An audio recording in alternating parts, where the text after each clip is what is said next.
The Apothecary Diaries, Volume 13. Chapter 1.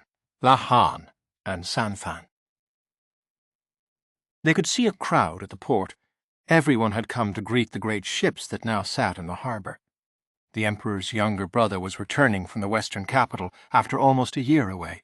No wonder everyone wanted to be there. Lahan was one of those who had come to greet the Imperial younger brother, and now he observed the ships from his carriage. "Master Lahan, may I park the carriage here?"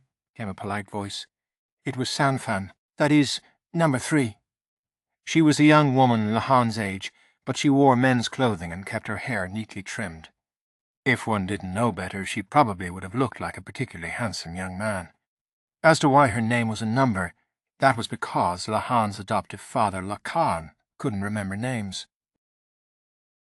Sanfan was the third person he'd taken under his wing because he could see potential in her, so she was simply called Number 3. Sanfan was in fact the daughter of a merchant family, but after she had run from her parents' chosen marriage match in disgust, she'd come to Lakan and given him the hard sell on her skills.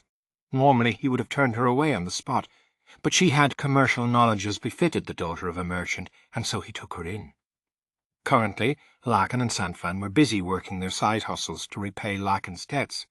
Sanfan wore men's clothing in part to prevent people from underestimating her just because she was a woman, and in part as a reaction to her parents' attempt to force an unwanted match on her. Park right near the port, if you would. If you mention my honoured father's name, they'll let us through. Very well. Lahan took out a golden plaque inscribed with the character La. Ordinarily, such a thing belonged with the head of the clan, but if they gave it to Lakan, he would only lose it. So Lahan kept it on his behalf. Under any other circumstances, that would have been unthinkable, but with Lakan the unthinkable was par for the course. Some people joked that, with that plaque, Lahan could make a bid for control of the clan any time he wished. But Lahan knew better than anyone that if he made a play for the family headship, it was he who would be crushed. Besides, he had no interest in taking over. He was the one working himself to the bone to pay off Lakan's debts. He was as filial as they came. "Incidentally, were there no other drivers available?" Lahan asked. Sanfan was holding the reins herself. That meant talking through the small window to the driver's bench, which wasn't entirely conducive to conversation. No, not really. Hiring a driver would have cost money, and I had time to kill anyway. Waste not, want not, no, I suppose. Yet when I'm with Yifan and Erfan, there's always a driver. Somehow it was only when he made a request of Sanfan that no drivers were available, and she came instead. Oh? She seemed intent on playing dumb. Lahan decided to let it pass. Sanfan parked the carriage and got down off the driver's bench. Lahan got out as well, leaving the carriage in the care of one of the bodyguards who had accompanied him. The passengers were just disembarking from the ship, and finding Lakan was a simple task. The direction where all the shouting and swooning was coming from was where the Imperial younger brother was, whereas the strangely deserted, quiet part of the dock was where Lakan could be found. Nobody who knew Lakan's reputation would get too close to him if they didn't need to. "Excuse me, thank you. Let me through, please," Lahan said, working his way toward Lakan. The old guy stood on the far side of a wall of people, looking beaten. In fact, the crowd had formed a perfectly circular buffer around him. It was rather funny. Lakan's aide, Onsu, was leading him along. Lakan was not one for moving vehicles. A carriage he could survive, but a ship was too much for him. Lahan himself was badly prone to seasickness, and moments like this reminded him that the two of them were truly connected by blood. "Sir Lahan," Onsu said when he noticed him. He looked even more tired than the last time Lahan had seen him. His year's service in the western capital must have been trying. "I've come to meet my father," Lahan said. "It doesn't look like he's going to be much good to anyone for a while, so I'd like to take him home if you have no objection." In principle, Lahan was a high official and should probably have put in an appearance at his office to report after his return to the royal capital. None at all, sir, if you would be so kind. I'll inform the Moon Prince for you. Ansu looked positively relieved. I think he'll agree that this was the easiest way. I think he might. Lahan had one of the bodyguards carry his pale-faced father to the carriage. Now, he muttered to himself, am I going to ride in the same carriage as my honoured father? If he were honest, he wasn't eager to be in there, where the air would be perfumed with the smell of stomach juices and other filth. Instead, once Lahan had been safely pitched into the carriage, Lahan climbed up on the driver's bench. Master Lahan, Sanfan said, I realize it's a bit tight up here, but we'll survive. I'm afraid that if I ride back there with my father, I might be sick to my stomach myself. Much as he felt bad for Sanfan, Lahan couldn't ride a horse by himself, and he didn't have the stamina to walk all the way home. By process of elimination, that left sitting on the driver's bench beside Sanfan. Sigh. I would have liked to pay my respects to the Moon Prince, but so it goes next time. Even if he forced his way into the crowd, he would inevitably be lost among the adoring throng. Lahan knew that he was just a plain-looking man, undistinguished in appearance, and not even especially tall. In order to get people's attention, someone like him needed the proper stage to demonstrate his abilities, as well as information that the other person would be interested in. One needed more than just a fancy outfit. One could not simply overdress, without anything to back it up. That would only make one look comical. No, this was just like investing.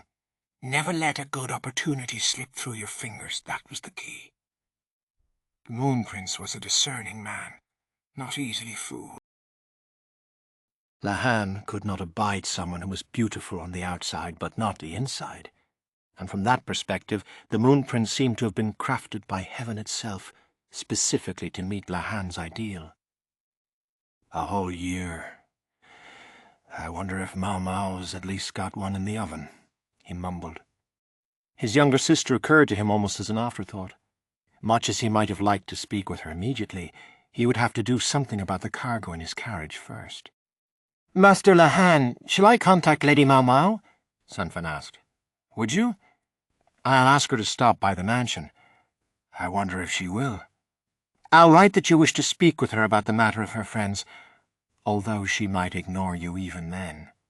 Lahan thought about it for a second, then said, Very well, thank you. Please do. Sanhan frequently wrote letters on Lahan's behalf, at least when they were straightforward enough. Maomao didn't know Sanfan, but Sanfan knew about Maomao. The acquaintance only went one way. We need Lady Maomao to come collect them as soon as she may, Sanfan said, oddly subdued. As to who they were, the answer was apparent the moment the carriage arrived back at the mansion. Standing by the weird shogi piece-shaped object outside were two women. Master Lahan, said the taller, slimmer one, approaching the carriage. Her name was Yao, and although she was still only 17, she was taller than Lahan. Behind her, looking on with a proper glower on her face, was Enen. These were the friends of Maomao to whom Sanfan had alluded. Lahan had allowed them to stay at the mansion once, in order to have a favour he could call in with Maomao, but it had been his mistake. Because for some reason, the two of them had never left. How was Maomao? Yao asked, and her face was so perfect that even when worried, she looked positively lovely. However, that was all. Lahan heard alarm bells going off in his head. He knew he couldn't get any closer to Yao. I only went to bring my honoured father back. Unfortunately, I wasn't able to collect my little sister. I believe I told you that when I left, didn't I? Lahan replied. From a safe distance. The closer he got to Yao, the more frightening her servant Enhan's face became. Oh, Yao said, letting her hair droop over her ears and looking dejected. For some reason, Enan was still glaring at Lahan. She seemed to think it was his fault that Yao was upset. What the hell was he supposed to do? "Is there anything else you want? If we stand out here talking, we'll only keep the master of the house waiting forever," Sanfan said, her eyes narrowed. Her tone was distinctly prickly. "No, there's not. You must pardon me." Yao narrowed her eyes right back, while Enon gave the most brittle of smiles. "Further, I believe the agreement was that you would stay here until Lady Maomao returned, out of your concern for her, yes? I'll arrange porters for you, so see that you pack your luggage," Sanfan said, and her smile was open and easy. "Since Lady Maomao has indeed safely come home, you must no longer have the slightest bit of interest in this household."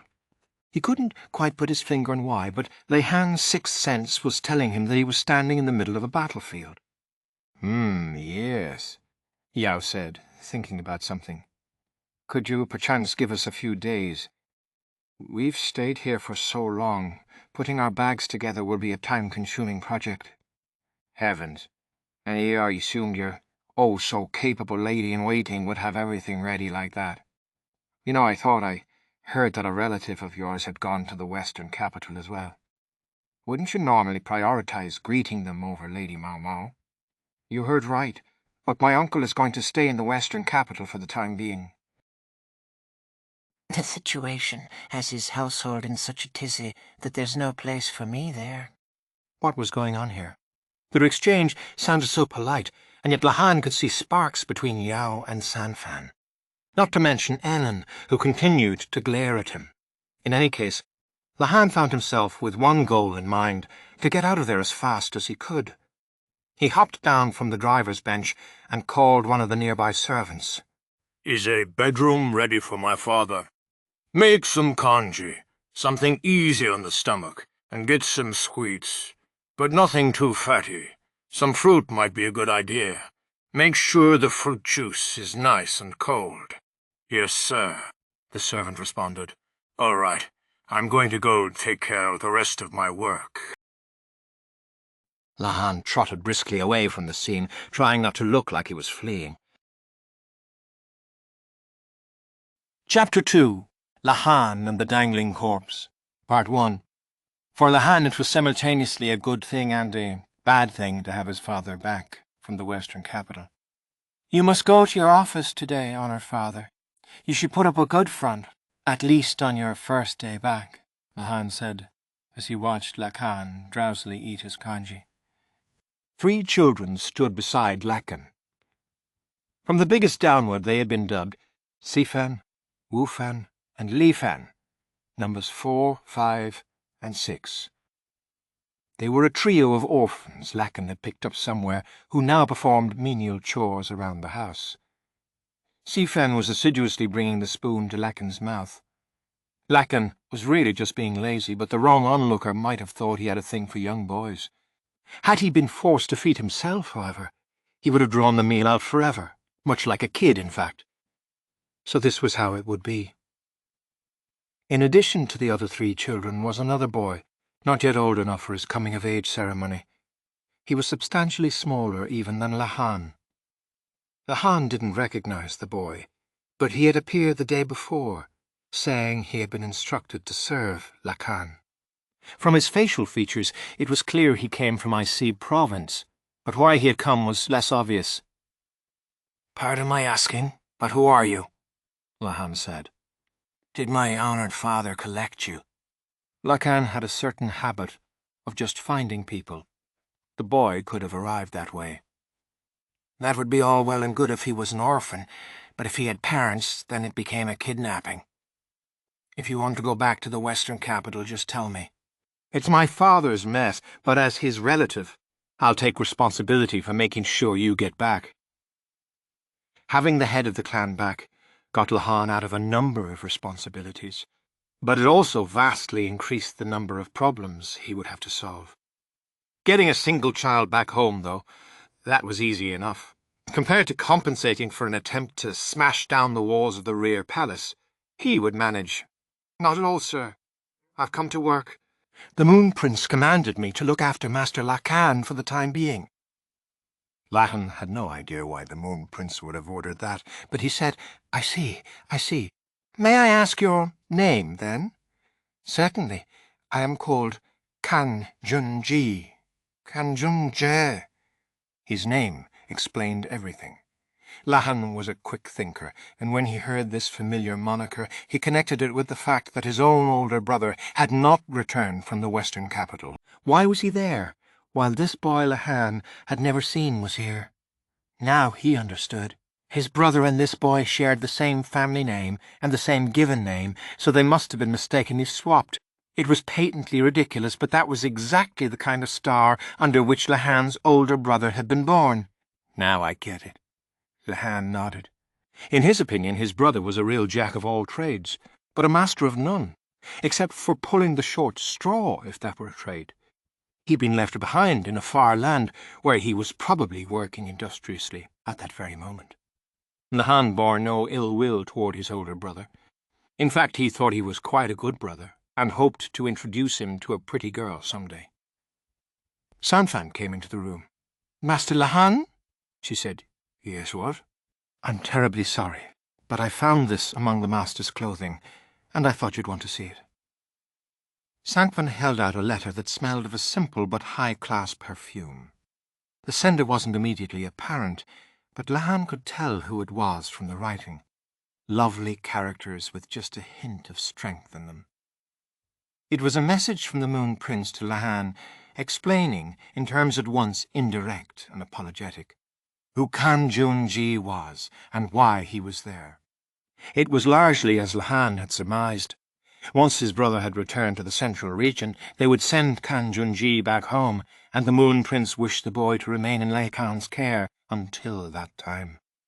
With apologies to his brother, Lakan jumped at the chance to have the Moon Prince in his debt. He would love to do more favours for him, in fact, more and more, until there were so many they could never be repaid.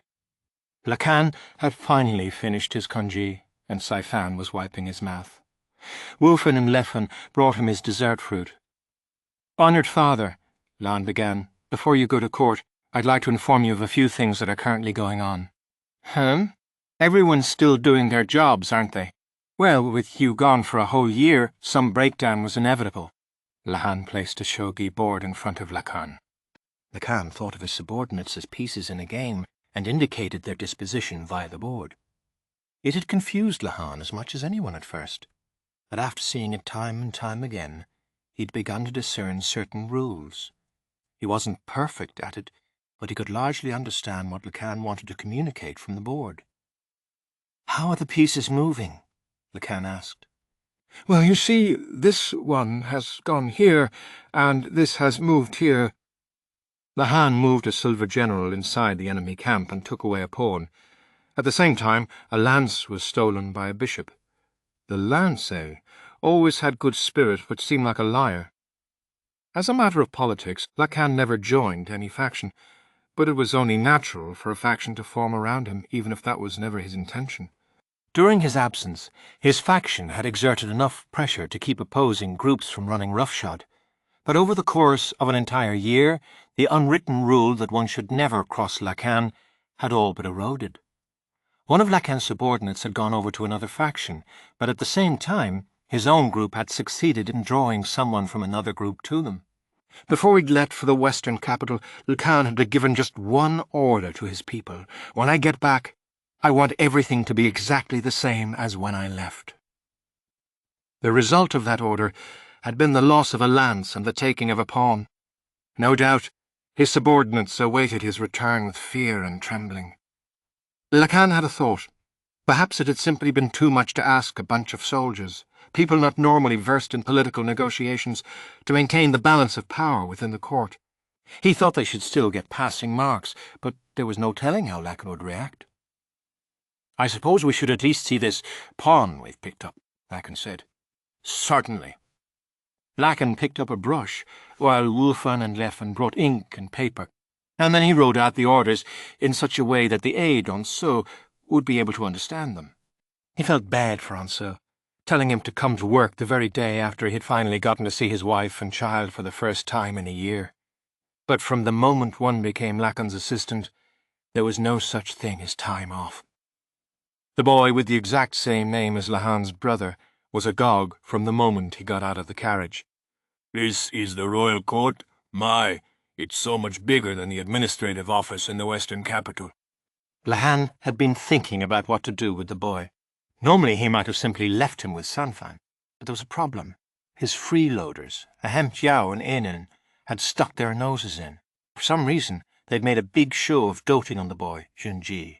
Sanfan and Yao didn't get along very well, and sparks constantly flew between them, although Lahan had no idea why, or at least he wanted to pretend he didn't. In any case, at least Lakan and the boys seemed to get along all right, so Lahan had decided to assign him to Lakan as a sort of junior assistant. If that made Onso's burden lighter, it meant Lahan wouldn't have quite so much paperwork piling up, for which he would be grateful. Still, he had trouble imagining it would go as smoothly as all that. Say, Yanan, are my bangs straight? They're perfect. You look as beautiful as always. From behind Lahan came the voices of his freeloaders. Since they were sending Lakan by carriage, it had been decided to let the young ladies come along. He could hardly have put himself and his father in a vehicle while the women walked. Master Lahan, it's all well and good to be courteous to women, but I don't think you had to go quite so far. Sanfan whispered to him. She was serving to the driver once again. Quite frankly, it would have been more efficient to have her doing other work, but Sanfan wouldn't hear of it. "That's not your decision to make, Sanfan," Lahan said. After a moment she replied, "Understood. All right, I'm going to see my father to his office." Starting tomorrow, he was going to leave Lakan with Onsalach. Lahan certainly wasn't going to spend his days babysitting him. "And then let's go to the medical office," said Yao. That would get the two of them out of the equation, which was something of a relief. Now that Maomao was back, Lahan fully intended to have them return to their dormitory. "See you later, Junji," Yao cooed. "You too. Good luck at work today, Lady Yao." "Lady Anna." "Gosh, you don't have to be so formal." Yao was surprisingly familiar with Junji herself, and just when Lahan had been so sure she didn't like men.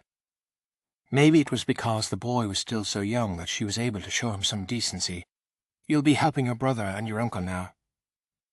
Yao and Enen were about to leave when Lahan motioned them to stop.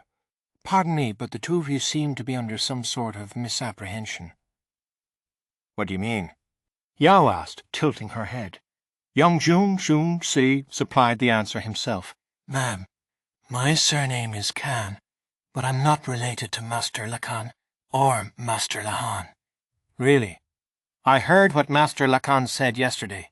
He said, 'Junji, I think he's my nephew,'" Enen said, doing an uncannily accurate impression of Lakan. Come to think of it, she'd been making a midnight snack the night before. Had she been trying to endear herself to Lakan? Lahan shivered at the thought. "He's not wrong, but he's completely wrong," Lahan informed them. "We're out of time at the moment, so I'll explain later." It was nothing short of a miracle that Lakan had remembered the name of Lahan's biological older brother. He had not, however, managed to remember the man's face. Thus he had presumably classified the young Junji in terms like, "He doesn't not seem different somehow, but he's probably my nephew." Both of them were studious, hard workers, so perhaps they appeared to him similarly. Lahan was seized by a fresh desire to help his brother settle down as soon as he could. "Is my name causing any problems?" Junji looked deeply uneasy. Lahan, Yao, and Enen all looked at each other. It's all very complicated." "Don't worry yourself. More importantly, my honoured father has fallen asleep again. So give him a good shove. Would you?" Lahan said. "Yes, sir," Junji said, and he and Lahan proceeded to shove the sleeping Lakan's back. Lahan was supposed to be done worrying about Lakan once he had deposited him at his office, but there was an unusual hubbub when they arrived. A crowd had formed. "Well, now," Lahan said, "what do you suppose is the matter?" young Junji asked. They looked at each other. Onso stood outside the office, and now, just hours after getting home, he already had a very grim look on his face. "Sir Onso," Whatever seems to be the matter? Lahan asked. Sir Lahan, perhaps you should see for yourself. Also indicated the office with a significant glance. It would be quicker than explaining, he seemed to say. Lahan looked. Well, I'll be. Something very unbeautiful hung there, namely, a man's corpse, dangling by the neck from one of the rafters. Eek! Young Jinshi said, terribly frightened. That's a corpse, dead by hanging, yes? First time you've seen one. Yes. What is it? What is that thing? I told you, it's a corpse. A dead body. How can you be so calm about it? Young Junju was all out of sorts, but for Lahan, a human corpse was nothing especially remarkable. The more people there were, the more corpses there would be, that was all. The capital and its surrounding environs had some 1 million official family registers, although in Lahan's mind that number had to be considered no more than an estimate. Taxes were levied based on the adult population, so in order to dodge the taxman, some people lied and said they had no children when they did, or claimed that their children had died before adulthood when they hadn't, or reported a man as a woman. Sure, some families probably also forgot to submit death reports, but no doubt there were far more people out there who were off the registers. The court and the rear palace between them had tens of thousands of people, a significant population. The more people there were, the more chances there would be to see a dead one. If they rarely seemed to be found, well, in the worst-case scenario, that was because people were successfully hiding them. Among the soldiers, it wasn't uncommon for someone to take a hit in the wrong place during practice and die from it. There had been 3 recorded cases of just such a thing happening in the last year, along with 18 people who had survived but had been so badly injured that they couldn't continue in the military. Not a large number as numbers went, but one had to assume there were other cases that had gone unreported. Then there were the bureaucrats, some of whom inevitably found themselves so hemmed in by work that they took their own lives. 7 cases last year, as I recall, Lahan said, as he stood and studied the dangling body. This corpse, however, did not belong to a bureaucrat. It was wearing a soldier's uniform. Why, there's one of those rain-go-away dolls in here. Why, it's the biggest one I've ever seen. Honor, father, that's a human corpse. As usual, Lahan couldn't be quite sure whether Lakan was joking or not. Young Junji, unable to bear the sight any longer, had turned away and was covering his mouth. That would be the ordinary reaction. Admittedly, Lahan wasn't eager to smell the filth the body had expelled, so he covered his nose with a handkerchief. "What would you like to do, Master Lakan?" Maomao asked. I can have the room cleaned up immediately, or else you can do your work in a different place today. If you can clean it up nice and quick, then I'm perfectly fine here. You may be, father, but I'm not so sure about everyone else. Lahan did not consider a dead body to be a beautiful thing. For a thing it was, once its life functions had ended, it was a person no longer. Besides, with time it would rot, and rotting was not very good for purity or cleanliness. So, in Lahan's opinion, not beautiful. "This room gets good sunlight," Lakan said firmly. It was still the cold season, and it was crucial to Lakan that he have somewhere warm so he could take a nap.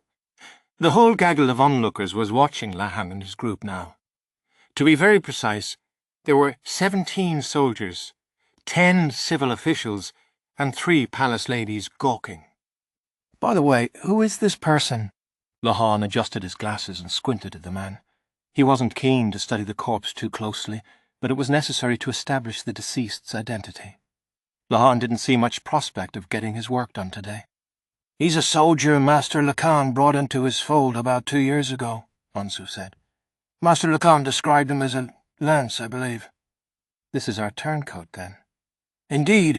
I have a record of his service I can give you, although it's more than a year old." So this was the lance that Lahan had captured on the shogi board that morning. Lahan had known, and told Lakan, that the lance had been taken by a hostile faction, but he hadn't known the lancer's face. Remembering people's faces wasn't Lahan's job. It was Ricawson's. "And he just decided to kill himself in my father's office," Lahan mused. He looked around the room. The lance was dangling from a beam in the very middle of the office, which had been given particularly high ceilings with a few good sturdy rafters after Lahan had expressed the desire to have a hammock. As it turned out, however, he was so decidedly unathletic that he couldn't actually get in the hammock. A pointless story of a pointless endeavour, except that the other offices were not built such that one could have hanged oneself in the middle of the room. Not far from the waste that had gathered under the body lay a toppled chair. Perhaps the man had kicked it over. Lahan's office appeared to have been left undisturbed in his absence. It had been cleaned, but in a cursory manner. Lahan's beloved couch had been dusted, for example, but the cobwebs on the bookshelves had not been attended to. Lahan inspected the rope hanging from the rafters, the lance hanging from the rope, and the overturned chair. Father. Is the culprit who killed this lance, the man dangling from the rafters, here with us? Lahan indicated the onlookers with a jerk of his chin. What? Young Jinshi looked at the crowd, shock written on his face.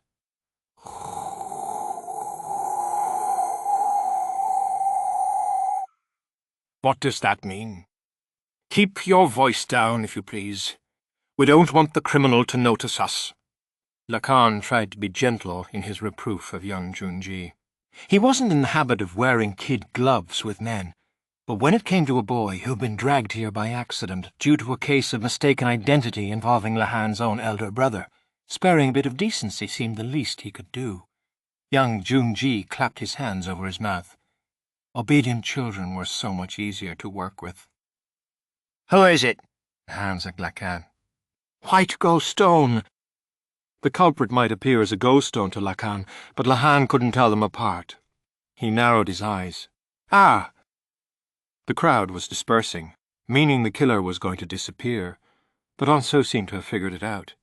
He wasn't quite as good with faces as Riko-san had been, and they were still his specialty. Sir-on-so. Lahan turned to him, thinking what a lot of trouble this all was.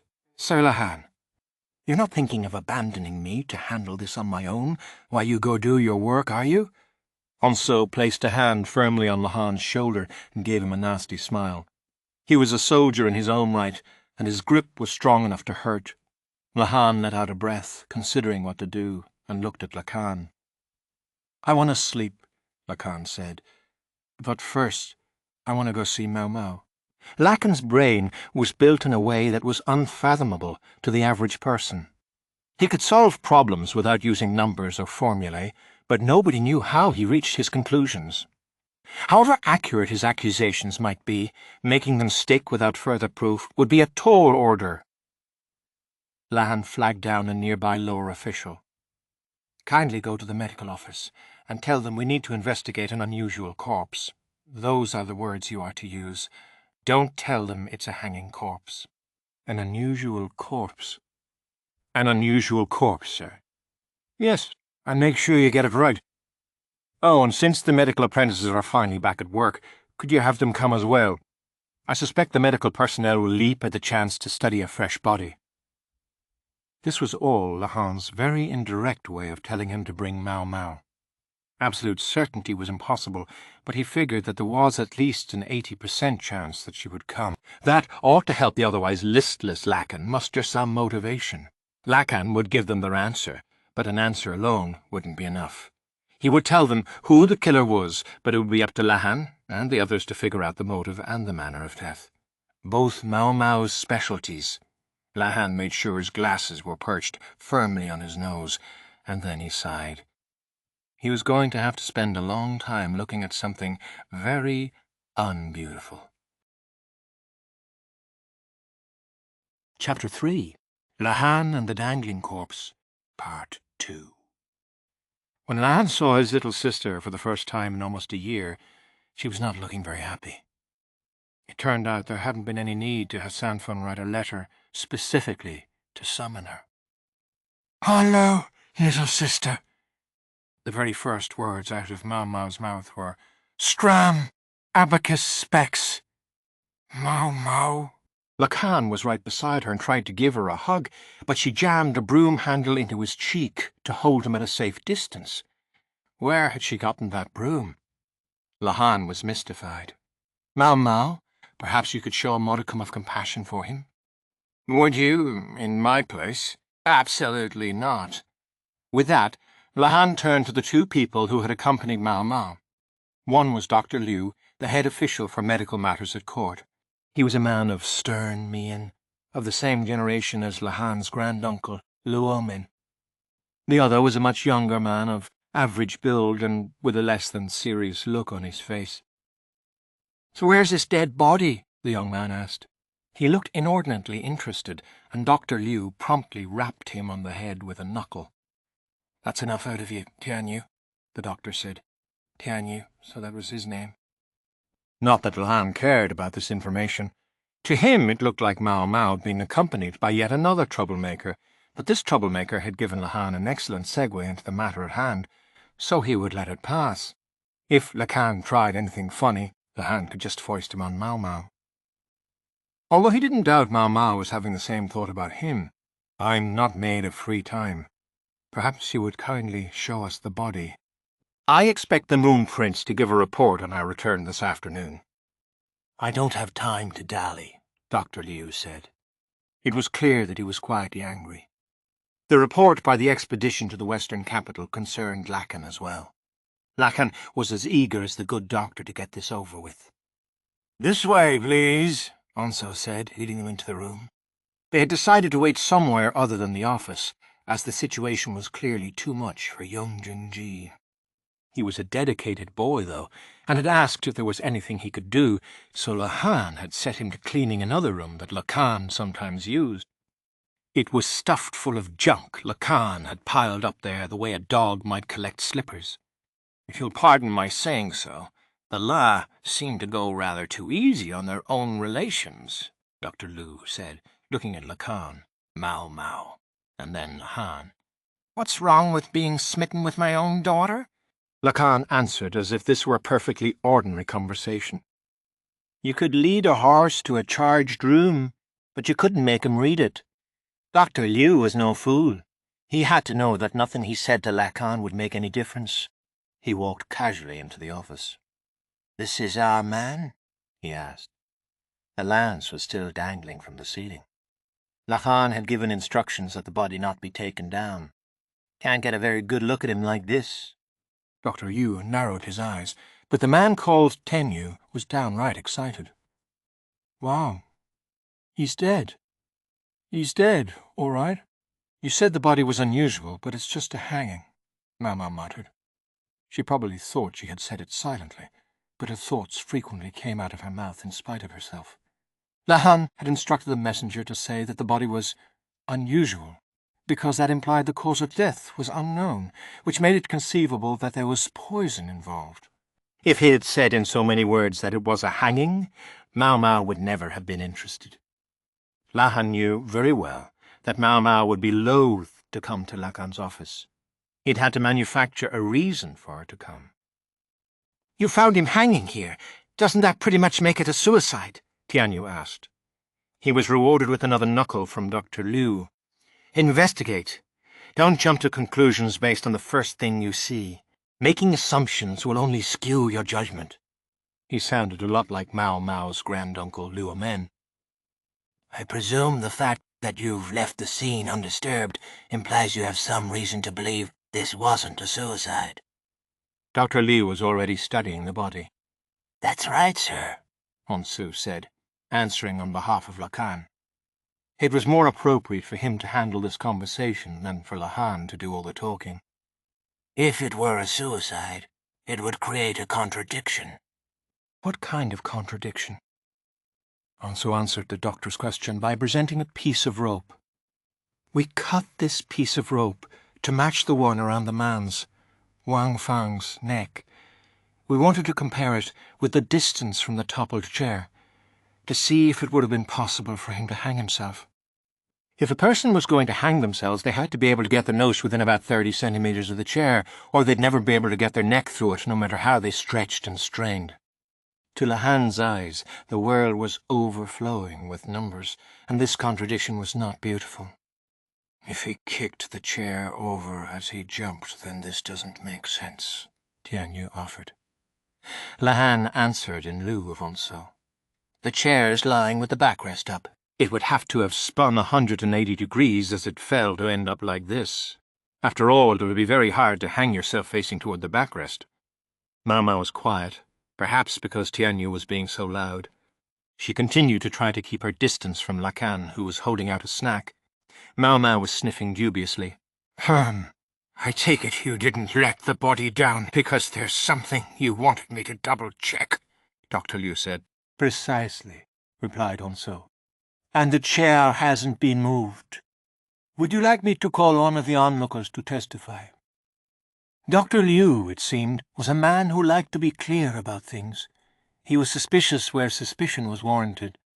He looked like he could be a hard man, but he didn't seem the type to bend the truth, so Lahan didn't dislike him. I must say, I'm surprised you felt the need to come yourself, Dr. Liu, said Onsu, who apparently had hoped for some more junior medical personnel. His polite smile caused his right cheek to rise exactly 3 millimeters. It was the way you said to send the apprentices. They need someone to oversee them, don't they? In other words, he wanted to make sure his people couldn't be part of any cover-up. All right, bring down the body, if you would. Certainly. Onso summoned a subordinate and instructed him to lower the body to the ground. If you would all be so kind as to have a seat and wait. Don't mind if I do, Tianyu said, promptly claiming a spot on the couch. I'm happy to stand, Dr. Liu said. Me too, said Maomao, and the two of them did just that. Even given that the rope holding the body up was cut before the body was fully on the floor, it was difficult work. The lance, Wang Fang, had been a military man and built like one. His corpse was quite a heavy load. According to the report, Wang Fang had first been spotted by Lakan 2 years before. Lakan, being an excellent judge of people and quick to act, soon hired him. The man was practically made for battle, and took care of the job Lakan assigned him in lieu of a test with no trouble at all. The report noted that Wang Fang was ambitious to the point of greed, but suggested that with proper oversight it shouldn't be a problem. Perhaps it wouldn't have been, but with Lakan gone, Wang Fang hadn't had that oversight. Finally got him down, Dr. Liu remarked. The body was laid out on a cloth, and it was so not beautiful that Lahan quite honestly wished he could avert his eyes. The skin, which had been supple in life, was now bluish and pale, and fluid seeped from the body's various holes. Tianyu! Yashir! Dr. Yu was telling the young man to take the first look. Maomao positioned herself behind Tianyu and peeked at the body. What you think? The doctor asked. You can see fingernail marks on his neck. They show he fought the rope, trying to escape. Tianyu looked surprisingly serious. He might have seemed a frivolous person, but apparently he really was a physician. Maomao nodded, and also looked at the body. I'd say he suffered. I'd say he did. Doesn't one usually suffer when one is hanged by the neck? Onso asked, perplexed by their exchange. It was Dr. Liu who answered. If you drop with enough force, the joints of the neck dislocate and you lose consciousness, in which case you wouldn't struggle. So it's an easy death, said Onso. Not necessarily. Get it wrong and it's going to be very unpleasant. I can't recommend it. At that, Onso gave the most pained of smiles. Dr. Liu continued. All right, take off his clothes. Yes, sir. Tianyu began to strip the body. Maomao helped. What's this? You're helping? Lahan asked. From what he remembered, Maomao was under Luomen's strict instructions not to touch a dead body. Because this is work. I have my old man's permission, she said. She showed no sign of fear as she removed the clothing from the corpse. Lan, Han wasn't sure how he felt about the fact that his little sister seemed so used to stripping a male body bare, even if this one was dead. Maomao, don't touch something so filthy, said Lahan. He was one to talk. He was covered in snacks. Lahan was almost impressed that he could eat in the presence of a dead man. From the liver mortis on the feet, I'd say this guy's been dead a long time. How long would you say, Nyang? At least half a day, certainly. The reddening of the lower body is quite acute. Tianyu plucked at the skin. From the toughness of the flesh, I'd say not more than 16 hours ago. Dr. Liu didn't say anything, so he evidently agreed. Even granting a margin of error, he would have died sometime in the evening or night. Lahan touched his spectacles. What had this man been doing here so long after work hours? You do believe he died from the hanging? He asked. Uh-huh, Tianyu replied. Again, Dr. Liu didn't contradict him. Do you think you can say whether it was suicide or homicide? Ansu asked. Can't tell that for sure. Like I said, the position of the chair makes me think he didn't do this to himself, but I don't think I could say for certain. This time, Dr. Liu actually nodded. Maomao, meanwhile, squinted up at the rafter overhead. What's the matter, little sister? Asked Lahan. She didn't answer, but only stomped on his toes. Unfortunately for her, he'd packed material into the toes of his shoes, which distinctly blunted the impact. What's the matter? He asked again. I was just looking at the rope up there. I think it's tied like a lasso. That way you wouldn't have to use a ladder. A lasso? Maybe it would be quicker to show you. Maomao glanced at Dr. Liu for permission. He might get angry if she just started doing things on her own. It was Ansu who gave her the go-ahead. Do please show us, if you would. Is there anything you'll need? A rope similar to the one used in the hanging, and if you have a rock that can be tied to it, that would be helpful. Maomao hardly listened to anything Lahan had to say, but she seemed relatively pliant with Ansu.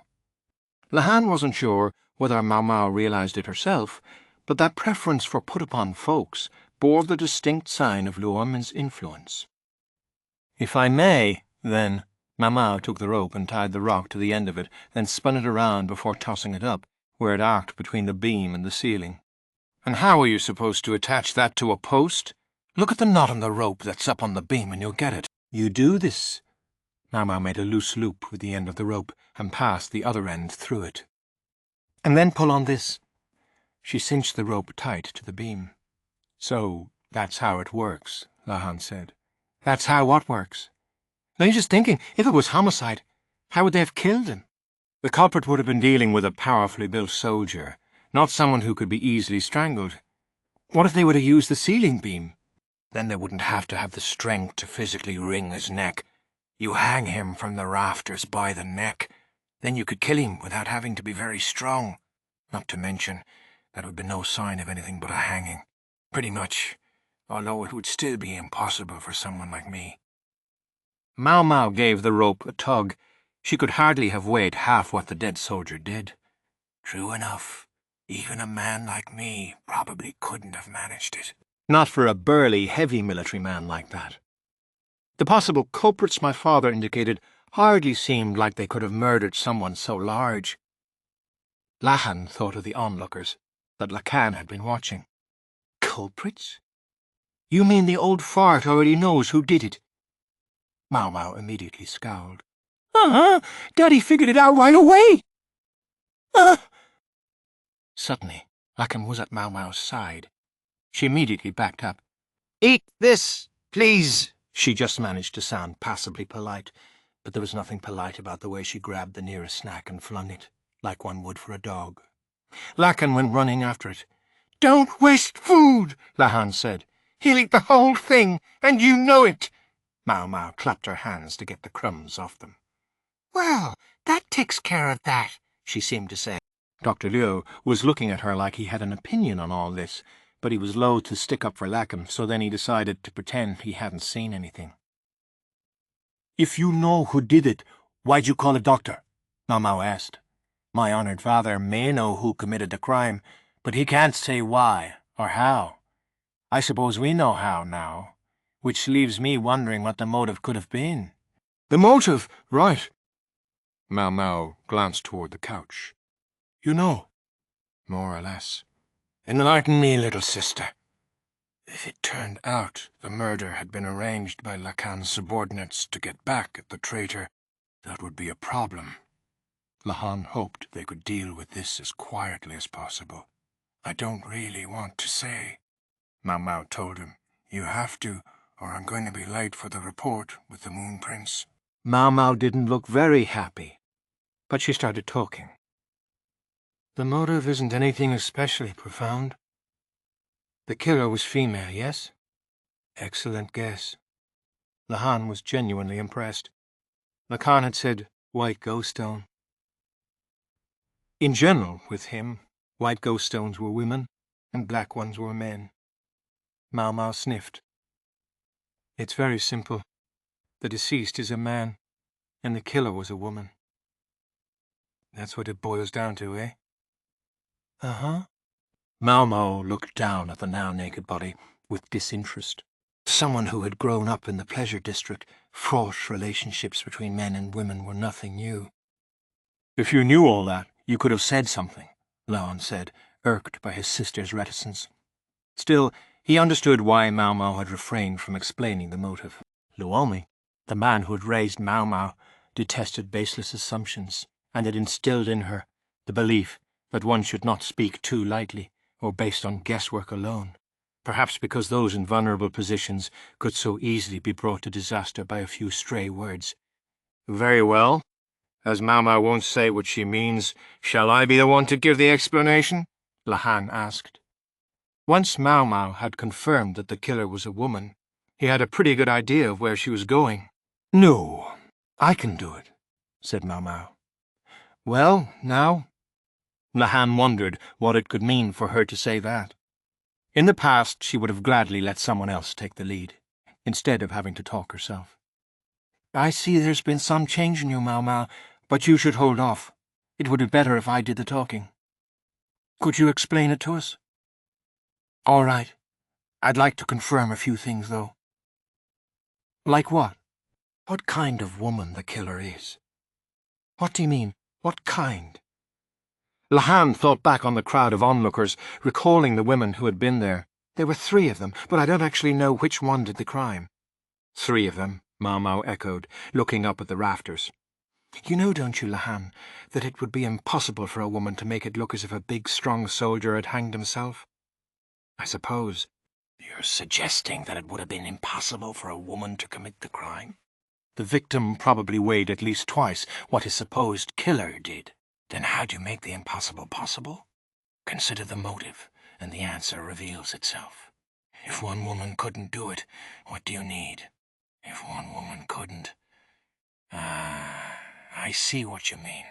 Lahan clapped his hands as the realization hit. It was simplicity itself. Maomao didn't say another word, but only turned around. Maybe it was because of the steady stare that her boss, Dr. Liu, had fixed on her. He not only had to keep an eye on Maomao, but also try to restrain Tianyu's interest in the corpse. With subordinates like that, it couldn't be easy being him. Lahan, meanwhile, was reclining on the couch, nibbling on the snack Maomao had thrown. It would be time for his midday nap soon. Lahan looked at him with a moderately conflicted expression on his face. So, he said to Lahan's aide. Would you call the 3 women who were in that crowd earlier? Right away. Thank you. Judging from the position of the sun, they just had time until noon. Lahan half closed his eyes, his heart growing heavy. Chapter 4. Lahan and the Dangling Corpse. Part 3. The 3 women Onsu brought were all new palace ladies who had just passed the examinations this year. They were of reasonably respectable backgrounds. 2 of them were officials' daughters, while the other came from a merchant family. Each of them, Lahan thought, was notably beautiful. He had also taken the liberty of summoning officials from the Board of Justice. They didn't get along so well with Lahan's Ministry of War, but there was no reason to go looking for a fight. Lahan wanted someone there to witness the entire affair. May I ask why we've been called here? Palace Lady No. 1's eyebrows dropped by 3 millimeters. The brief report he'd gotten about her had said that she was the daughter of a rural official and that she was staying with relatives in the capital. She had lustrous black hair. I can't believe you would bring us to the very room where something so awful took place. Surely you're not going to tell us to clean up the corpse?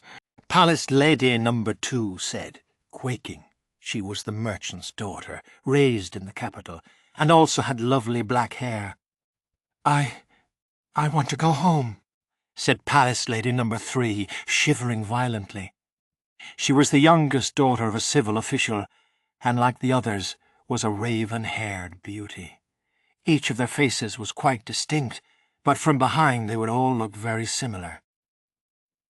This would make it hard to tell who was who, even if we did have witnesses from the projected time of death. Onsu crossed his arms. Dr. Liu and the other medical personnel had remained in the room. So which of these women is the criminal? Onsu looked to Lahan, but he was asleep. Even if he'd been awake to point out the killer, it would never stick without a clearly defined motive and manner of killing, and Lahan would have found it unbearably unbeautiful to try to squeeze some forced evidence out of the situation. I see you appear somewhat distraught over the fact that you've been brought here as suspects, ladies, Lahan said. As he was speaking to beautiful women, he wished to be as polite as he could, while at the same time hoping, indeed wishing, that they would turn out to be as beautiful on the inside as they were on the outside. Of course we are. This is a suicide, isn't it? Why in the world would you say we killed him? Asked Palace Lady No. 1. Me? A killer? Of such a great bear of a man? Asked Palace Lady No. 2. When did he die, anyway? If it happened yesterday, I can prove to you that I was at my house, proposed Palace Lady No. 3. Completely understandable perspectives, all of you, Lahan said. He looked at the 3 ladies, his smile never faltering. However, there are several distinct problems with the suicide hypothesis, including the situation of the room and the injuries found on the corpse. Further, I think you all should know that alibis provided by your family or friends will not be considered compelling evidence. The 3 women frowned at that. More importantly, did all 3 of you not have a motive to kill this man? He pointed at Wang Fang's corpse, which now lay under a sheet. This man was as greedy as he was ambitious, and I'm given to understand that he never saw a woman who caught his fancy without trying to talk his way into her bed. Quite a few officials saw Wang Fang speaking to all 3 of you. True, he spoke to me, all right. And not just a couple of times, Palace Lady No. 2 said with a sigh. But he's hardly the only man to have made advances on me. Embarrassing though it may be to say so, surely you understand that many of the palace ladies are here seeking good marriage prospects. Lady No. 2 was the merchant's daughter, and she had the force of personality to match, a type Lahan hardly disliked. I do indeed, he said. Still, choosing an absent superior's office for a tryst is, let us say, in poor taste. All 3 women blushed. That said it all. Whatever are you talking about? One of them asked. I have a family member with a nose as sensitive as a cat's. She discovered a very particular scent on the couch that the owner of this office so loves. Lahan hadn't been able to tell himself, but apparently those with better senses of smell knew right away. Maomao, having grown up in a brothel, was particularly sensitive to it. In short, the very couch where Lahan was now sleeping had been used to do the deed during Wang Fang's assignations. It must have been a pleasant place for it. Lahan was very particular about his couches. Only a minimum of cleaning was done in this office during its owner's absence. Yet the area around the couch was unaccountably cleaner than anywhere else. You may have thought you had tidied it up so as not to leave any evidence, but since we have someone here with an animal's nose, we knew right away. Maamei was glowering at him, while beside her Tianyu was saying, Shoot, and I sat on that. As for Lahan, currently snoozing on the guilty couch, he showed no sign of waking up. Suppose this room was that man's little love nest. That hardly means we were the ones he was here with, Palace Lady No. 1 said, her voice trembling. Much as I might like to agree with you, I can't, said Onsu, stepping forward. This is Master Lakan's personal office. No lady in the entire court dared approach it before he left for the western capital. They knew Master Lakan too well. Lakan was unpredictable. You never knew what he would do next. So other officials resolutely kept their distance from him, and even the court ladies made it a point not to get too close, in the same way that nobody would willingly walk into a warehouse full of gunpowder. Many had once made light of Lakan, seeing as he was the oldest son of a famed household, yet was branded a failure. The criticism had rolled right off Lakan's back, though. As long as he could play his board games, he was happy. Once Lakan saw that he needed privilege and power, however, he'd taken everyone he viewed as an impediment and had torn them up by the roots. Now there was an unwritten rule when it came to the army's fox. Leave him alone. Don't even go near him. However, Master Lakan has been away for the past year. It was because you're all new here that none of you thought anything of using this room to meet a man. Onso was right. All three of these women had become court ladies within the past year, and they didn't know Lakan. Even if they had picked up on the unwritten imperative to steer clear of him, it must not have meant much to them.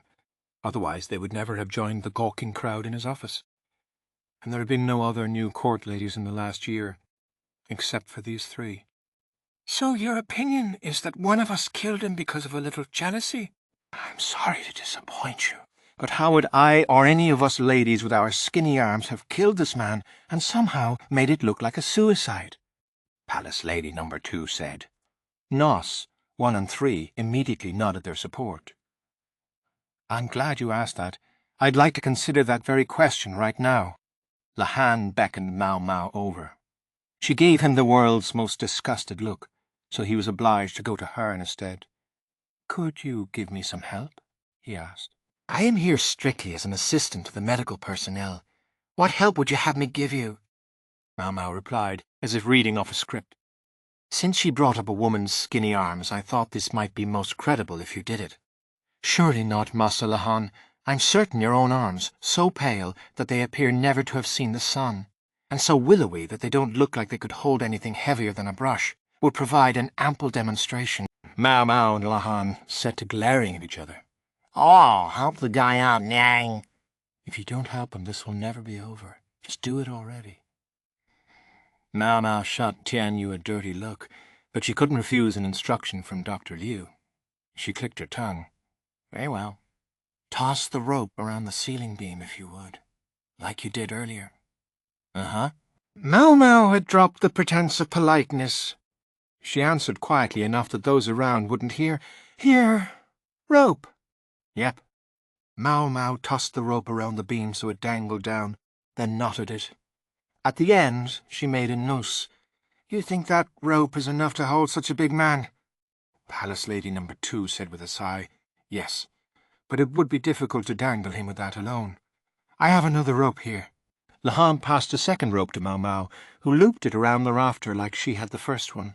This one, however, she didn't knot, but allowed it to hang freely. Lahan began to explain. You make a loop in the end of this rope as well, then place it around the neck of the person you wish to keep. Maomao, don't put that around my honoured father's neck. Maomao had been making to place the rope around the sleeping Lahan's neck. If she hated her father, there was nothing Lahan could do about that, but he didn't want this to turn into another murder right while he was standing there. Nyang Nyang, we've got the perfect thing right here. Tianyu looked like he was about to pull the sheet right off the body, but thankfully Dr. Liu stopped him with another rap on the head. Lahan was becoming very grateful indeed for Dr. Liu's presence. Ansu brought a sandbag. Here, use this. The tied-off part would make a nice analogy for a neck, the perfect place to put their rope. The beams of the ceiling were just logs, used as is, which meant they acted like a pulley, making it easy to heave the rope up. Except, it's not moving at all, is it? Palace Lady No. 2 laughed. Lahan's adopted younger sister, Maomao, was not very strong. The sandbag, measured out to be as heavy as the murder victim, was at least twice her weight.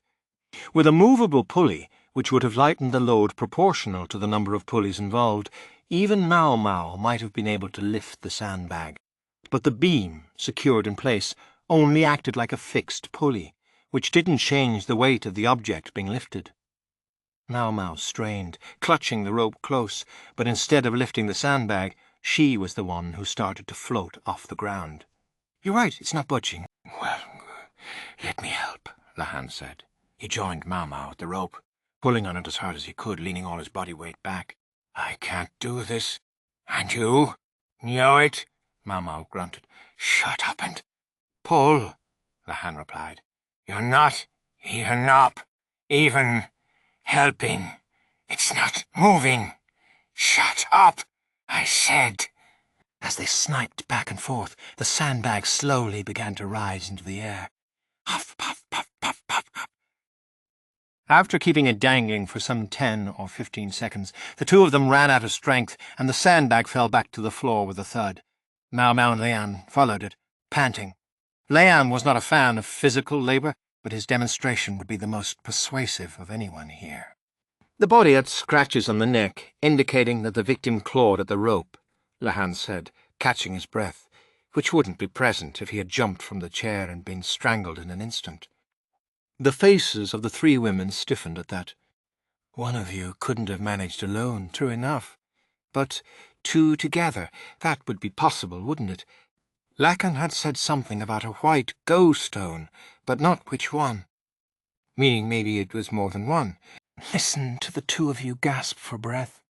Perhaps two people could have killed him, but it doesn't look to me like they could have hung him up," Palace Lady number 2 said, in spite of the strained look on her face. "Indeed, two people could only just barely lift him, so it would be difficult for them to stage the hanging. That would require a third person." The lady's expressions grew tenser still. Lahan somehow managed to calm Maomao down and get her to help him heft the sandbag again. When they had it up to about the level of the noose they'd prepared earlier, Onso got up on the chair and placed the other loop around the sandbag's neck. Then they cut the second rope with which they had hung up the bag, and it dangled neatly from the rafters. "Behold," Lahan said. "You'll note that I never once said there was only one killer. The three of you all did it together." With that, the three ladies broke down, weeping and kicking the floor in their frustration. After a great deal of kicking and screaming, whatever had possessed the three women seemed to release them, and they quietly admitted their guilt. They'd become friends, because they had all joined the court ranks this year. None of them got along very well with the more experienced court ladies, which had only made their sense of solidarity stronger. So strong that they even used the same hair product, which might explain why all three of them had such lustrous black tresses. Each woman had been sent to the palace with instructions from their families to find a good marriage prospect, and each woman had found Wang Fang. He'd approached each of the ladies separately, and you can imagine where it went from there. Wang Fang had been under the impression that he had been juggling them quite capably, but a woman's intuition is not a thing to be taken lightly, and the three-timer was soon found out. They say that when a case of adultery is discovered, a woman's hatred turns on the other woman. But in this case, the three women were already friends, and so their ire lighted on Wang Fang. So it was that the trio conspired to kill him. Knowing that Lahan would soon be home, they invited Wang Fang to this office the day before the strategist was to return. Once one of them was laid out on the couch, the usual procedure in their trysts, and Wang Fang's back was turned, the other two women jumped out of hiding and threw the ropes around his neck. "Women are indeed terrifying," Lahan said with a great sigh. "If only Wang Fang had played the situation better. Maybe if he'd found some more mature women who could have been more pragmatic about their games." The only ones left in the office were Lahan, Onsu, and Lakan, who was still snoozing away. The folks from the medical office had gone back to work, and the ladies had been led away by the officials from the Board of Justice. The corpse was still there in a corner of the office, so Lahan continued to have young Jun-Jun-Ji busy himself with cleaning the adjacent room. "I can't believe it turns out Wang Fang was murdered because of a bit of jealousy." "I thought for sure there must be some other reason," said Onso, sighing as he prepared a change of clothes for Lahan. The outfit was neatly ironed. No doubt he wanted to get his boss to put on fresh clothes before he met the Emperor. It might not have been just a bit of jealousy. Lahan looked long and hard at the three ladies' service records. In his mind, he began to see a number that united their histories. You think there might have been something else at work? I would be very disturbed if there were, so I'm going to look into it. Even as he spoke, Lahan felt a pang of regret. Went the rest of his day. But then, he had expected that something like this might happen. He would just have to carry on. Chapter 5. Jinshi and the Report. The thick rug in which Jinshi's knees were currently buried was stitched with a dragon, and the pillars to either side of him were carved with images of the same. The rug was flanked by high officials, all of them looking at Jinshi and the other returnees from the western capital. Jinshi was bowing his head humbly. "Raise your head." Jinshi did so, and saw something he had not seen in quite a while, the Emperor seated on his throne. "You must be tired from such a long journey. Are you in good health?" the Emperor asked. "I thank you for your kind concern," Jinshi replied. Strictly speaking, he should have presented himself to His Majesty immediately upon returning from the western capital, but the Emperor had intervened to put the meeting off to the next day, that is, now. The exact timing of the meeting, afternoon, was not a reward for a job well done so much as, one suspected, an act of consideration toward another of those there to make his report. Lahan was diagonally behind Jinshi and looking sleepy. No one but he could be so unrefined as to yawn during an imperial audience. "Zuigetsu, have you lost weight?" the Emperor asked. He was the one man in the country who could use Jinshi's true name. Other people referred to Jinshi as the Moon Prince, a usage that had developed largely in contrast to the Emperor himself, who during his heirship had been known as the Sun Prince or the Noon Prince. "Not too much," Jinshi replied.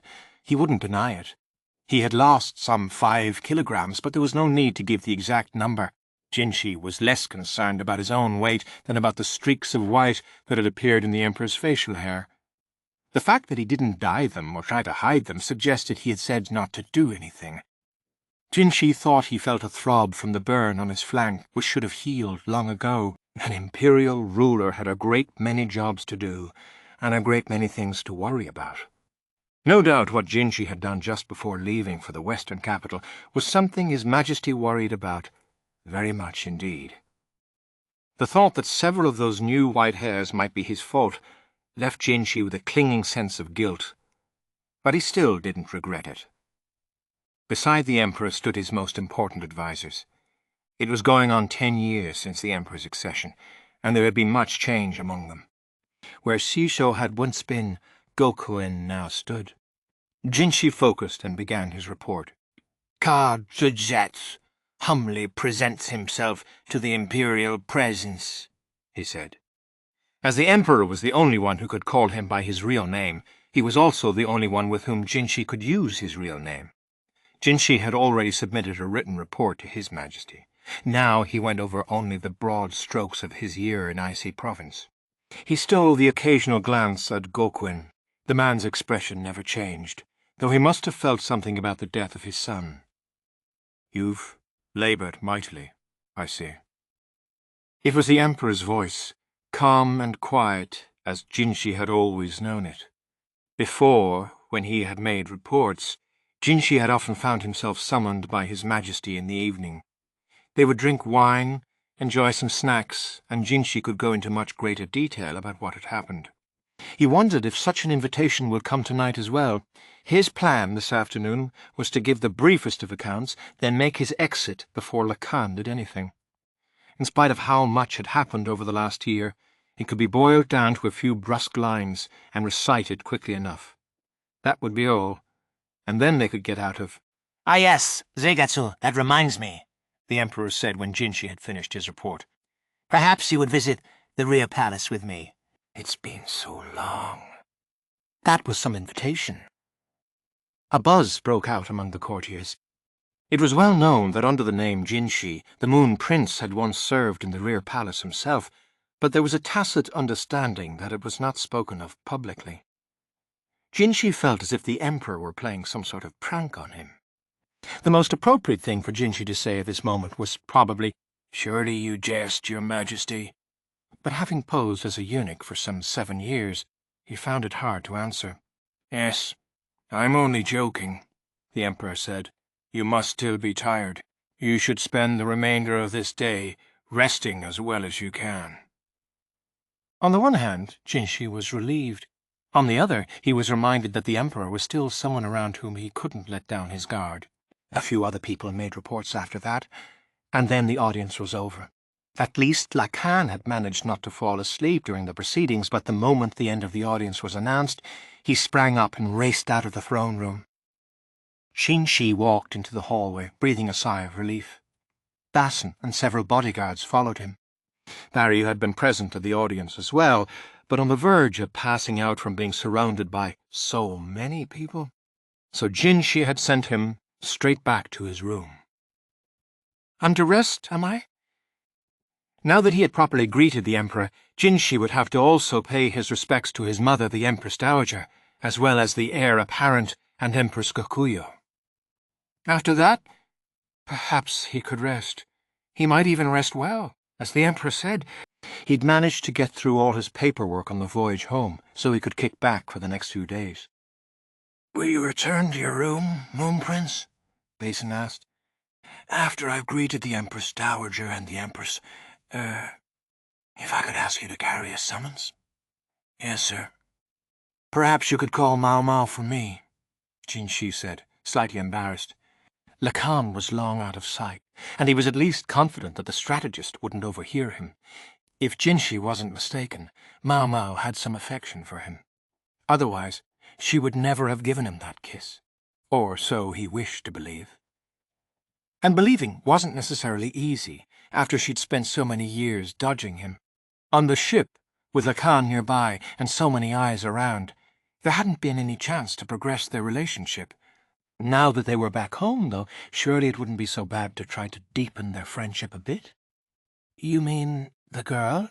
Basson asked with a puzzled tilt of his head. "What? Is there a problem with that?"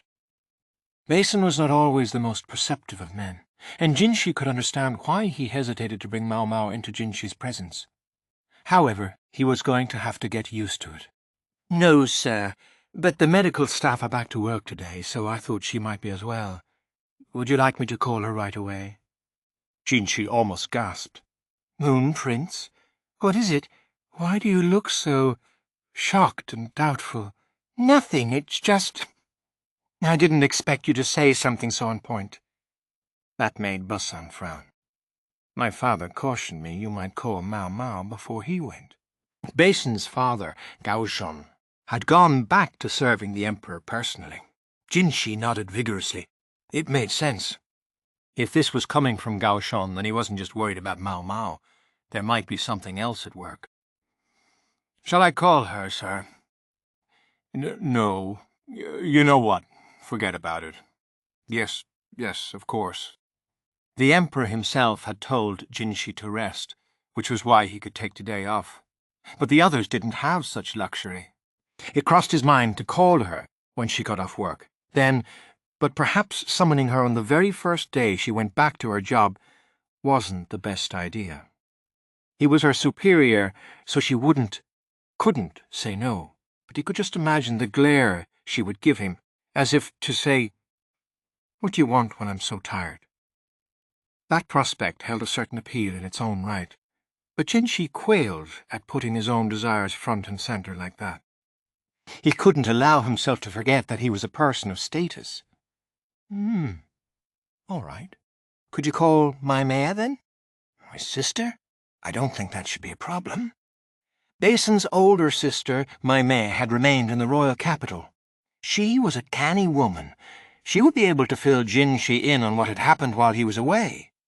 The Empress Dowager hardly seemed to have changed in the year since Jinshi had seen her last, but she seemed surprised by the change in him. "You've lost so much weight," she said. "A great deal happened, you see." Funny how she said the same thing as His Majesty.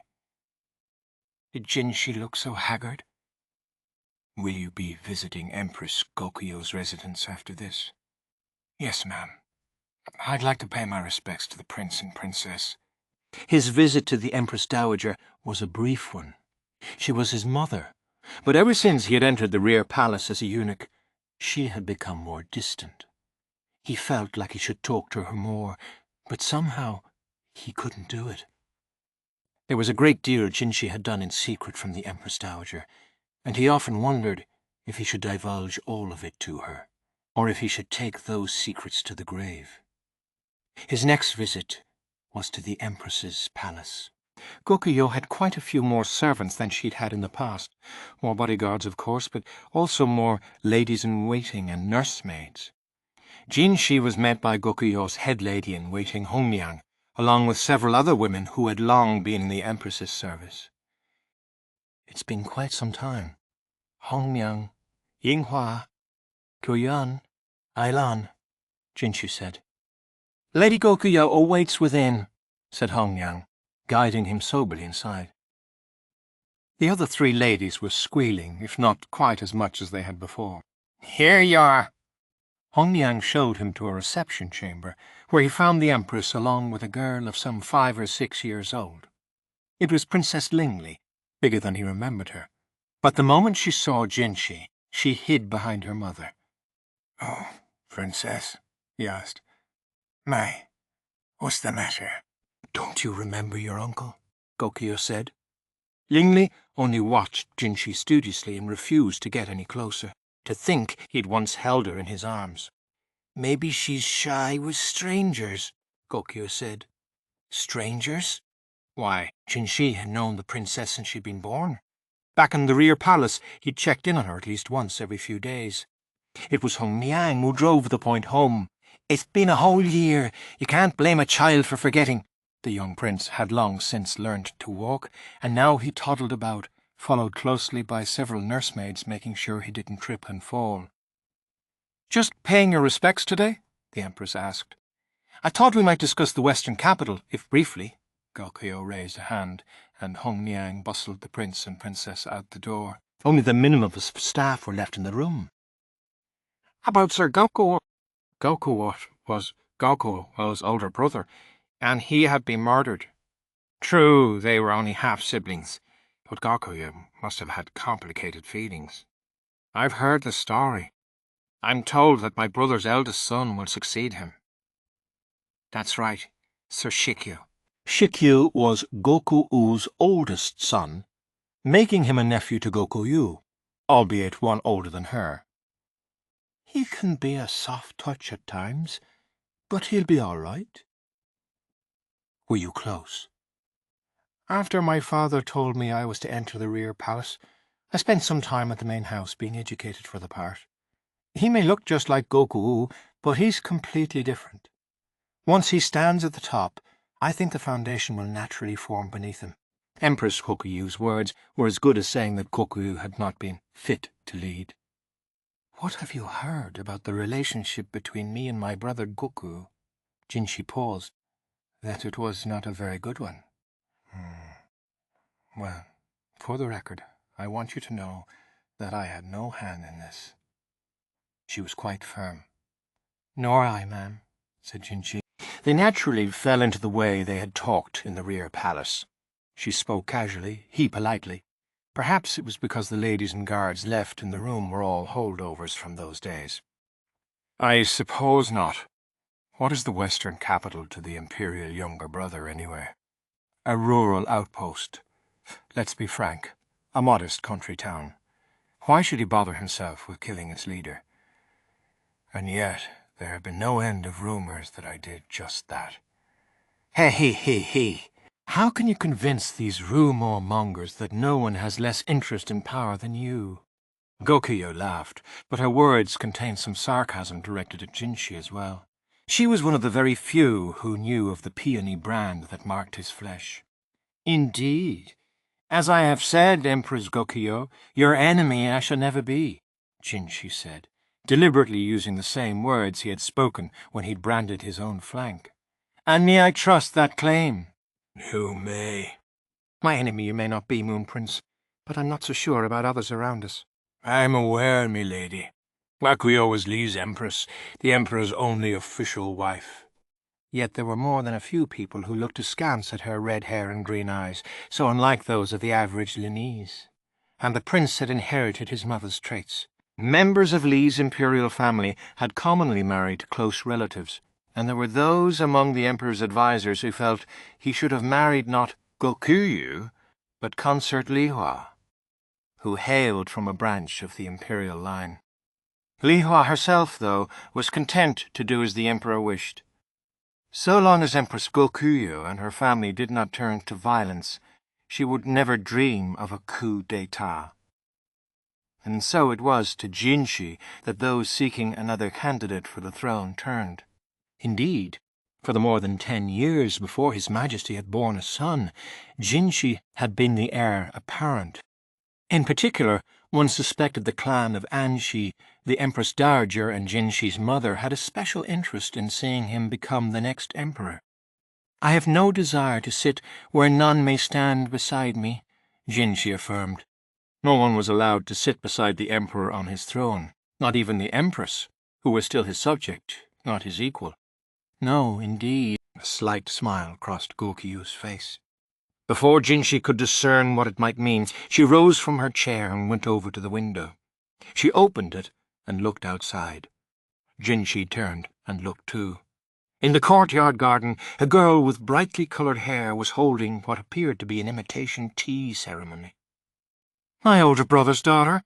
"That would make her my niece," Gokyu said.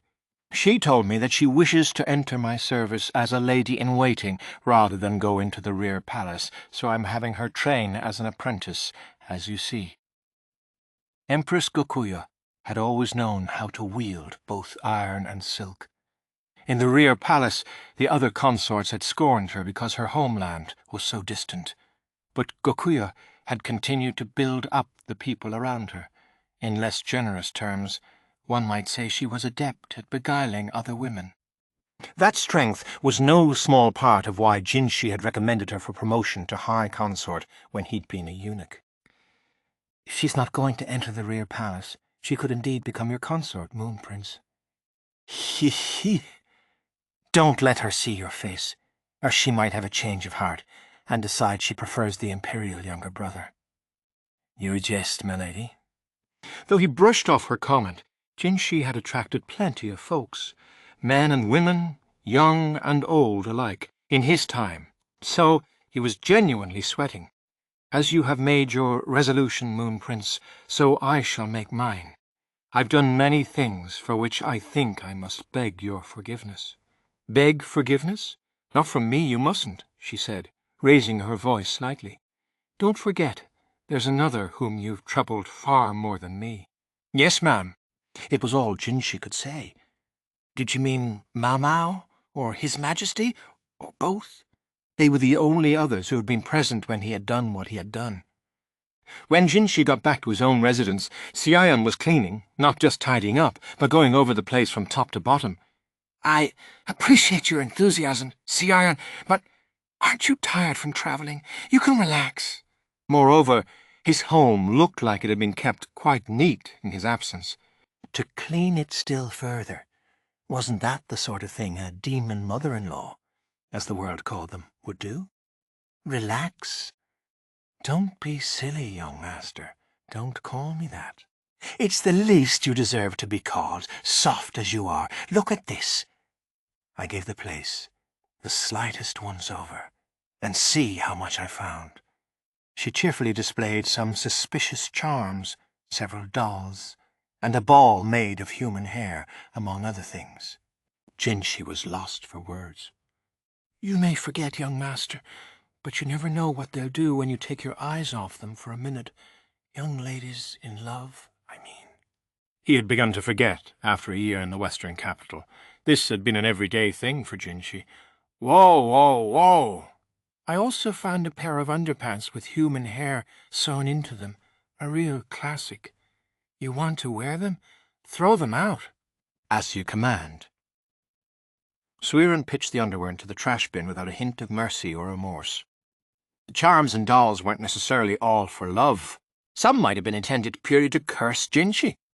He had no intention of following up on each of the tchotchkes individually, though. nor of losing sleep over anyone so cowardly that they could only attack him in this most indirect of ways. Then again, it was only because Jinshi was so thoroughly convinced that spells and curses were just superstition that he could act that way. Now, whose influence could that have been? Is Maamei here? Jinshi asked. Yes, she is. I have her cleaning one of the other rooms. Maamei was a formidable woman in her own right, but apparently even she couldn't best Suwerin.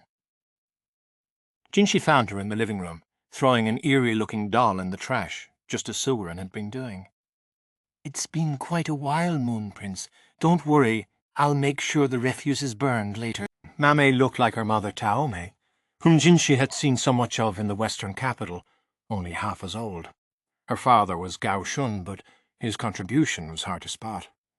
Pardon my abruptness, but could you tell me what's been happening in the last year? Jinshi asked. Of course, she replied. Let me begin with things that affect you personally, Moon Prince. Maamei didn't stop cleaning as she spoke. She said that Goku-U's daughter would soon become Empress Gokuyu's lady-in-waiting, as Jinshi had already heard. Moreover, people were beginning to urge that something be done about a consort for Jinshi himself. To top it all off, the faction that supported Li Hua's son for the heirship could be seen beginning to act, trying to establish their chosen candidate. And then there's, Maamei said, but then she stopped. What? Well, it's merely a rumor. Tell me anyway. Jinshi sat in a chair and sipped some tea Suiren had brought. When had she done that? The Imperial family currently suffers from a dearth of male heirs. His Majesty has only his 2 infant sons, and you are unmarried. So there are those who, let us say they seek to make contact with this male-challenged royal family. I suppose that's not so surprising. I do recall the sovereign before last had a much younger half-brother. That would make him the former emperor's uncle. Jinshi had heard that he'd fled his home while the empress regnant had wielded power, lest he incur her wrath. That's right. And he has a son from the male line, meaning he could make a claim on the throne. You think he's plotting treachery? Jinshi asked. No, his attitude remains as it always has been. He has no interest in politics. However, the rumor is that there's another male member of the imperial line. Another male? Jinshi cocked his head. Of what generation? 3 generations back, perhaps. There was someone who was a member of the imperial family, but ran afoul of the reigning emperor. He was stripped of his imperial status and executed, but before that he had a child with a commoner woman. Or so the story goes.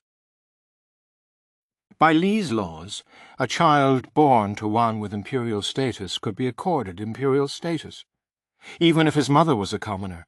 If the child had proof of imperial paternity, they could be granted a place in the succession. Most such claimants turned out to be pretenders, and even those who weren't, one suspected, largely found themselves ignored based on whatever was most convenient for the court's advisers. That story would hardly pass for a fairy tale, said Jinshi. I agree, sir. It's drivel. But as the tale is out and about, I thought I should tell you. This was what passed for a joke with Maamei. Such stories abounded. There was even a courtesan who used the royal character Ka in her name, on the claim that she was an illegitimate child of an imperial sire. It seemed ridiculous. But then there was always the case of Maomao herself, so the possibility couldn't be dismissed entirely. I have more to tell. What would you like to do? Maamei asked. I'm getting hungry. Could I eat while I listen? Certainly, sir. Maamei had found another item in the meantime, a cushion embroidered with hair. She threw it in the trash. Jinshi was starting to think it would be quicker just to get a new palace, but then he pictured Maomao chastising him for the waste of money and decided to keep the suggestion to himself. Chapter 6. Tianyu's Medical Office Diary. Excuse me? I don't suppose we can chop this guy up? Tianyu asked, looking at the nice, fresh, hanged corpse. Well, not quite fresh. It was a full day old at this point. The rigor mortis was starting to wear off. The thought of rigor mortis took Tianyu back to his time dissecting animals. Before he'd set out to become a doctor, Tianyu had been a hunter. When he caught an animal in the hills, he often drained the blood and removed the organs on the spot before taking it home.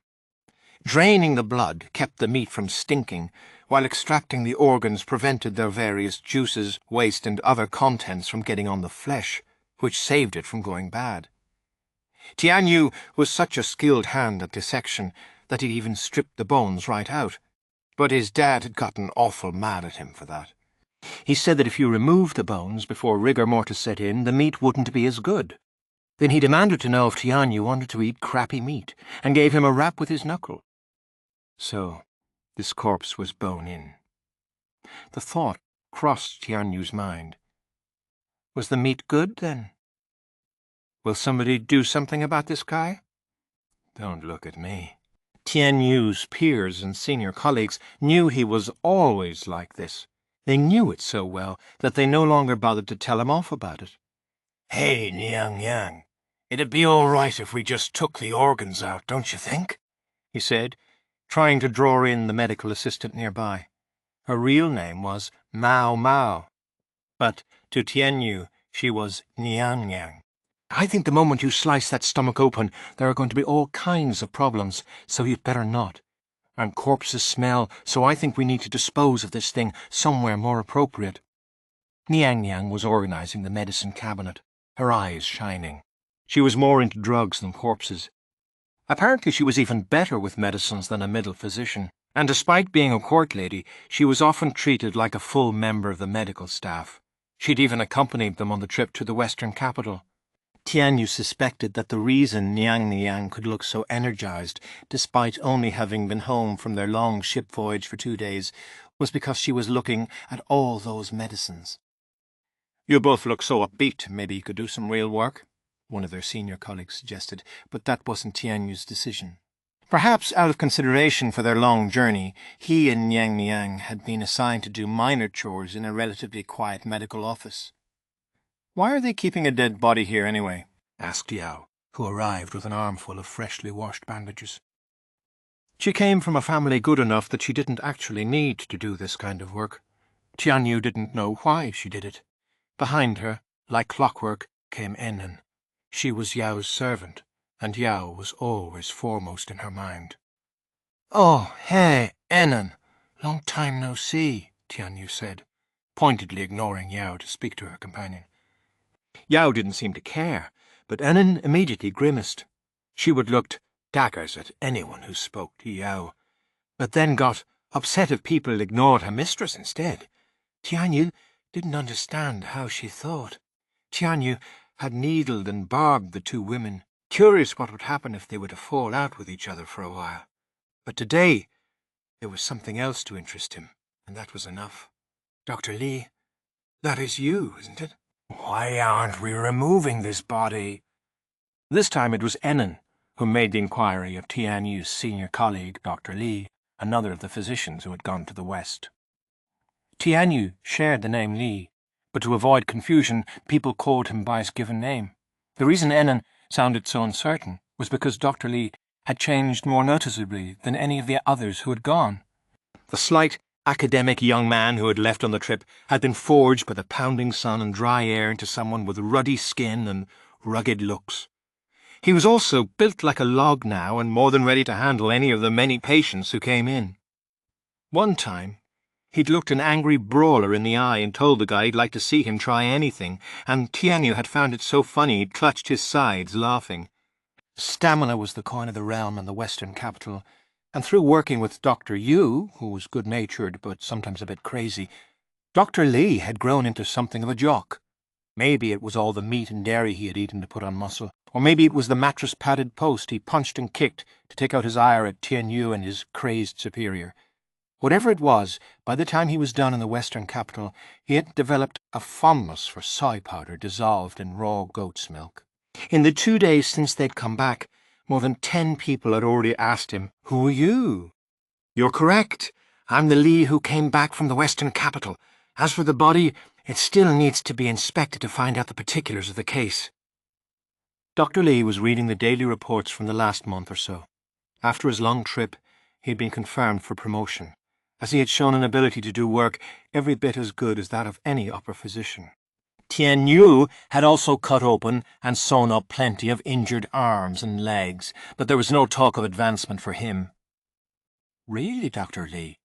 I thought they already caught the criminal and did their examination. They're going to keep investigating? To Tianyu, it was just a question. Apparently Enin took it to mean he had time on his hands, because baskets of laundered bandages began to accumulate in front of him, and she was clearly pressuring him to roll the strips up and put them away. Yes, they're going to keep investigating. Makes sense, said Ning and Yang, who was discarding some medicine. What makes sense? Tianyu asked.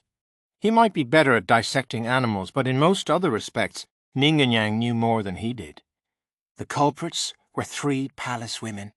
Statistically, logically, from behind a desk theoretically, they certainly could have killed a single soldier between them. And sometimes a plan can succeed by sheer chance. But that's just another way of saying that it was also entirely possible they would fail. But they didn't. Like you said, could be chance, right? I don't know much about politics or the law, but was it really sheer dumb luck that their plan worked? Or was there something else involved? If there was, then we can't just go throwing out the body that might prove it, or racking it up. Dr. Lee didn't react, seemingly suggesting that Yang was right. What do you even mean? You and the shrimp with the glasses proved what happened to Yang. Tianyu cocked his head, not sure what was going on. We can dissect it, right? Right? No! Hands off! Dr. Lee put down the reports and stood in front of the body. And don't make too much of a big deal of the fact that we've got a body in here. You and I are used to this sort of thing, but you'll frighten folks from other departments. Yes, sir? Maybe Dr. Lee didn't like the sound of Tianyu's answer, because he found himself absorbing another knuckle. It was hard to know if it was all the additional muscle, but Dr. Lee talked with his body more than he had before. Yao, Nen, may I have a moment? Dr. Lee asked. The 2 young women had been listening attentively but quietly. I've been reading the daily reports. Is everything all right? It says the 2 of you haven't gone back to the women's dorm. Really? Why not?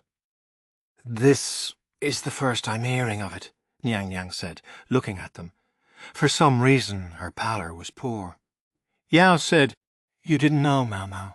The women's dormitory is full and there's no room for the newest palace ladies, so they asked for volunteers to move out. Nian and I were barely there to begin with, so it seemed perfect. We made sure they didn't touch your room, though. We did try to clean it occasionally. It wasn't too dusty, I hope. No, it was fine. Thank you. So that's what you meant about leaving the dorm. Wait, does that mean you've been at that house all this time? Yang was starting to scowl. Tianyu felt a rush of curiosity as to which house that house might be. As a matter of fact, well, yes. We've even got some furniture there, and going somewhere new seems like a lot of work. You've practically moved in. Don't worry, we're paying for our expenses. Master Lahan won't accept it from us, so instead we give it to a trustworthy servant, Ainen said, although she looked oddly uncomfortable. Normally she backed Yao to the hilt, but in this particular instance she seemed to have some qualms. Iningandu was looking up and off to the side. Clearly this subject made her uncomfortable. Tianyu's eyes gleamed as he considered how to break into the conversation. He decided to take the direct route. Hey! So, where is it you 2 are living? I don't know anything about. The 2 of you are welcome to handle everything on your own. If I can occasionally get one of Enin's side dishes, I'll be happy, said Yang. Maomao. Enin looked at Yang beseeching. I've become a pretty good cook myself, you know, said Yao, competing with Enin in her own modest way. They were completely ignoring Tianyu. Hey, so.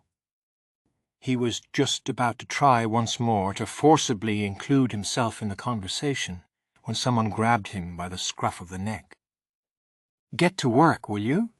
Dr. Lee's strength had grown so great that he could pick Tianyu up like he would a stray kitten. The physician hadn't gotten much taller. How much training had he been doing? The three of them are talking too, Tianyu pointed out, but their hands are moving. Niang Yang was writing down in detail the various medicines and their dispositions, while Yao and Enon were rolling up bandages and putting them away in the cabinet. "This is your job," Dr. Li said, placing the daily reports he'd been reading in front of Tianyu one after another. "Look into any unusual cases in the reports and find out what happened. Got that?" After a moment, Tianyu said, "Yes, sir." He had the sense that if he didn't give a proper answer, the good doctor might just break his neck. Chapter 7. Maamei and her inept brothers. Maamei looked at her little brothers, whom she hadn't seen in nearly a year, and wondered what had happened. "Long time no see, Miss Maamei, they're back." The first one to greet her wasn't either of them, but Chu, the wife of Bayu, the older of her two brothers. Chu had been an acquaintance of Maamei's. In fact, that was how she had come into the family, and she had always been the cheerful type, but Maamei had to wonder why she looked the way she did at that moment. "What in the world happened to you?" Chu's right arm hung limply at her side. Moreover, her whole body was covered with injuries, and her slightly muffled speech implied that she had sustained some damage to her internal organs as well. "Oh, I just made a little oopsie, and now I won't be able to use my right arm for the rest of my life." "Well, don't you fret. I can still do a few tricks with the other one, see?" Flowers and flags appeared in Chu's left hand. Daoyu, as usual, was watching his wife with lifeless eyes.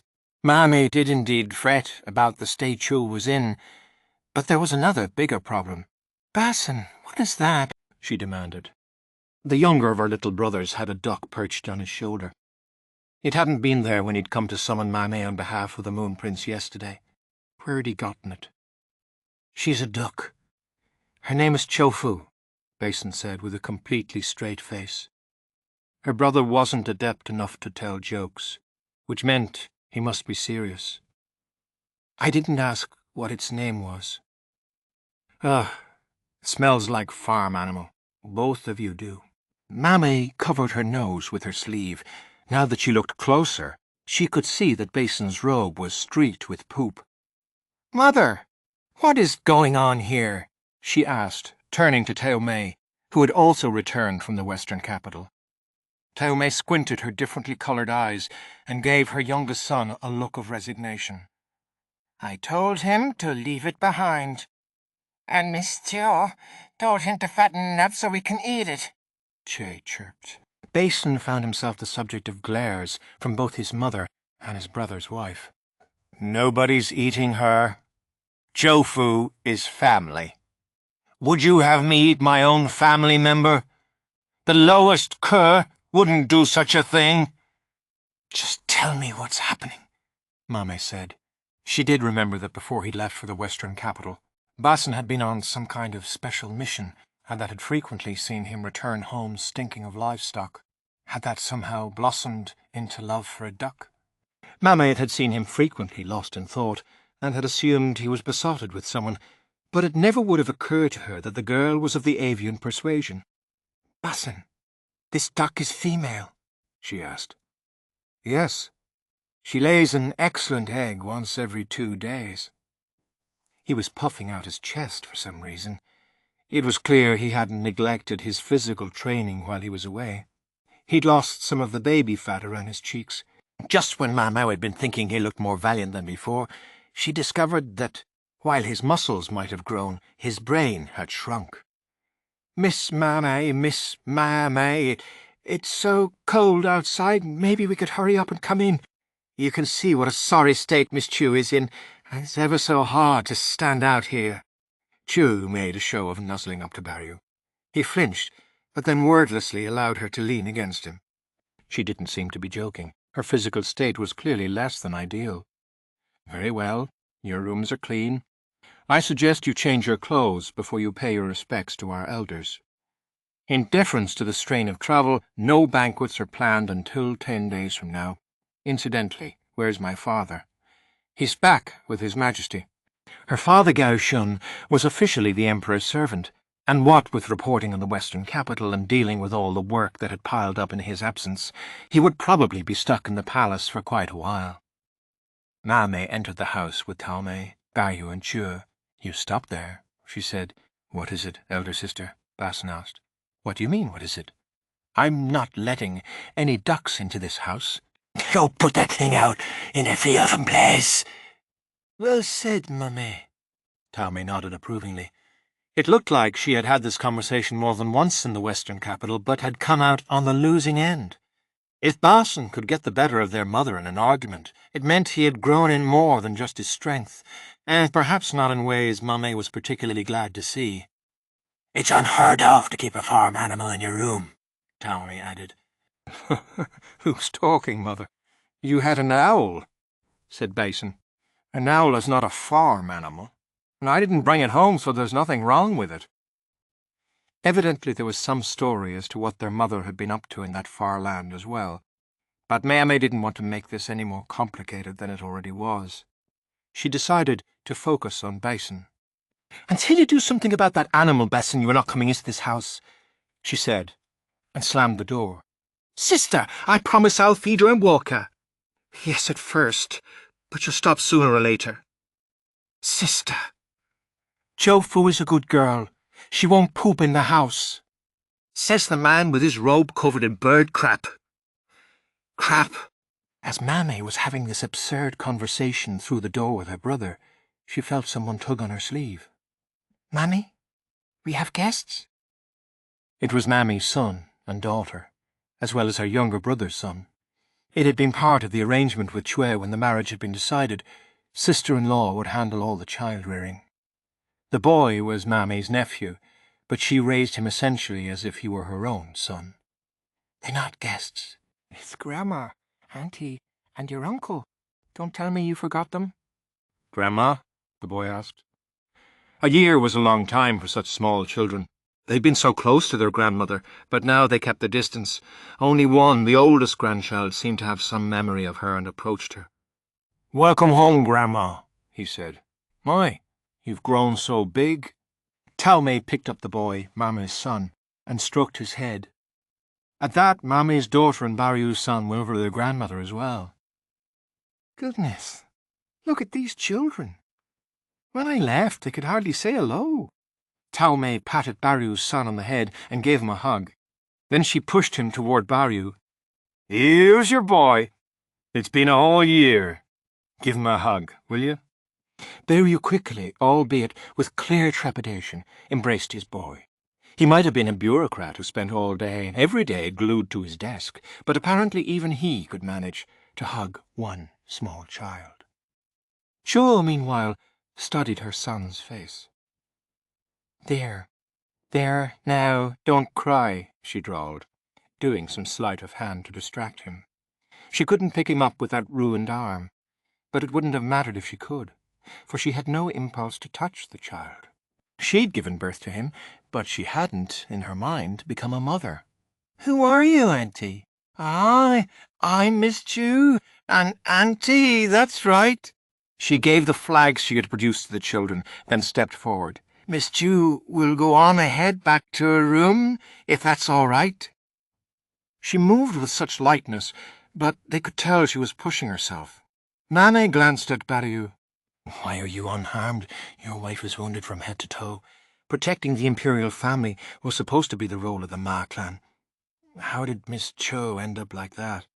"You're the one who promised her she could do as she pleased if she would only marry me, weren't you? That's some way to talk to your sister."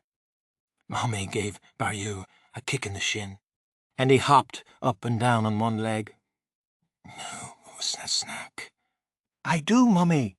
Snacky." Her nephew couldn't talk very well yet, so he just raised his hand. If he was anything like Chua, he would grow up to have quite an aptitude for languages, but at the moment he only knew a few words. "Mother, Baryu, if you'd kindly inform Grandfather that you're back home, you'll find hot water and a change of clothes in your rooms." "Very well." Maomei and Baryu walked into the house. Maamei gave the children to their nursemaid. She had more parts to play than just mother. Since the Ma clan men might die defending the royal family at any time, it was always a woman who fulfilled the role of family head, so that the clan could continue undisturbed. Maamei would have to oversee the reports from Tamei and the others. She couldn't have them leaving anything out.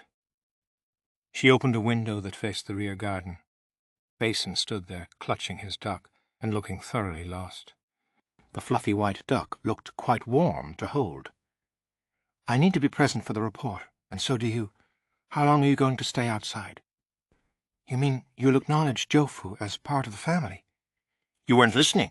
I said you are not to bring that duck in the house. If I let you in with it, then the children will want one. What if they each demand a duckling of their own, eh? What will you do then?" I see what you mean. Personally, I'm with Miss Chu. I think the best place for that thing is on our dinner table." Basin begged Maamei with his eyes not to do such a thing, hugging the bird close. It was certainly not the behaviour of a grown man, but Maamei couldn't help noticing that in fact it showed Basin had matured. "You've learned to control your own strength," she observed. "I'm not a child anymore," he said. Basin's physical strength was overpowering, far greater than your average soldier's. It was all thanks to his naturally muscular build and his reduced sensitivity to pain. He had the capacity to shatter bones when frustrated, and for many years he had been haunted by his inability to control his own strength. Maamei should know. Basin had broken her arm when he was still little. It might have been his vivid memories of that moment that left Maamea's youngest brother with so little attraction to women. He had learned in that instant that they were fragile, easily broken. Maamea looked from Basin to the duck and back. "I've got an idea. Why don't you take that duck back where it came from?" "Oh, I could hardly go all the way back to the Western capital now." "That's not what I meant. The place you were going before you left for the Western capital." "Isn't that where you got it?" "Oh!" Basin gasped, as if he were only just remembering. "No, wait. I don't have any business there anymore, so I have no reason to drop by." His face was bright red. "Ha ha!" Maamei's intuition went into overdrive. "Sillier. Even Basin wouldn't actually be attracted to a farm animal. If you don't have a reason, you just need to come up with one. Suppose you're there to return the duck, and just in passing you pay a visit to whoever it was that helped you." Basin fell into an awkward silence. Just how bad was he at romance? Whatever. Manny sensed that one more good push would get him talking. "If she keeps ducks, I suppose she's a farmer?" "No," Basin said firmly. "A nun, then. If so, the course of that true love certainly wouldn't run smoothly." "She didn't abandon the world of her own volition." Basin was so simple. He might refuse to say exactly who the girl was, but a few leading questions would get it out of him. Maamei's information network might not be as extensive as that of the Mi clan, but it was formidable nonetheless. Was there anyone in Basin's orbit who had been forced to leave the world in the past few years? One with whom he might reasonably be expected to have contact? Add in the duck factor, and the answer became obvious. "Tell me, she wouldn't happen to be a former consort, would she?" "Whatever do you mean?" Basin asked, clearly shaken. Lishu, at the time an upper consort, had been pushed to take vows for the crime of sending the court into an uproar. In order to prevent any jealousy, she'd been admitted, so Maamei had heard, to a rather unusual kind of monastery. She'd joined a group of wayfarers looking for immortality. They experimented with a wide variety of farming methods and livestock on the premise that you are what you eat, and so one's diet might lengthen one's life. Lishu herself was a member of the Yu, or Rabbit, clan. Her mother had come from the clan's main house and was a childhood friend of the Emperor's. On more than one occasion, His Majesty had assigned members of the Ma clan to guard Lishu's person. According to the reports Maamei had seen, Lishu's biological father didn't treat her particularly well. Rumour described Lishu as a vile woman, so shameless that she had entered the rear palace of 2 different emperors, but the truth was that she had been simply blatantly used as a political tool. Li Shu was something of a tragic figure, but at the same time it was not the place of the Ma to criticize the doings of other named clans, so they had left the matter alone. The Yu clan had declined substantially from its zenith. Li Shu's father had been brought into the family as an adopted son, which was all well and good, but he lacked the acumen to carry a great house on his shoulders. Perhaps their status wouldn't have suffered so much if Li Shu had remained an upper consort. So the object of Baixin's affections was a girl of high standing, but one whose family was no longer so well regarded, and who herself was twice divorced and a nun. "You certainly do have unique tastes." "What's that supposed to mean?" Basin said hotly. The duck had squirmed out of his arms and was pecking at the grass in the garden. "I'll thank you not to go slandering her when you don't know anything about her. She's a perfectly praiseworthy young lady, like a little flower waiting for spring. I haven't actually said anything about her yet." Basin's face immediately flushed, so he did still have a youthful streak. His impetuous outburst proved that much. He would probably never be able to be a close confidant of the Emperor like their father Gao Shun. He would be a bodyguard and nothing more, Maomei reflected. "A little flower waiting for spring, eh?" she mused. To what kind of flower might she or Tamei be compared? Some had told Maamei that she was like a vine, constricting and relentless. Considering that she had gained her husband through sheer tenacity, Maamei could see what they were saying. Now, here was a problem. As much as Maamei herself was trying to spur Basin on, there was a real question of whether it was appropriate for him to be visiting a recused former high consort. From a common-sense perspective, the obvious answer was no. Still, Maamei hesitated to confront her little brother with this truth, and urge him to give up just when he had finally taken an interest in the opposite sex. Was there nothing she, as his older sister, could do? A woman of the Ma clan had one major weapon: her mind. She always had to be thinking 2 or 3 moves ahead so that she could take command should anything ever happen to the men.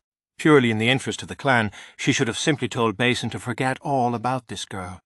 Yet that would have been to betray her ideals. At the same time, it would have been irresponsible to just thoughtlessly cheer him on. Maamei was beginning to regret having given Basin such freewheeling advice. "All right, Basin. For the time being, I want you to take that duck back where it came from. However, you should let them know you're coming." "Let them know I'm coming?" "Yes, that's right. Moreover, your work there is already done, so you absolutely must get approval from— Was it the Moon Prince? Was he the one who sent you there?" Any time you did something where there might conceivably be any kind of problem, it was important to have your superior's fingerprints on it when the trouble started. That was Maamei's philosophy. Yes, it was. "Finally, when you go to give the duck back, I'm going with you." "You are? Why?" "Well, they must have more than just ducks there, right? I'm sure they keep plenty of animals. I'm going to bring the children, so that they can get some hands-on experience. If I happen to bump into the honoured daughter of a famous house while I'm there, so be it." It came down to this. She needed to plant the seeds of a conversation. The named clans met once every several years, and most of them could usually be expected to attend, except perhaps that band of eccentrics, the La clan. And it was nearly time for the next meeting. The status of the Yu clan had declined, and it was largely Li Shu's father's fault, so Maamei suspected he wouldn't be there. Someone else would attend in his stead. Maamei had an excellent excuse to participate. She would accompany their grandfather. She just had to make contact with the Yu clan. Then she could help the seed she'd planted grow. "What did you do during all that time in the Western capital? Don't you have any impressive feats to show for it?" "Should I say I did in any of my reports? Without a war on, it's hard for a soldier to distinguish himself, you know.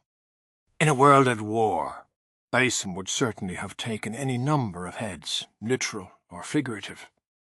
Then again, with his hard-charging personality, he might not have lived long enough to celebrate it." "Fair enough. There did seem to be no end of tales, though, that some random farmer did all sorts of good."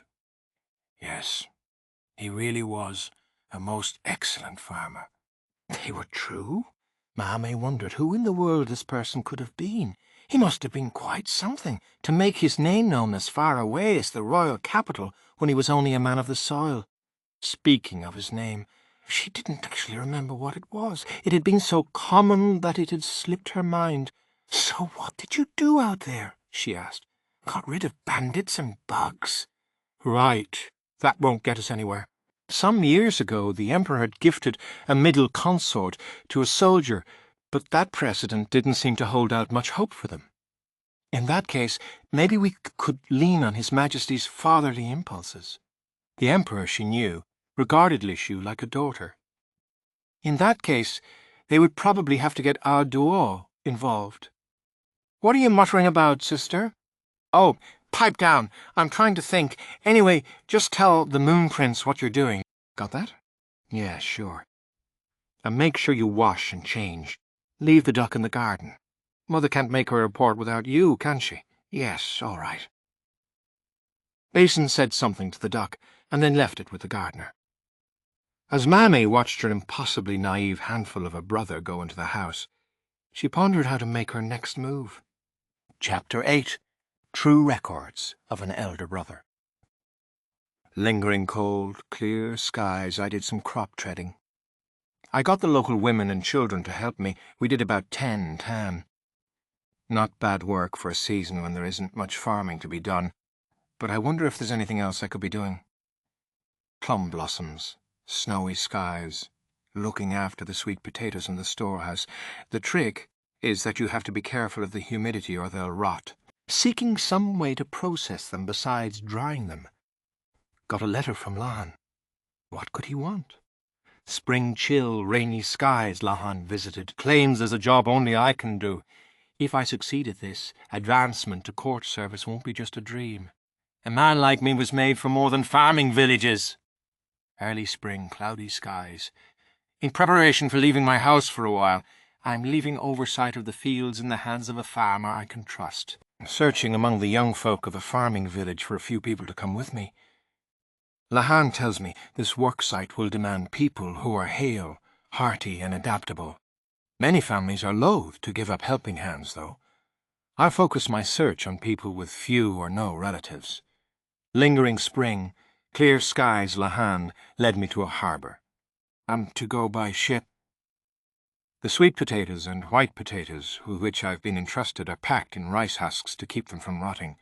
Maybe Lahan plans to use them for trade. Wait! Hey! What's Uncle Lahan doing here? What? No one said anything about teaching farming in the western capital. Mid-spring, clear skies, ocean, ocean, ocean, ocean. The sight of my relentlessly vomiting uncle makes me glad that I cope well with moving vehicles. My uncle didn't remotely recognize me as his nephew, and after I told him my name so many times, I mean, not that I care. There's not much to do on the ship, so I help with cooking in the galley, or dangle a fishing line pointlessly into the sea. Call it obvious, but there's no soil to till in the ocean. Spring in the air, cloudy skies. We make a brief stop at the country of Anon. As a southern land, it has a wide variety of produce. Lots of fruit, but not many dry crops, presumably because the salt wind would damage them. Bought some fruit seeds in the market. Wonder if they'll grow in thee. Spring warmth, clear skies arrived in Oisi province. Grass and plains as far as the eye can see. Nothing here at all. Lots of land that could make for good fields if cultivated, but water is scarce. We'll have to find a source of water and see if we can set up an irrigation system. Additionally, landfall has substantially improved Uncle Lacan's mood. Vibrant spring, clear skies. We're going to stay in a sprawling mansion in the western capital. Try to organize my belongings, only to discover the seed potatoes I brought were missing. Apparently they got put in with a physician's cargo and wound up in the medical office. There was a vaguely familiar face there. I think her name is Maomao. She's Lahan's adopted younger sister. For some reason, she calls me Lahan's brother. Come to think of it, I never did introduce myself to her. When I try, she pays no attention. This is why nobody likes the La clan. Its folk never listen. Cherry blossoms, clear skies, I'm to go out to a farming village and teach them how to grow potatoes. Why should I come all the way out to IC province just to do agriculture? Everyone else seems perfectly relaxed. They all get to do work they already know. This is a pure swindle is what this is. Why's Lahan have to be so crooked? Geez, actually, this farming village is in rough shape. Don't they care about raising wheat? They're sowing at the wrong time, and they hardly even till the ground, let alone tread the crops. And this soil, it's so meagre. Scatter something on it, anything.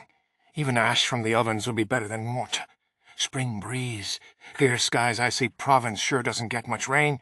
It's great that I came out to this village with Maomao and her friends and all, but now I'm supposed to spend a while teaching these farmers to grow potatoes. I have a feeling that white potatoes are better suited to the climate here than sweet potatoes. Come to think of it, weren't people talking about a swarm of insects or something? I do feel like there are a lot of grasshoppers around. No matter how many of them you kill, more just pop up in their place. Pain in the neck. I'll dilute the farming chemicals Maomao gave me and scatter them around. Fresh green, clear skies. The midday sun in icy province is bright and hot, but the nights are freezing cold. These huge temperature swings have me worried for the health of our potatoes. I finished my work at the farming village and went back to the mansion in the western capital. I found a goat there. I guess it belongs to some lady-in-waiting named Che. Don't go leaving goats around. They eat grass, roots and all. Nothing will ever grow. They can eat weeds, sure, but if any of those animals started in on the crops, we'd really be in trouble. As if a goat wasn't enough, there was a duck too. I thought that building was supposed to be where the VIPs were staying. Should they really be cramming it full of farm animals? As I was cleaning up my farm implements, a plump, older man invited me to tea. He says he's a doctor, but he really reminds me of my great-uncle Luomen somehow, although admittedly he doesn't seem terribly concerned about his alleged vocation. Since he'd invited me, I figured a cup of tea couldn't hurt, but then who should show up but, well, I heard the rumours. Hair black as lacquered thread, skin like porcelain, nose set high, and 2 eyes as dark as twin obsidians. A man of unearthly beauty, like a celestial nymph. The only disappointment was the scar running along his right cheek, but then, without that, I don't know what I might have done. His beauty was enough to drive a person to madness. It was all I could do to swallow hard and answer his questions in the most stumbling fashion. Whatever he said to me hardly registered. Which is why, to my chagrin, I answered in the affirmative. I couldn't possibly refuse. And that's how I ended up on a trek across IC province, a cross-country journey to spread the good word of potatoes. Summer starting, clear skies, creaking and shaking along in a wagon with my potatoes. I journey from village to village. People frequently turn suspicious eyes on me, a stranger in these parts. That's fine. I'm used to it. I remember when Uncle Lahan and Lahan chased my grandfather out. I got some truly cold looks from people then. My mother and grandfather kicked and screamed, whereas my father took to farming immediately. I had to ask myself what I was going to do. As a boy of 10, my only choice was to closely observe the adults around me, and somehow find the right response to the environment in which I found myself. Truly, I did a fine job. Way to go, me. When I think about that, scurrying from village to village teaching farming methods actually seems rather simple. When this journey is over, I'm going to find me a wife, a lovely wife, who's not scary and is eccentricity-free. Fragrant breeze, clear skies, I stay for only a short time in any given village. I must teach them what they need to know in the space of just a few days. I tried using some of my precious supply of paper to give written instructions, but it's proven difficult. Literacy is low in the villages, so no one can read what I write. I suppose I need to boil it down and teach them in the simplest possible terms, but without missing anything crucial. That's what I've been trying to do. Maybe I'm becoming a better teacher, because if nothing else, people have stopped looking at me like an intruder and started treating me like a welcome guest. One time one of the village girls brought me tea. She was cute, But I'm sure a girl like that already has a husband, or at least a man to whom she's pledged her future. I know these things. I can't go getting the wrong idea. Nobody likes men who think every slight show of decency means a woman is in love with them. It's been interesting getting to know the foodways of this distant land. They seem to use bean sprouts to make up for what they lack in nutrients. I got some of the beans they use for this purpose, and I'll try doing the same thing myself when I get back to the western capital. Fresh leaves, clear skies. I used a pigeon to get in touch with the Moon Prince. Very convenient, but also very inconvenient, considering they can only go one way. I need a pigeon resupply from the western capital before I run out of birds. I've come quite a ways from the western capital now, just a little farther, and it will be time to double back. I found a most interesting kind of wheat in this village. I noticed that one field in particular had yielded a remarkably large amount, and when I looked into it, I saw that the stalks were lower than most, so that fewer of them were knocked over. That seems to be why they yielded more than average. Maybe it's sheer coincidence that lower-growing wheat happened to proliferate here. I took seeds and some ears as an intriguing sample. Deep green, cloudy skies. All right, I'm finally halfway there. When this is over, I'm going to get a wife, believe me. There's something strange about the weather, though. It seems very gloomy, even though it's not the rainy season. When I look up at the sky, I can see a dark cloud on the horizon and hear a strange sound. The cloud seems to be coming closer. When I really squint, I see that the cloud is a huge swarm of insects. Oh no, they're here. Plum rains, bug-filled skies. The locust's assault continues no matter how many of them we kill. I released the last of my pigeons and told the young farmers who had come with me to head back to the western capital in a hurry. Damn it! All I needed was another 2 weeks. The fields have been ravaged. There's no wheat now, just crushed insects. All our efforts are a drop in the ocean. We are so few against so many. The swarm of insects is enough to blot out the sky, and we can do almost nothing to stop it. We'll all starve at this rate. We have to gather up every last scrap of wheat we can still find. We have to strip bark off the trees, pull grass out of the ground, something, anything. Plum rains, clear skies. I passed out the last of my white potatoes as provisions, and have chosen to dry my sweet potatoes. With nothing to eat, the thieving has begun. Adult child, doesn't matter. I have nothing left to distribute to this food. The most I could do was to share a dried potato with a child who looked on the brink of starvation. My small act of decency. Some heat, clear skies. Eva. I'm going to be killed by bandits. They stole all my cargo. High summer, clear skies. I can finally see the western capital. The closer I get, the more officials I find stationed at the nearby villages. The swarm has caused a stream of refugees from the west, and I'm treated as just another one of them. Ugh, I feel disgusting. Can't bathe. Can't even get a decent meal. When I catch my reflection in water, I see a dirty man, with an unkempt beard and covered in dust. My small change and my dried potatoes are all gone, but I've managed to hold on to my seeds and my mung beans. I've guarded them with my life. After being attacked by bandits and nearly taken for all my potatoes, can you blame me if I don't have much trust in people anymore? Then again, there are those who have done me a good turn. I need to hurry back to the western capital so I can tell them what's going on. Higher summer, clear skies. I finally made it to the western capital. I told them my name, but it didn't seem to mean anything to them. What's with that? I'm sure it's not that my name isn't actually written down anywhere, right? What should I do at a moment like this? Lahan isn't here, and it wouldn't be quite right to drop Maomao's name. My orders technically come from the Moon Prince. All right, it feels a little childish, but this is an emergency. I'll have them summon him for me. I need to yell at the top of my lungs or I won't get a reaction. I tried yelling, and they threw me in some kind of jail cell. Okay, it is really hot now. Clear skies. Thankfully, Maomao and the others came to get me, so I'm back in the mansion in the western capital. The food problem is really serious. Things are going to turn ugly if people don't get enough to eat. All I've been able to do for now is to cultivate some modest sustenance.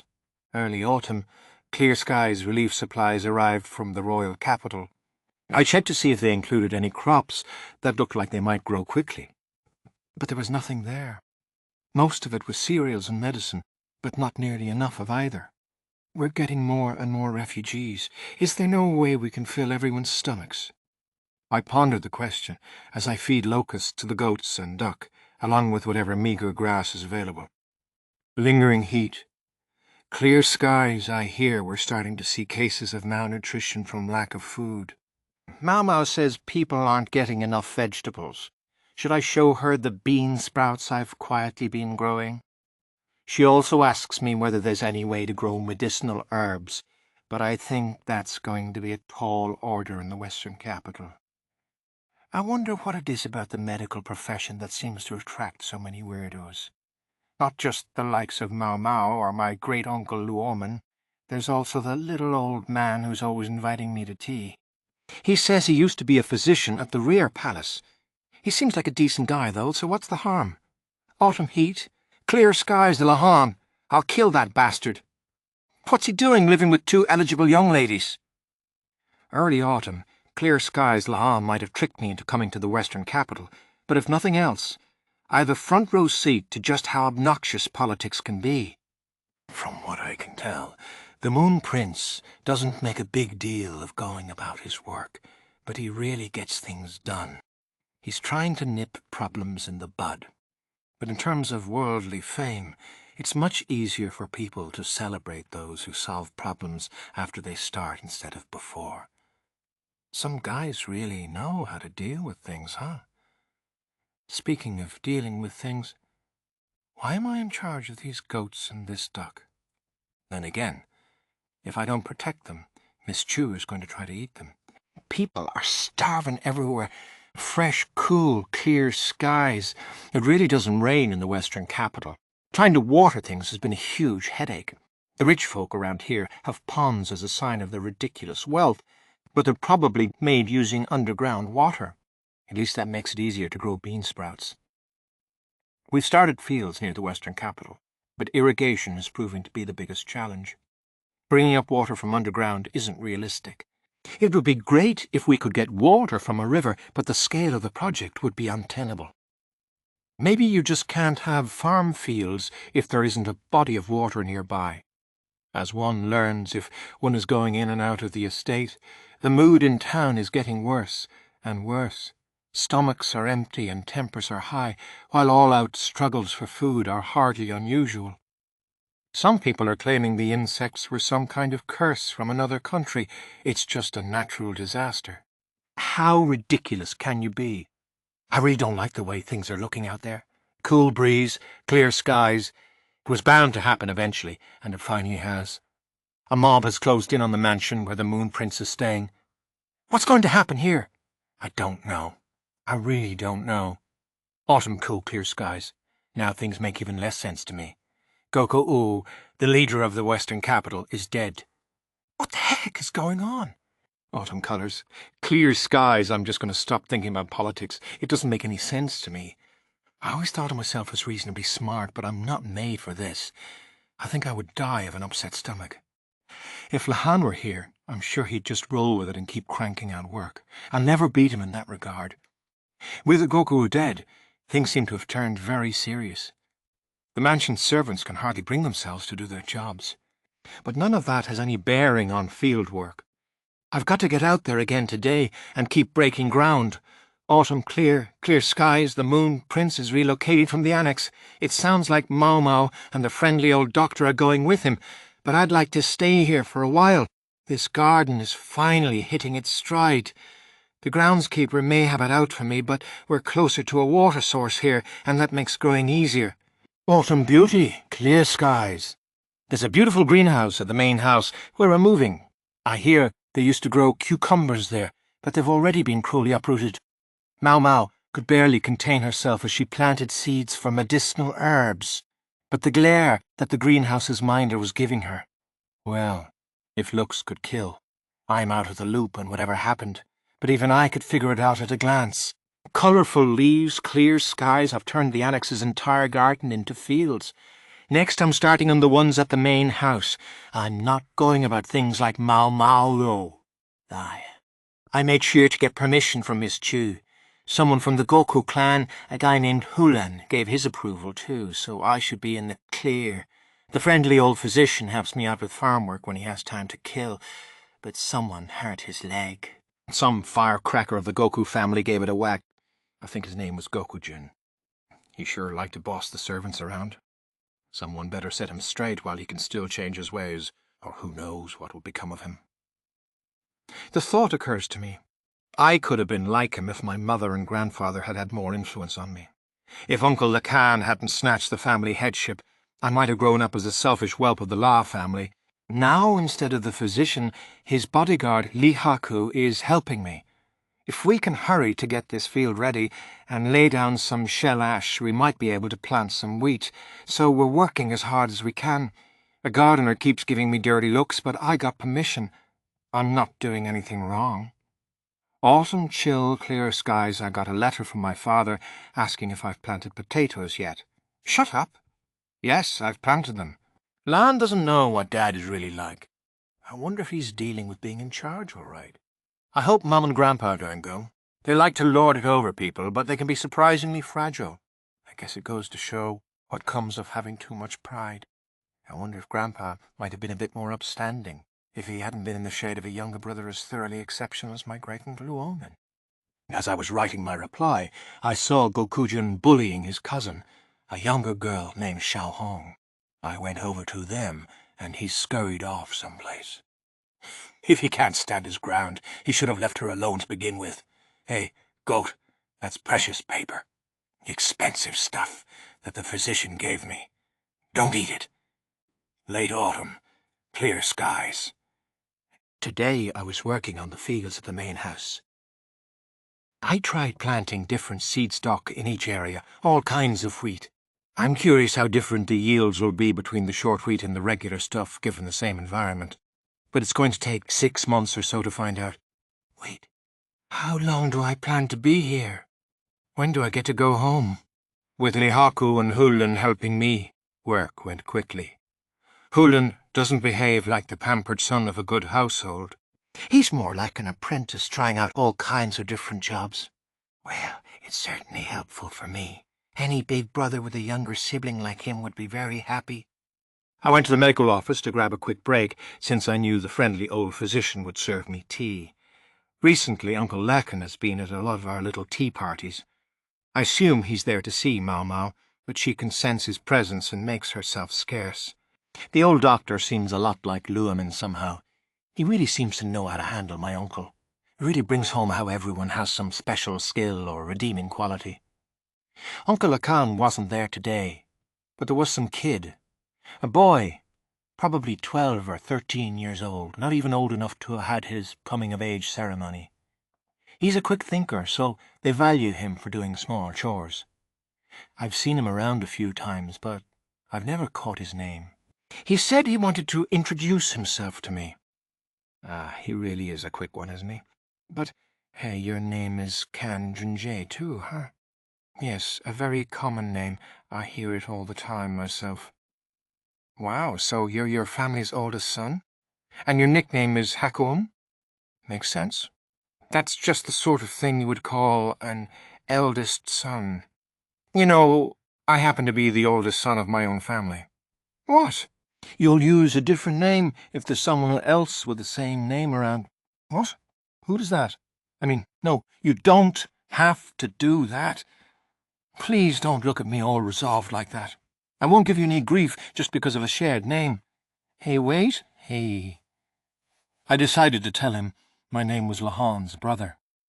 Falling leaves. Clear skies. There was some kind of commotion at the main house, but I'm busy. Harvesting my soybeans takes priority. Autumn frost. Clear skies. Uncle Lahan is here all the time, trying to see Maomao, and it's obnoxious. I'm amazed the old doctor can stand entertaining him. Miss Chul said Maomao had gone to the port town to do some shopping. That would make sense for a few days, but now it's been 10 days since we saw her. For that matter, I don't see Miss Chu either. Plus, the mood at the main house seems pretty grim. I'm sure something must have happened. But what good would it do for me to say anything? Maybe if I had the power or capacity, but I've never had much talent for those sorts of things, and sticking my nose in only seems likely to get me in trouble.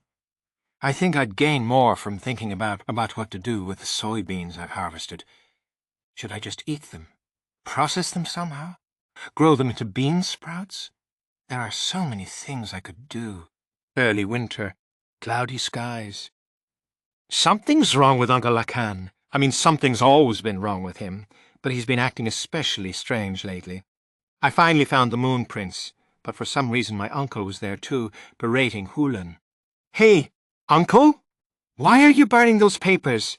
He's scary, in a totally different way from my dad or grandfather. Heck, Hulan, it's just as scary how your expression never changes. Wait, what? Why are you sitting down on the burning papers and bowing your head?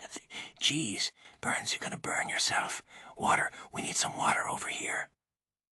12th month, clear skies. I gather that the reason Uncle Lahan was so angry at Hulan was because he did something to entrap Maomao.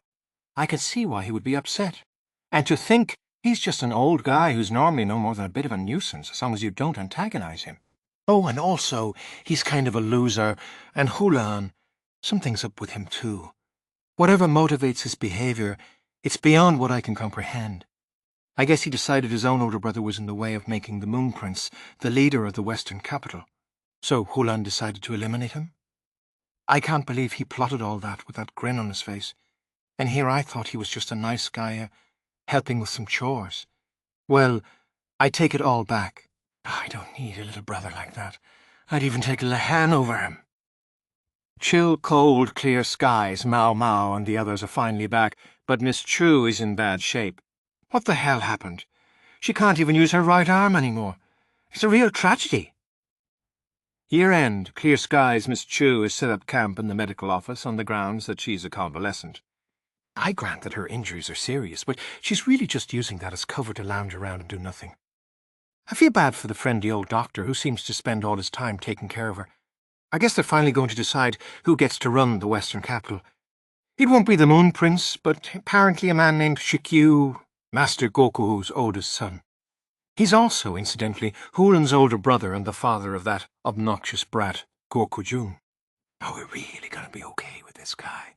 New spring. Clear skies. I saw Xiaohong today. I thought Gokujun was bullying her again, but on closer inspection, I saw Xiaohong do something very unexpected.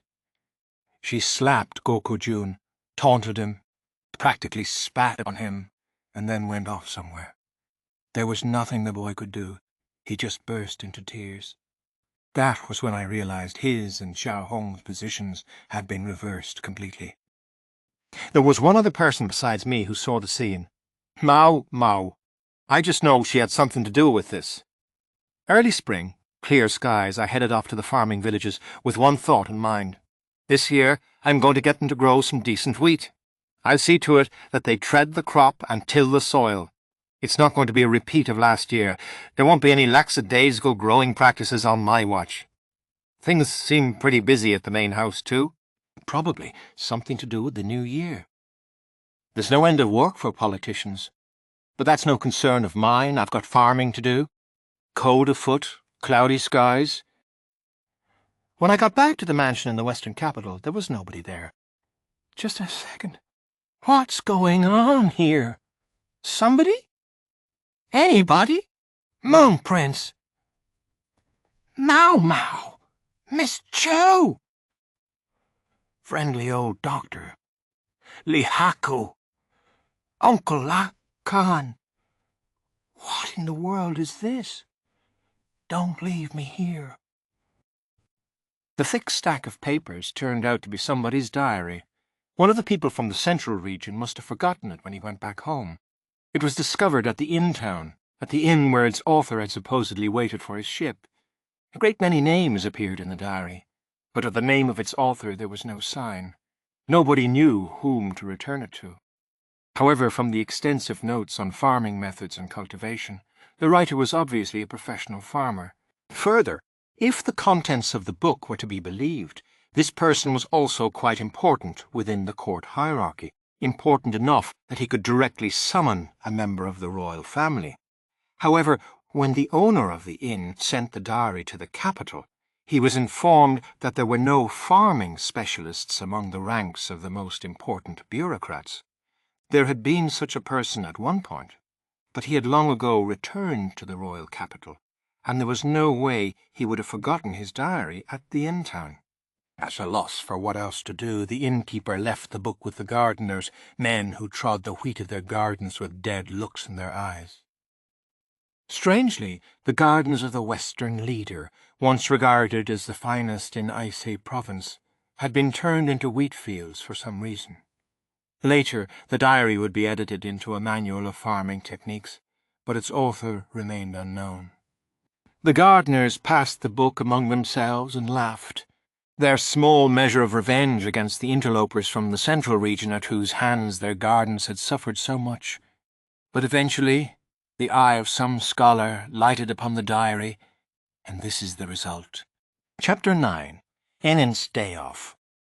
The doctors, as a rule, got 1 day off every 10, although that could slide a little depending on whether it was the busy season or not. It was the same for Enen and the other medical assistants. However, there was a problem with this system. For Enen, a very serious one. Why is it that my mistress is working today and I'm not? It's a rotating system. That's how it works, Maomao said, already tired of this conversation. But I would happily go to work today. Doctor, you said no. I think that's the end of the matter. Whose side are you on, Maomao? You just get so fired up whenever Yao is involved in anything, and then... Anyway, why did you call me here? Was it just so you could complain? Maomao gave Enen an unimpressed look.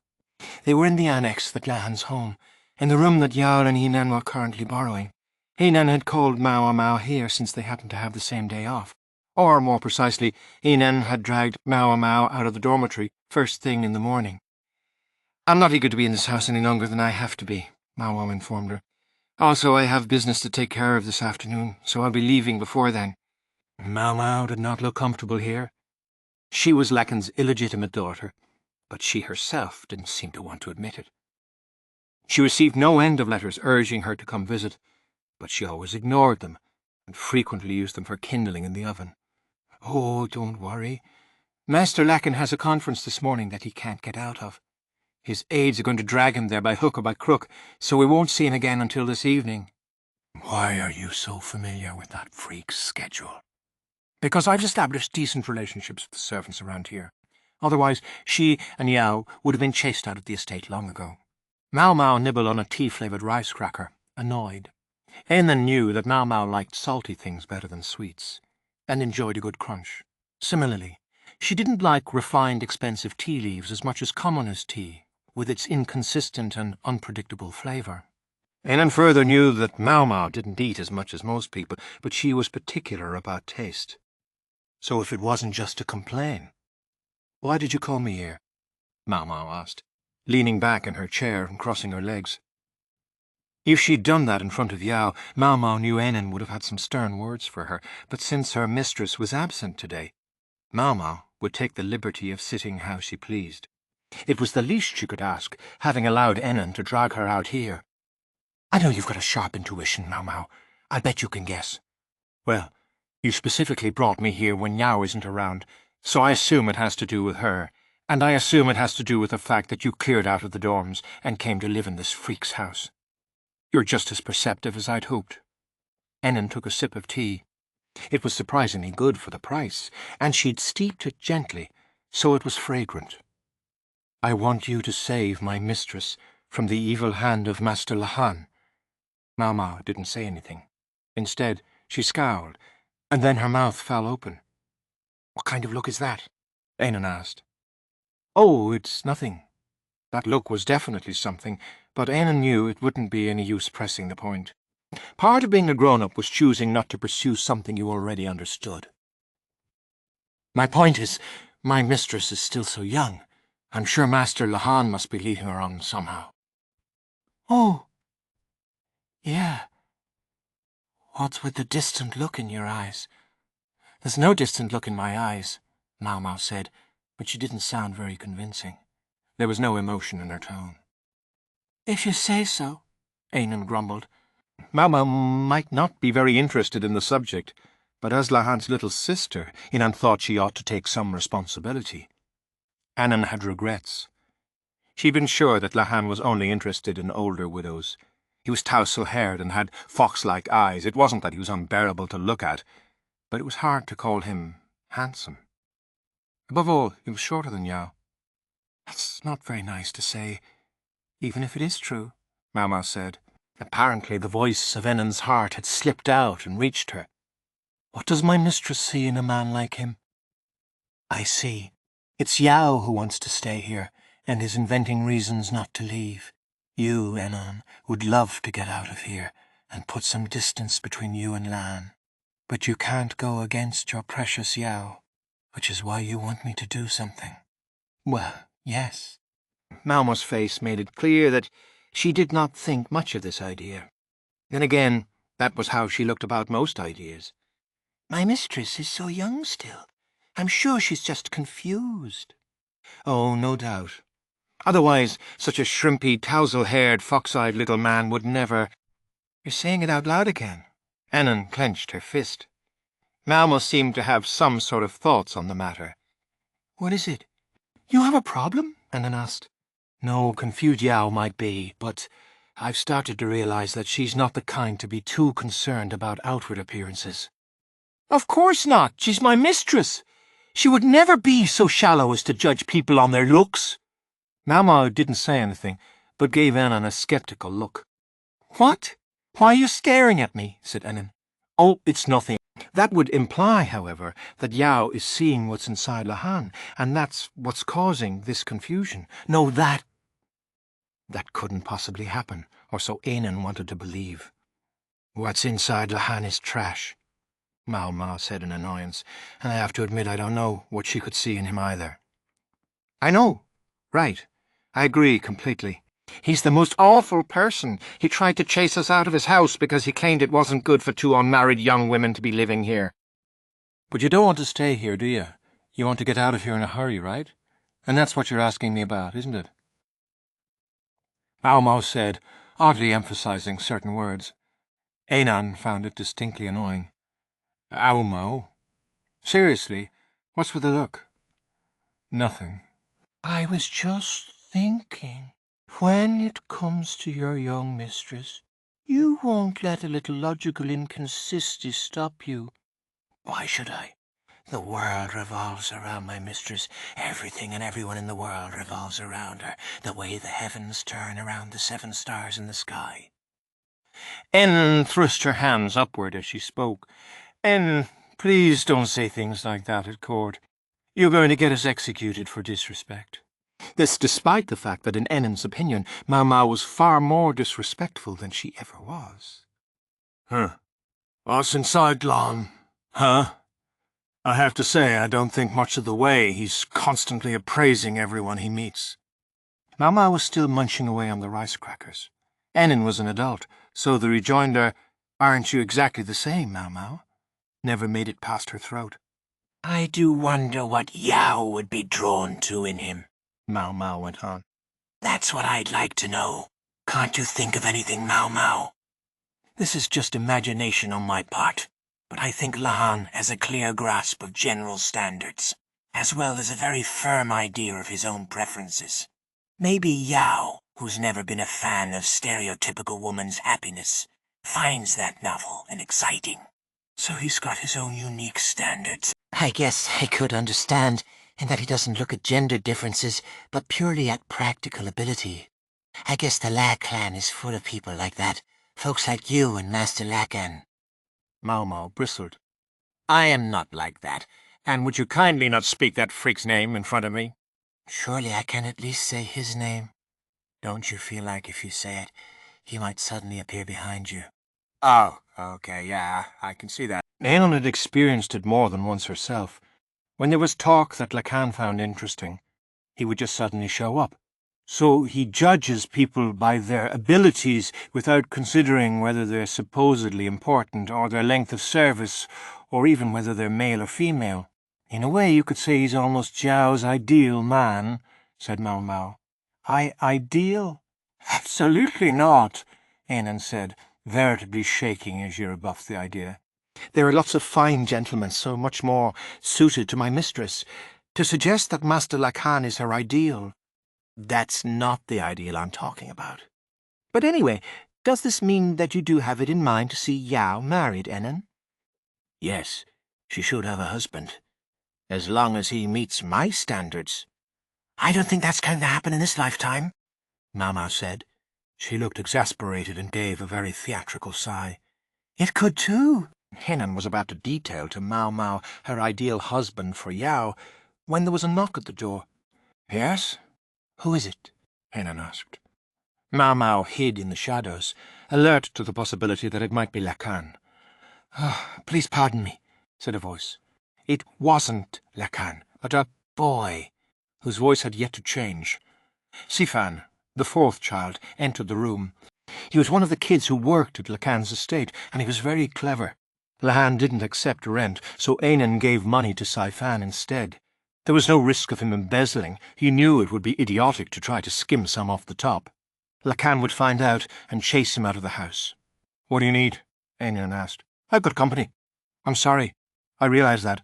However, I thought a moment when Lady Yao was out of the house would be a good time to speak to you. It has to be when my mistress is away. What do you mean? Sanfan wishes to meet with you, Lady Enon. Enon swallowed heavily. All right. Well, it looks like you've got things to do. Maomao, sensing the perfect opportunity to escape, grabbed one more rice cracker. Enon clutched her wrist.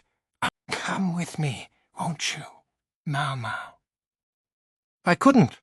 I'd only be a third wheel. Sanfan said it would be no problem. In fact, she says she's tried to summon you repeatedly by letter, said Sanfan. Maomao looked away pointedly. Please tell her that Ennan and Maomao will both come to see her. Ennan smiled sweetly, while Maomao drew her lips back in a grimace. Chapter 10. Enon and the Love Chat. Maomao and Enon were shown to Sanfan's room, which was quite large for servants' quarters. As far as Enon could tell, in Lahan's household there were ordinary servants and not so ordinary servants. The ordinary servants were mostly people who had been brought in by Lahan. The not-so-ordinary ones were the people Lahan himself had accumulated from here, there, and everywhere. The man known as the strategist was perfectly average in terms of his looks and physical abilities, perhaps even a bit below average, it was safe to say. He was of medium height and build, had eyes like a fox's, and an unpleasant grin. The only really distinctive thing about him was the foreign monocle that he wore. Officially, he was a soldier, but he lacked any muscle to speak of. Nor did he have any stamina. He couldn't hold his liquor, and he could barely survive a trip on any kind of moving vehicle. Apparently, he had spent time in Aisei province long ago, and he could at least ride a horse. He seemed every inch a useless lout who'd gotten his position purely thanks to his bloodline. At least, that was what people had thought of him, until a little over 10 years ago. Then, for some reason, Lahan had wrested the family headship from his father to become the leader of the La clan. After that, opinions of him changed completely. Lahan himself, when alone, was an inveterate dullard, but he absolutely excelled at making use of other people. Nobody was a better overseer of people than he was. Lahan could see a person's particular qualities and talents at a glance, and somehow he was also able to see straight through people's lies. He would draw out those who were not blessed with excellent superiors and curry favour with them, while hostile forces he would destroy from within. Those who opposed him found themselves exiled if they were lucky, and executed if they weren't. At present, there was no one in the court who dared to stand against him. The servants brought in by such a man were never going to be completely ordinary, and Sanfan, who had joined Lahan about 5 years ago now, was one of them. She was a little short for a man, but a bit tall for a woman, about the same height as Yao. She was a woman, but typically wore male attire. Lady Maomao, Enon. You must excuse me for summoning you, Sanfan said, the slightest of smiles on her handsome face. What do you want with us? Maomao asked, and she sounded very annoyed. "I simply wanted to welcome our honoured guests, and we can do without the play-acting. Could you do us a favour and get to the point?" Annan broke in, cutting to the chase. Maomao nodded vigorously. She had been about to say the same thing. Cleverly, Sanfan had put out tea and rice crackers. She, too, knew Maomao's preferences, it seemed. "Very well. Let me be direct." Sanfan looked at Ennan. "This is about your Yao." My Yao? Well, aren't we feeling very familiar? Ennan wasn't about to put up with hearing Sanfan refer to Yao like that. "Are you suggesting that because she's Vice Minister Lu's niece, I should refer to her as the young mistress?" "From my investigations, I'm aware that Zhao shuns her uncle's reflected glory. Taken purely on her own terms, she's just another lady of the court, isn't she? Is she so distinguished that I should afford her a title of honour?"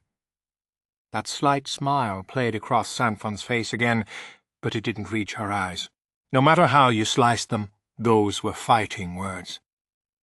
Just as Ennan had looked into Sanfan, Sanfan had done the same for Ennan and Yao.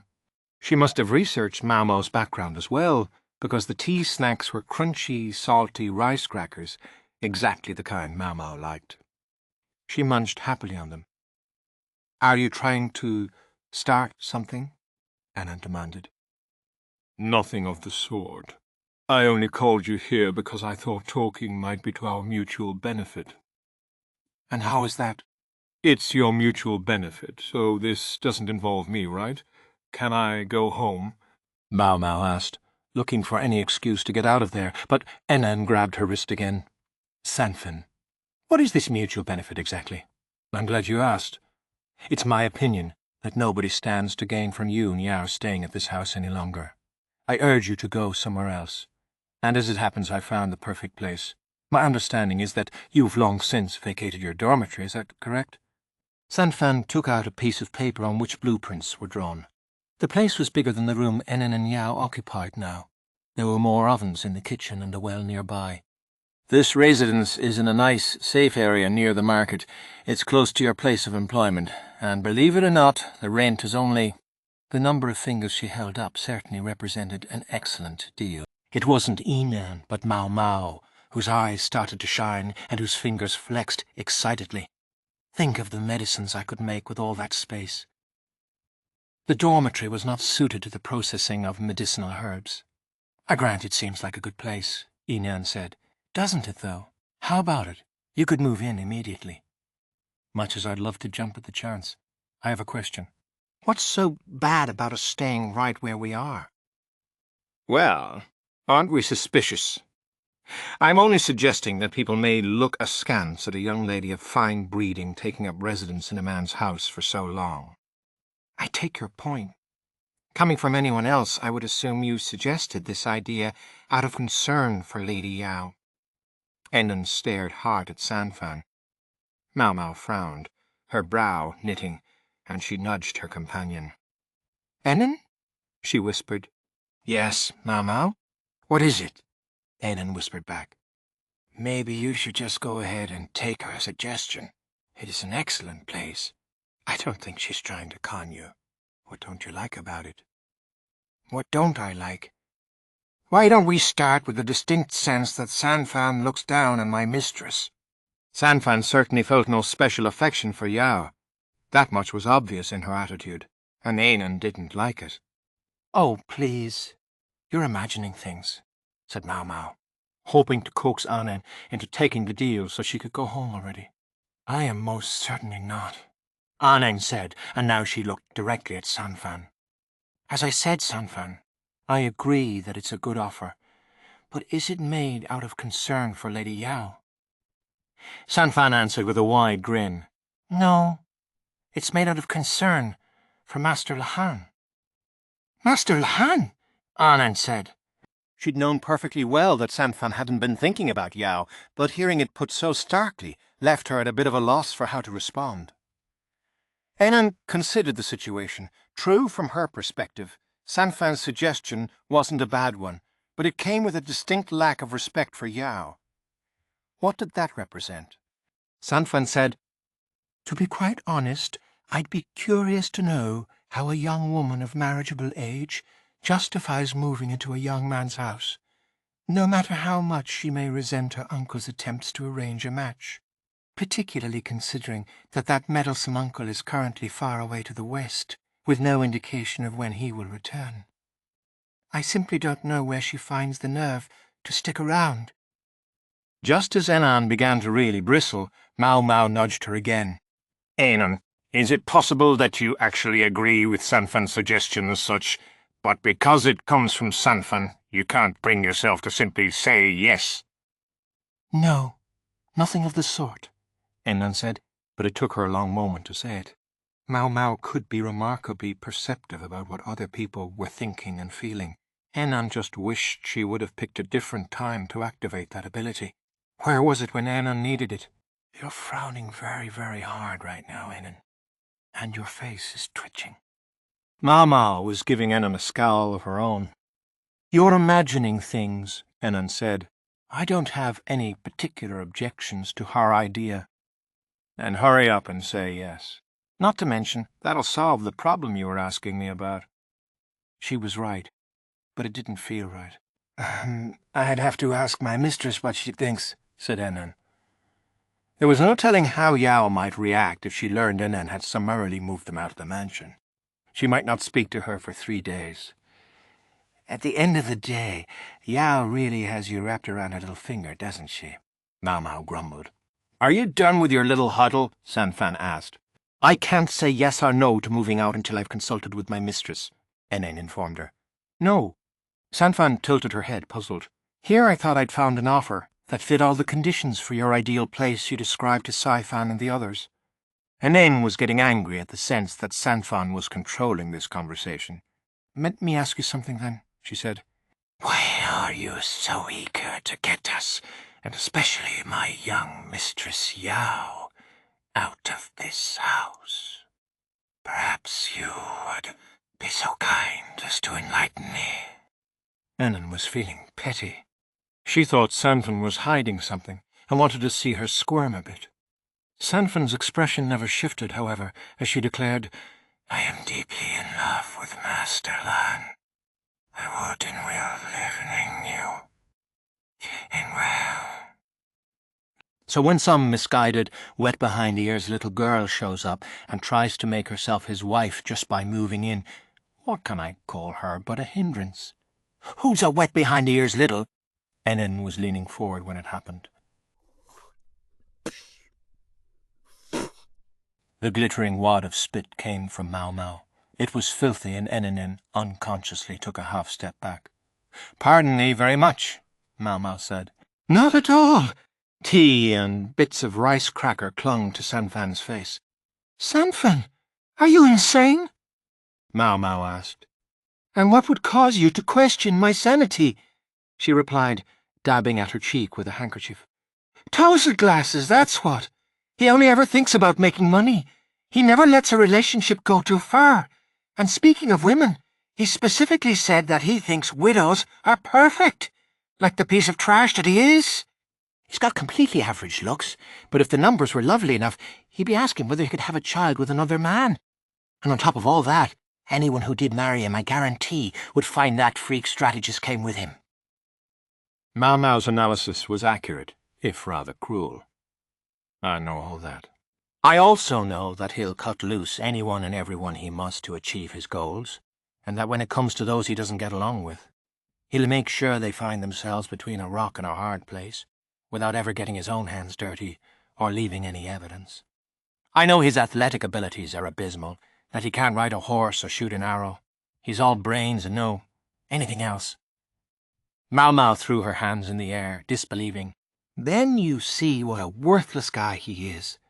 Her reaction was so over the top that Enan's fury at Yao being called a little girl seemed slightly less absurd in comparison. It was then that Sanfan blushed, just faintly. I realize that Master Lahan may not appear to be such a wonderful person, but nonetheless, he was the one who gave me the opportunity to live like myself. He doesn't twist his thinking just because something is beautiful. With apologies to Sanfan, who was clearly in the flush of maidenly love, Enan couldn't bring herself to think well of Lahan. Maomao, feeling like she wanted to throw up, gave Sanfan a very serious look. However highly you may esteem Lahan, Sanfan, he's a piece of trash. My guess is that just when you think you've both had fun and it's time to seal the deal, he'll suddenly marry the young daughter of some fine family, as if all your flirting together meant nothing to him. Then he'll at least pretend to create a perfectly decent family. That guy's no good, I'm telling you. Most of all, I think you would find it hard to become the mistress of this household in your current situation. Remember, you'd be a daughter-in-law to, you understand? A sweet-toothed freak of an old man would be part of the deal, no question.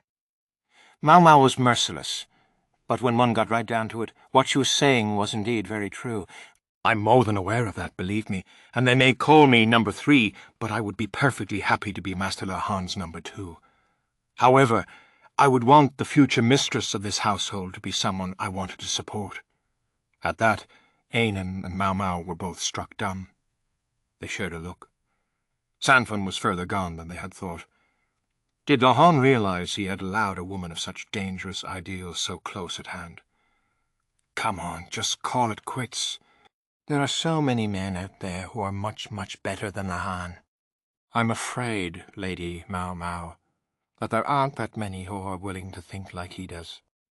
Sanfan, you may not match my Mistress Yao, but you're very capable. You've just got tunnel vision right now. Try to be rational. Any man who would choose a woman on such narrow-minded criteria as whether she's capable is a man I'm not interested in to begin with. I'm telling you, that guy is definitely all about looks. He can say what he wants about numbers, but he loves a pretty face. You've got to face reality. Mama shook Sanfan by the shoulders. Enon could at least halfway understand Mama's feelings. Why that bespectacled loser should be so popular with the ladies she couldn't begin to guess. Some men just seem to attract women, even when you would think they wouldn't.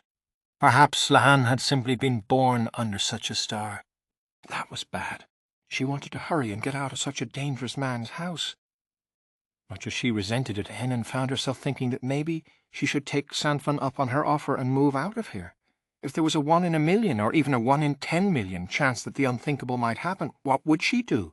If Yao really were in love with Lahan? Ah, no. Enon, you're looking very out of character, Maomao jibed, but Enon didn't have time to find the perfect retort. The fear of that which must never be was growing steadily within her, and the problem didn't seem likely to be solved for some time. Enon spent the rest of her day off worrying with no relief in sight. Chapter 11. A flower called Joka. Joka, facing a pile of books, recited the words of the venerated text as if she were singing. It might be called reading aloud, except she never opened a book. She knew the 4 books and 5 classics by heart, every one. If someone named one of the books and a page, she could recite it from memory. No matter how many times I hear you, it's always wonderful, said tonight's customer, applauding. He was an older man, a scholar and a regular client of Yoka's. She called him Laoshi, teacher. Did scholarship pay so well that such a man could spend all his time at a brothel? No, it did not. In fact, Laoshi spent what money he had on collecting all manner of books. Maybe it was why, despite being old enough that he could easily have had grandchildren or great-grandchildren, he didn't even have a wife. So what else? This spendthrift academic doing as a regular client of one of the 3 princesses of the Verdigris house? The boy sitting behind him had something to do with that. He was a few years past his coming-of-age ceremony, probably not even 20 yet. He didn't even have a beard. I hope you're listening. If Joka says you know what you're doing, you'll have no trouble passing the civil service examination. This customer was a teacher as well as a scholar, and a number of his pupils had passed the civil service exam. Joka, a courtesan who nonetheless knew all 9 classics by heart, was much in demand among those seeking to sit the examinations. Come exam season, would-be test-takers lined up outside the Verdigris house. It was something of a good luck charm. Rumour had it that if Joka acknowledged your skills, you were sure to pass. It was said that passing the civil service examination would see your family living in ease for 3 generations. So parents spared no expense in educating their children. The stories about Joka might be rumour or superstition, but still people would spend on her. And thus this old man came to drink wine on the coin of parents investing in their sons' futures. The Verdigris house was not interested in visitors without an introduction, so the hopeful test-takers would ask Laoshi to help them meet Joka.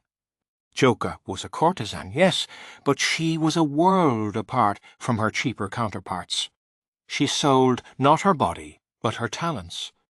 Courtesans who sold their favours were consumables. Through repeated illnesses and abortions their bodies would weaken until they were too frail to take customers, whereupon they would no longer be able to eat, and they would die. The woman who had borne Joka had been such a woman of mean talents.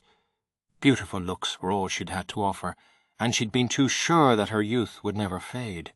As a result, she'd been taken in by some playboy who'd gotten her pregnant, and she had died, cursing his name. The pleasure district was full of such foolish ladies. Like Joka's older sister, the woman who'd given birth to Maomao. Joka had no gift for dancing, nor any special talent for board games, but she did read books, the big, hulking ones that drove other people away. She would read them until her eyes were bloodshot, learning every word by heart. It was all she could do.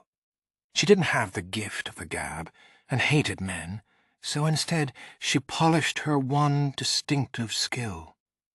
That's really something. I've only learned half that text so far, the youngster said. Half? With those rosy cheeks of his, how come he hadn't learned the whole thing yet? If he had time to ooh and ah over her accomplishments, he should spend it poring over the books lying in front of them. They had proper lamps here. He wouldn't even have to study by firefly light, or the moon reflected off the snow. He could read to his heart's content. I'm taking the test this first time as sort of a practice run. Then I'll pass it the next time, he said. He was planning to pass on the second try. You wasn't taking this seriously. If you didn't go in resolved to pass the first time, then the second and the third would be no different. Joka restricted herself to answering the questions she was asked.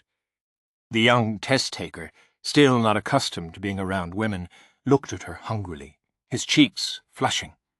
Joka let him look, contributing calmly and politely to the conversation, and gradually he became more talkative, drunk on the wine and on her. The drunkenness brought out the bravado. He boasted to her of how he had been called a child prodigy, how even if he couldn't expect to pass the test on the first try, he would absolutely do so the second time around. He wanted to show her his best side, and that was all well and good, but Joka had seen any number of self-proclaimed child prodigies. Laoshi let all this go on, enjoying the drinks. No wine tasted as good as free wine. "Sir, time is up," an apprentice advised them. The incense stick that measured their meetings must have burned all the way down. "Oh, and just then the conversation was really getting going," the boy said. "Yes, sir. We have a carriage outside for you." "Please watch your step on your way out." "Oops. The wine has you swaying." Laoshi sent the boy on ahead. His student took a last wistful glance at the room as he went. "So, what do you think of him?" Laoshi asked Joka. "Hopeless," she replied. "Someone so cocky but with so little stomach for this endeavour is never going to survive several days holed up in a cave writing essays." "Merciless, as always, I see." "Just imagine how I feel. I'm the one trying to whip him into shape." Laoshi's distinctive long eyelashes drooped. "Then I suggest buying him some stomach medication. Otherwise his nerves are likely to drive him to try to use the bathroom during the test, after which he'll be suspected of cheating and beaten." The civil service exams were the gate that led to the bureaucracy, so there were many who would stop at nothing to pass them. As such, penalties for cheating were harsh, up to and including execution in particularly bad cases. "Yes, I think you're right," Laoshi said, stroking his beard. "The way he looks, I think he would need at least 20 years of study to have any hope of passing. The average age of those who passed the civil service examination was somewhere in their 30s. The test really wasn't something that could be accomplished in 1 or 2 lackadaisical attempts. "Well, I suppose I'll buy that stomach medication and then head on home," Noshi said. The Verdigris house had its own apothecary shop. It used to be run by Luamen and Maomao, but now Maomao's apprentice, a man named Sazan or something, was looking after the place. He probably had stomach medication available. "Goodbye, then. I'll be back," said Laoshi. "And I'll be waiting for you," Joka replied. In reality, she didn't care if she never saw him again. She simply knew that if she didn't put on a show of being hospitable and courteous, the old madam who ran the place would make her pay for it. With her customers gone, Joka tossed herself spread-eagle on her bed. Her clients never slept in this bed. Joka was not a foolish woman, and yet, whatever airs and graces she might put on, a courtesan was a courtesan. Joka was pushing 30. She had to decide what to do about her future before her customers started to dwindle.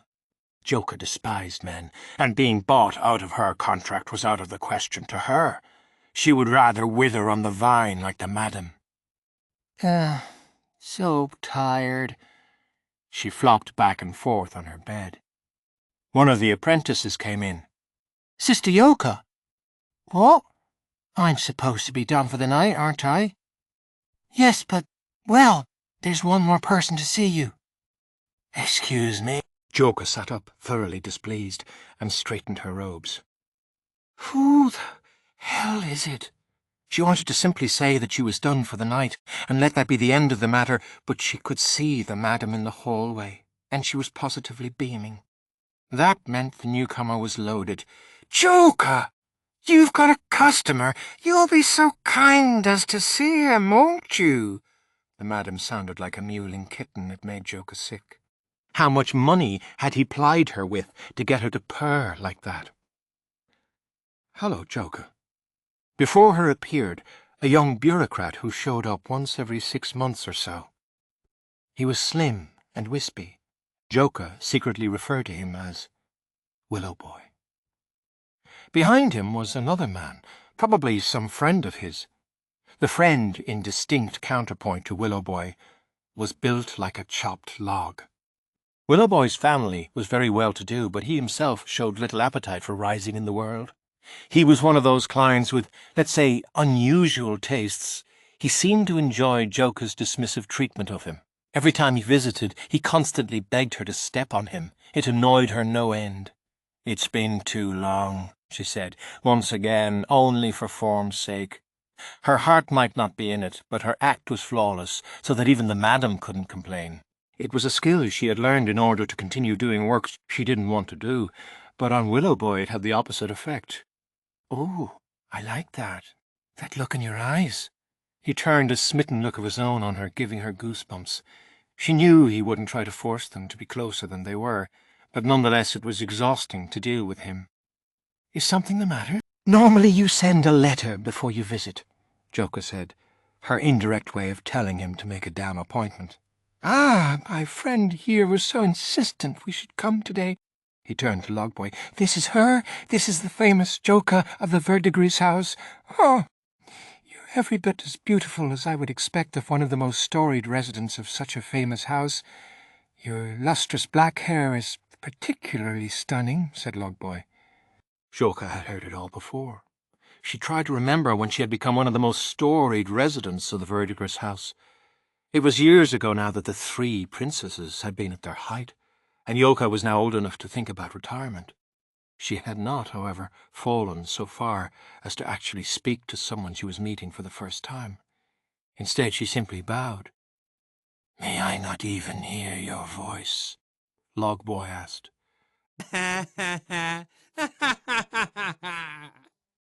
"You think it's that easy to get her to talk to you? She didn't even pour me a cup of wine until my 5th visit," Willow Boy crowed. The reason she hadn't served him was because she hadn't wanted him to come back. His long, lecherous looks made her sick. It was only on his 5th visit that she had finally given up and accepted that he wasn't going away, so she might as well squeeze some money out of him. "May I ask what brings you here today?" "Shall I recite a poem?" "Ah, fair question. Actually, this is the guest of honor today." Willowboy indicated Logboy with a glance. "His name's Fang, and he was absolutely desperate to meet you. Wouldn't leave me alone until I brought him along." "My sincere apologies. He's a first-time visitor, is he not?" Joka asked. Again, a euphemism, meaning she wasn't about to entertain any random newcomer. "Oh, don't say that. The drinks are on me today." A bold proclamation from this young leech, Joka thought. But it helped her understand how this had happened. The old madam was glowering at her from the hallway. She was obviously telling Joka that the boy had coughed up enough to entitle him to an audience. Really, how much had he given her? "So you intend to take the civil service examination?" Joka asked. "Hell no. Do I look like the test-taking type to you?" Logboy replied. True, he was built more like a soldier than a bureaucrat. The kind who might be up for the military service exam, but not the civil service. Logboy kicked back in a chair and poured himself a drink. "Come on, jeez," Willowboy grumbled, but then he turned to Joka. "Say, Joka, that go in your name. It wouldn't mean you're related to the Imperial family by any chance, would it?" "Ah, so that was what they were here about." "Who can say?" Joka replied. "Surely a woman descended from such an august lineage wouldn't have to scrounge her living as a flower of the night." Joka had adopted her name as a strike against the foolish woman. Only members of the royal family were permitted to use the character ka, which meant flower. For a courtesan to use it was a risky move, but it also got people talking. It seemed particularly suited to the cold, brusque Joka. "I can tell you it's not completely impossible," Logboy said. "As a matter of fact, there's a girl working at court right now who's supposedly the offspring of some high official and a prostitute." "Oh, yeah. I heard the same thing," Willowboy said. Joka, for her part, didn't say anything. What was this lummox getting at? Joka had every suspicion that the young woman working in the palace was Maomao. Was he trying to find out about her? One couldn't seal the lips of others. The fact that the story had reached even Willowboy's ears was evidence that it was useless to try to stop it now. Nonetheless, Joka had no intention of selling out the young woman who was effectively her little sister. Instead of trying to play dumb, she decided to change the subject. "My mother told me, you see, that my father was a man of high stature," she said. Joka thought of neither the woman who bore her nor the man who had planted the seed as her parents. She only referred to them as her mother and father to make things easier for her patrons to follow. Joka stood and went over to her desk. She opened a locked drawer and took out a wooden box. "What's that?" asked Logboy. It was a trick box that another customer had given her. It was an interesting little device. It could be opened by sliding aside a part of the box. Inside was something wrapped in cloth. Joka unwrapped it to reveal a jade tablet, cracked in half. The surface of the tablet had been scraped away long ago, so whatever had once been written on it was no longer legible. Just the same, it was clear that the tablet was made of Roken jade, the highest quality stone among green jades. "You see this? A bit of old junk. Yet my mother treated it like a treasure," Joka said. "As far as she was concerned, she could have thrown it away without a second thought. But it was the perfect tool for getting her name out there, a conversation piece that looked very significant and got customers talking." "Why not use that tablet to declare yourself your father's daughter?" Logboy asked her. "Whatever this tablet once said is long gone now. And worse, it's cracked in half. My mother could have stolen it for all I know." Joka said dismissively. She had to keep her origins artfully ambiguous. Playing at having noble parentage was all well and good so long as it merely stirred up rumours, but she couldn't have anyone taking the idea too seriously. If the madam ever caught a whiff of the slightest possible trouble with Lys Majesty, she would cut Joka loose in an instant. Truth be told, Joka didn't believe for a moment that she had imperial blood in her veins. She'd heard about the man who had evidently planted the seed of her from one of the old courtesans. He'd been handsome enough, the woman said, but reeked like an animal, and had rough, knobbly hands. Apparently, after several visits to the Verdiker's house, he had stopped coming. Joka would sooner have believed he was a bandit than a nobleman. The Verdiker's house was picky about its clientele, but that chiefly manifested as an interest in how much money they could spend. Joka suspected it had gone something like this. The man had stolen the jade somewhere and was hoping to sell it, but it could too easily be traced. The jade itself was still of excellent quality, however, so he'd scraped off the front and broken it in half. Still, people had been leery of it, and he wasn't able to find a buyer. So he gave it to some idiot courtesan he was romancing. Some customers were disappointed to find out she was simply a thief's daughter, while others insisted that, no, the story about the noble connection might still be true. Which kind, she wondered, would these men be? "It doesn't matter to me who your parents were. You're still you, Joka," Willow Boy said, looking at her with passion in his eyes, not that she cared. Joka put the broken jade back in its box. It had played its part. "I'm only sorry to disappoint you," she said. "No disappointment at all," the man called Fang said. "But would you consider selling that tablet to me?" Of all things she'd thought he might say, she hadn't expected that. "As you can see, it's only a broken, shaved-down piece of stone. It has no value," Joka replied. "That's perfectly fine. The romance of it is what interests me. The story."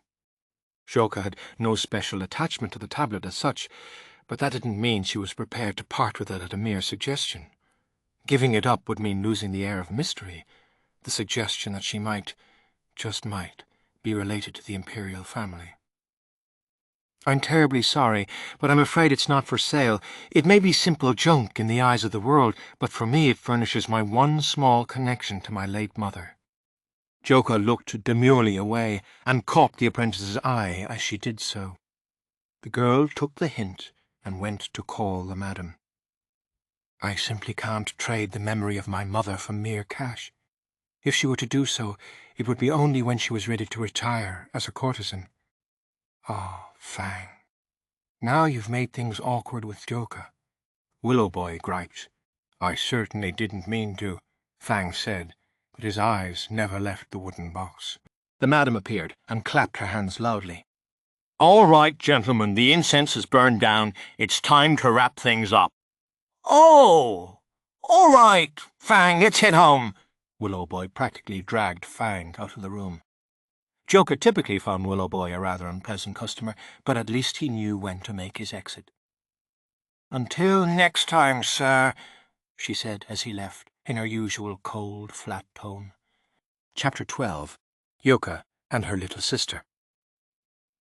About a month after Joka showed her broken jade tablet to the two customers, her little sister Maomao came back for the first time in nearly a year. "I'm home," she announced with all her usual enthusiasm. She'd written ahead to say that she would be visiting the Verdigris house, so Joka was awake, though rubbing her eyes. There were no customers this afternoon, so most of the courtesans were getting a few precious moments of sleep. "Maomao, it's been forever," Brain May to grab her up in a hug, but the old madam got between them. "You don't look so different, considering it's been a whole year." "Same to you, Grams. Can't believe you didn't stop in the moment you got back to the city. I could almost start to think you didn't care about me. I have a job, you know." Maomao did indeed look very tired. "You're too young to be looking so exhausted," the madam remarked. "I had something else I had to do first thing this morning." "Herm, I trust you're not so tired that you forgot my gift." The madam, stubborn as ever, stuck out a wrinkled hand as if to say, "Hand it over." "Here." Maomao showed her a cloth-wrapped package. Inside was what looked like an ash-grey stone. "Well, I'll be. You really did it." "You brought me ambergris." The old lady reached for it, but Maomao held it away from her. Several other courtesans had gathered in the lobby in hopes of scoring a souvenir from Maomao as well. "What's the matter? Give it to me," the old lady said. "Oh, I don't know." A piece of ambergris this large and this pure? I feel like it might be a little much to just give it to you. How can you be such a miser after all I've done for you?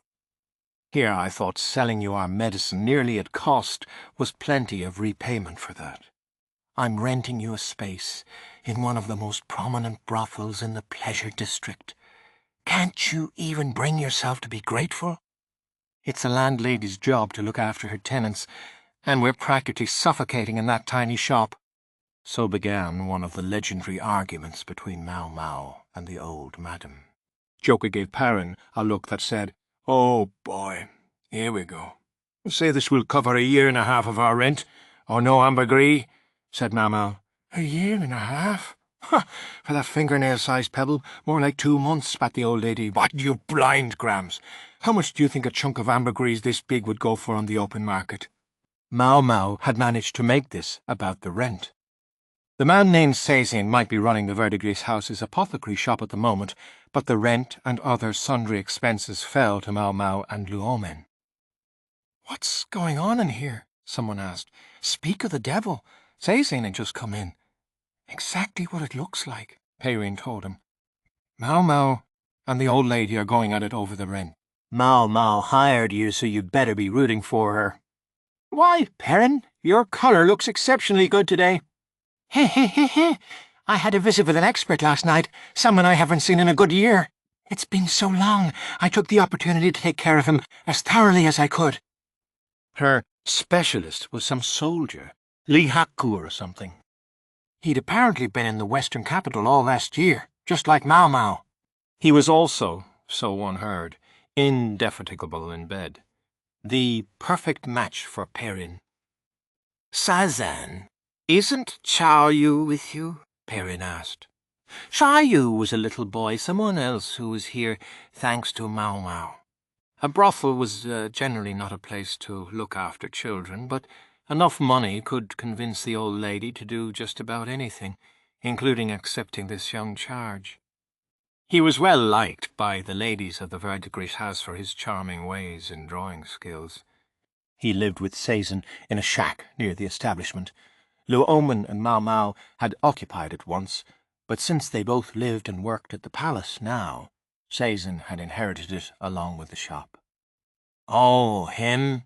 He's been going through a phase recently. I told him Maomao would be coming back today, but he just went off somewhere. Really? I guess that explains where Zulin is then. That girl, she spends all her time playing. As if she didn't have her apprentice duties to attend to. "Oh, it's terrible," Perrin groaned, making a face that suggested it wasn't all that terrible. "All right, Grams," Maomao was saying. 5 months. Don't forget it. "Grr! Who raised you to be such a grasping, covetous girl?" The negotiations between Maomao and the old madam appeared to have reached their conclusion, so Joka and Perrin went over to them. It looked like Sazan had something to talk with her about too, but he was willing to let her sisters have pride of place. "Maomao, have you lost weight?" Perrin said, clasping Maomao to her own voluptuous body in a hug. Maomao looked like she might suffocate, but she managed. "I was always like this.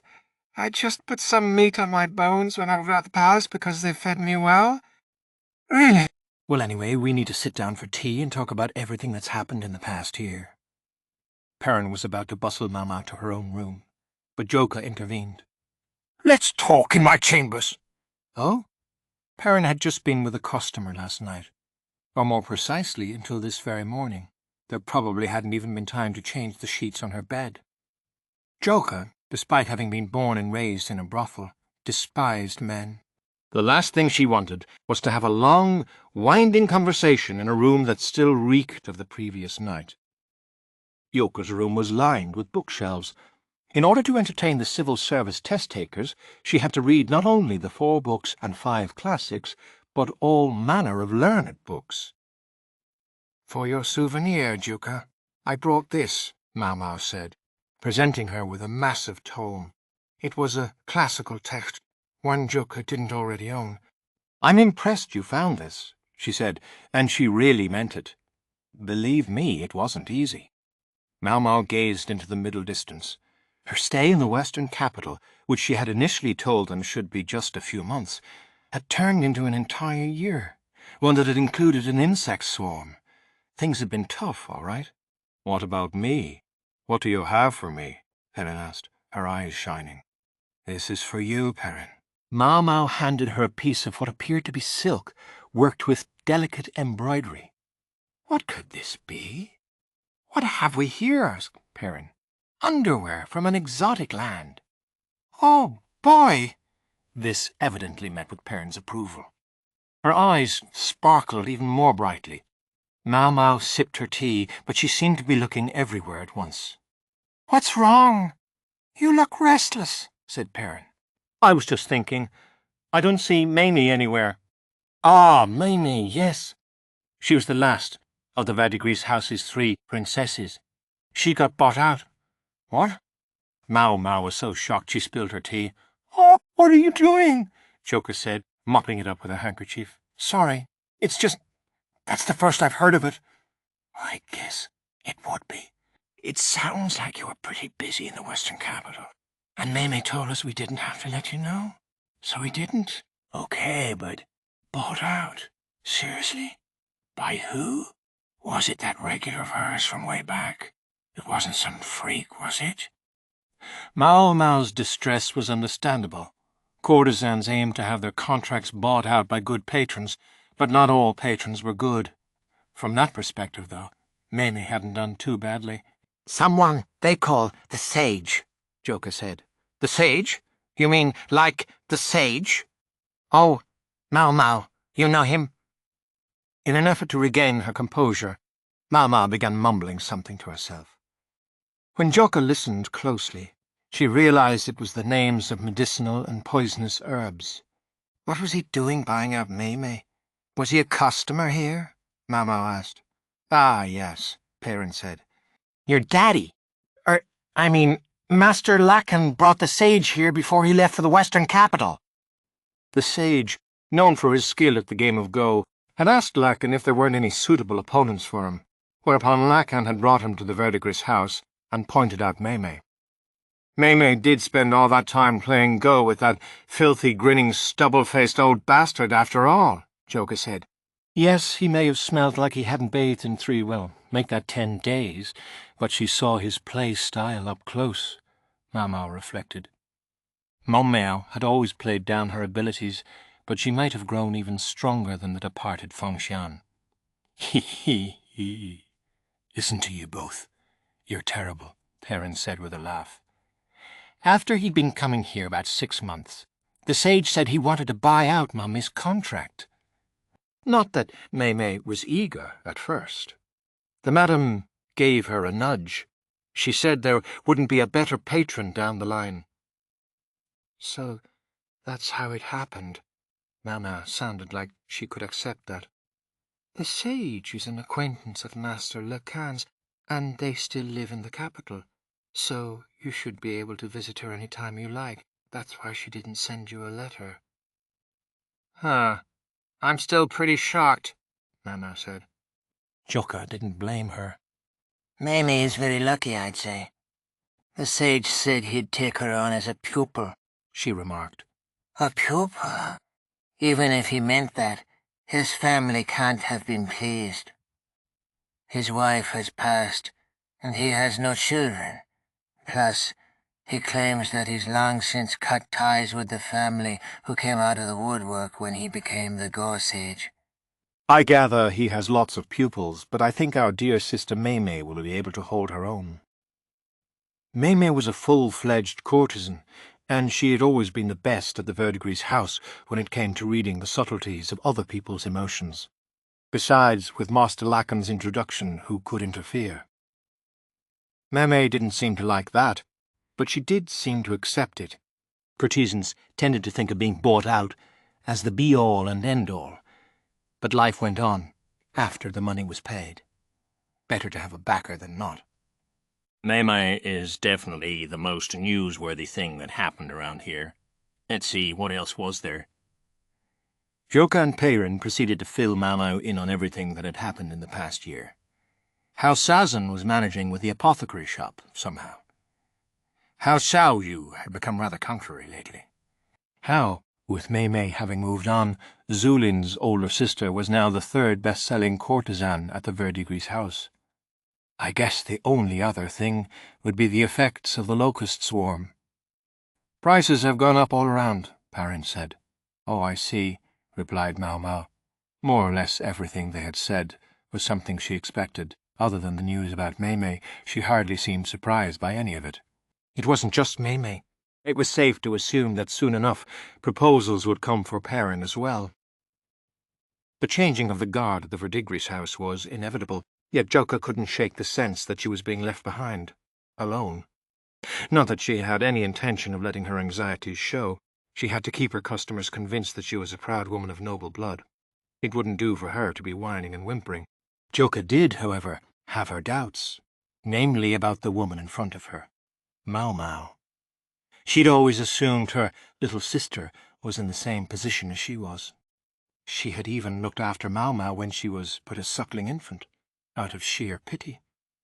But Joka and Maomao could not have been on more different paths in life. Each had a courtesan for a mother, but Joka had chosen the path of the courtesan herself, whereas Maomao had taken the way of the apothecary. Or perhaps it would be more accurate to say that Joka had had no other choice but the courtesan's path, whereas for Maomao another possibility had been available. If Joka had had someone who could have been to her what Lumen was to Maomao, would her life have been different? It wasn't that Joka regretted the life she had in light of this hypothetical other existence. Nor did she feel any jealousy toward Maomao. That would be to strike down something Joka herself had helped to raise up. While Joka was ruminating on all this, Maomao was telling Pairin about everything that had happened in the western capital. How she had gone as an assistant to the medical officers, how the freak strategist had been there, and what a pain it had been. How a man known as the older brother of Lahan had been along. She spoke about the swarm of insects and being attacked by bandits. The fact that she seemed to skip over certain parts of the story was probably because there were things she couldn't reveal publicly. Naturally, serving at court would bring one into contact with things that must not be spoken of, although there were plenty of customers at the Verdigris house who didn't seem to understand that and would chatter quite freely. Okay, slow down. What's all this about being attacked by bandits? What happened exactly? Perrin pressed. Perrin, dear sister, you can see Maomao doesn't want to talk about it. Leave it alone, Joka said. But she had a question of her own. Who's this person you keep calling Lahan's brother? That was the only thing that she was really curious about. Lahan's brother came up in Maomao's stories more than any other name, if you could call it a name. He's the older brother of Lahan, and he definitely worked harder than anyone else on this trip, Maomao said. I don't follow. He worked harder than anyone and you left him behind? Joka inquired. Whoever Lahan's brother was, he had certainly been through and put up with a lot. Sue, Maomao, don't you have anything else to tell us? Perrin cooed. What do you mean? Maomao might not have realized it herself, but she seemed subtly different now from before she had left. Joka had noticed it, and it certainly wouldn't escape Perrin, who was as sensitive as anybody to the telltale signs of love. Going to play dumb, are we?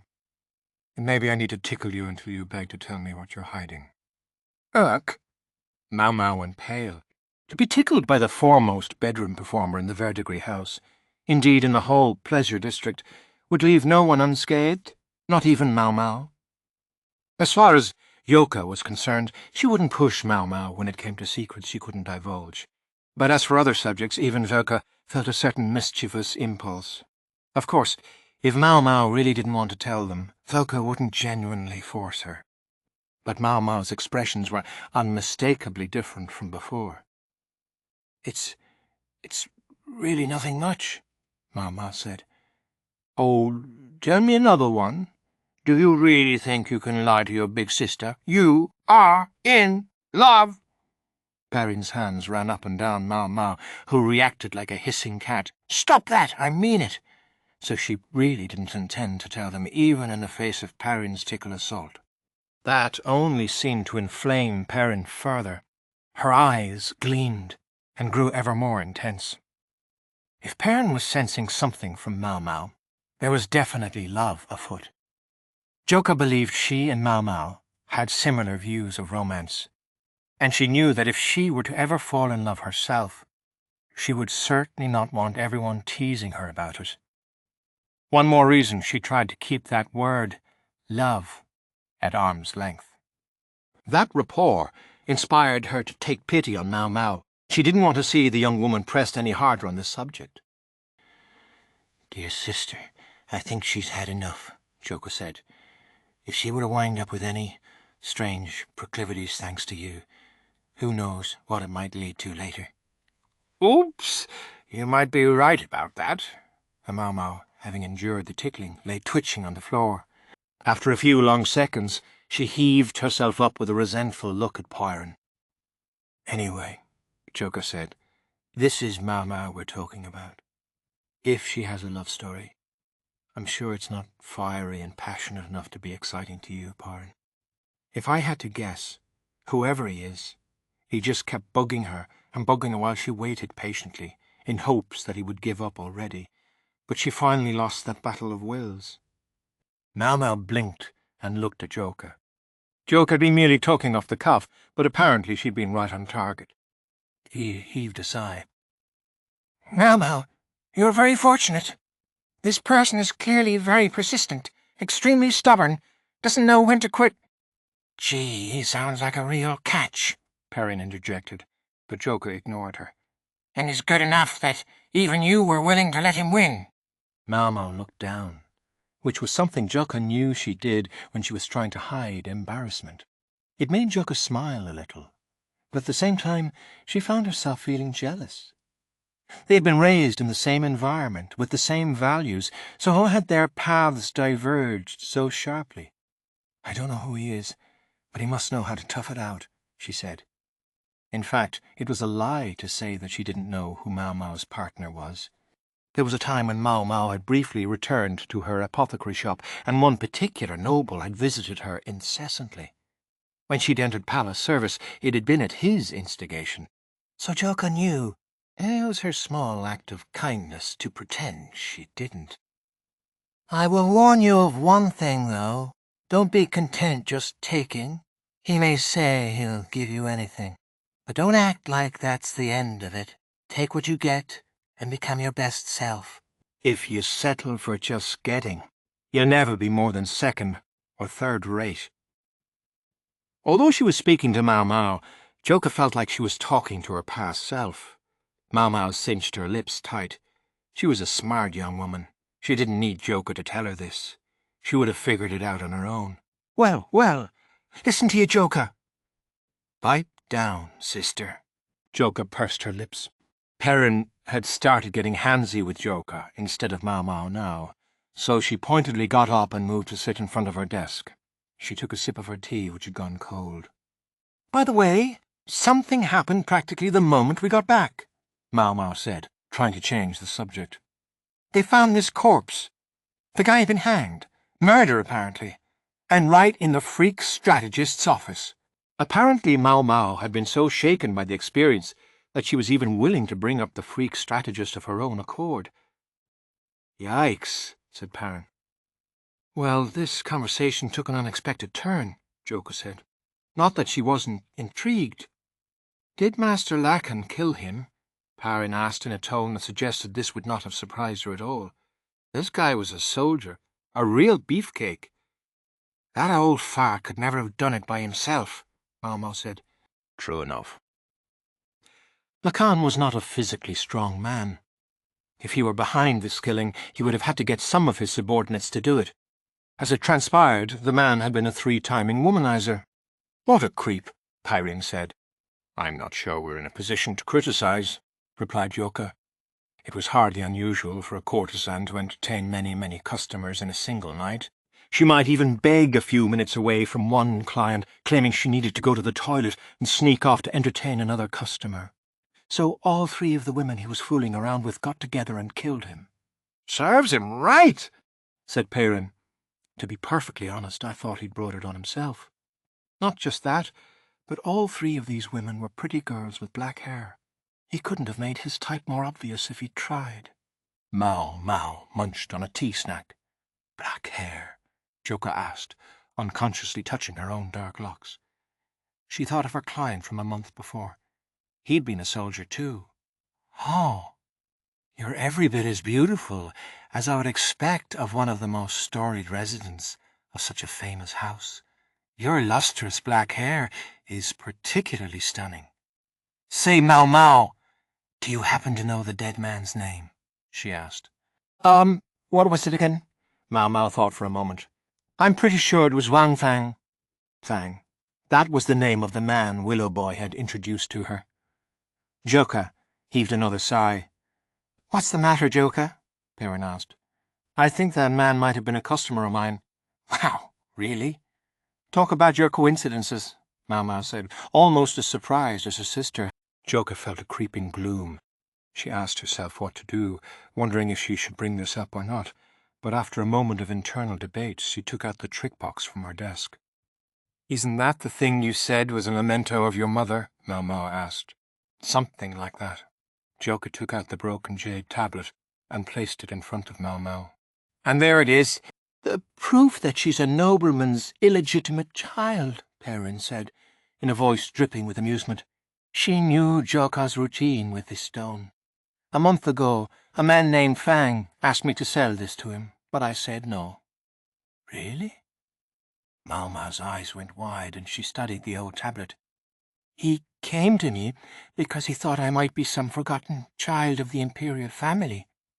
I kept it ambiguous, like I always do, and sent him on his way. I see. So he's dead. He'd certainly had the air of a playboy.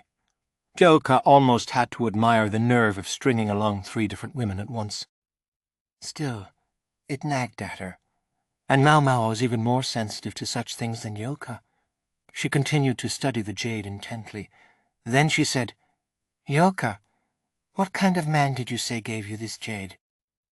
Joka had told Maomao of the story just once, many years ago.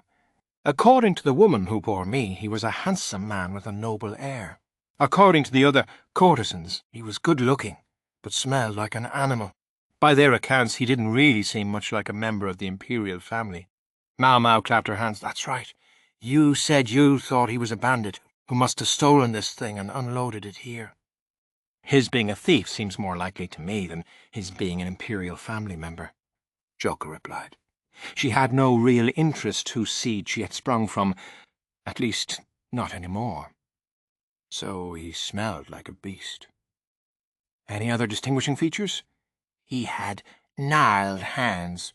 No one of true noble lineage would have weathered hands, would they? I'm not sure that's quite true. Huh?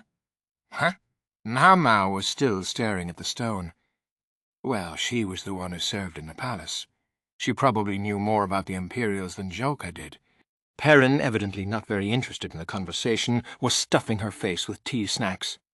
Maomao was muttering to herself, From the colour, it looks like this is Rokon jade. Valuable stuff. It looks like the surface was shaved down before it was broken. I'm guessing the original size was about 9 centimeters. Finally, she said, Joka, may I touch it? Go ahead. May I chip it a bit? What pancake gets a little more beat up at this point? Perrin, and your hair stick. Here you go. Maomao jabbed the jade with the tip of the hair stick. Joka had said she didn't care if it got a bit more damaged, but she was still surprised by Maomao's enthusiasm. Then Maomao measured the depth of the score. This is jadeite, she declared. She handed the hair stick back to Perrin with a, Here, thank you. Did you learn anything? Perrin asked. This tablet is made of jadeite, a hard material. The damage to the surface didn't occur naturally. It was deliberately scraped away, and that was done before the tablet was broken. My, I wonder why they would scrape the tablet. It would only make it less valuable. I don't know why they would break it in half, but I suspect I can explain the scraping. Maomao's fingers brushed the tablet's broken surface. Well, why? Nobles and Imperials sometimes find their lives in danger from members of their own family. Someone wanted to make sure nobody knew Joka was the offspring of such a family. Throughout history, Imperial succession had frequently inspired wars in which blood was washed away with more blood. The books in Joka's room furnished endless examples. And he only scraped the surface. Why wouldn't he just throw it away? Perrin asked lightly.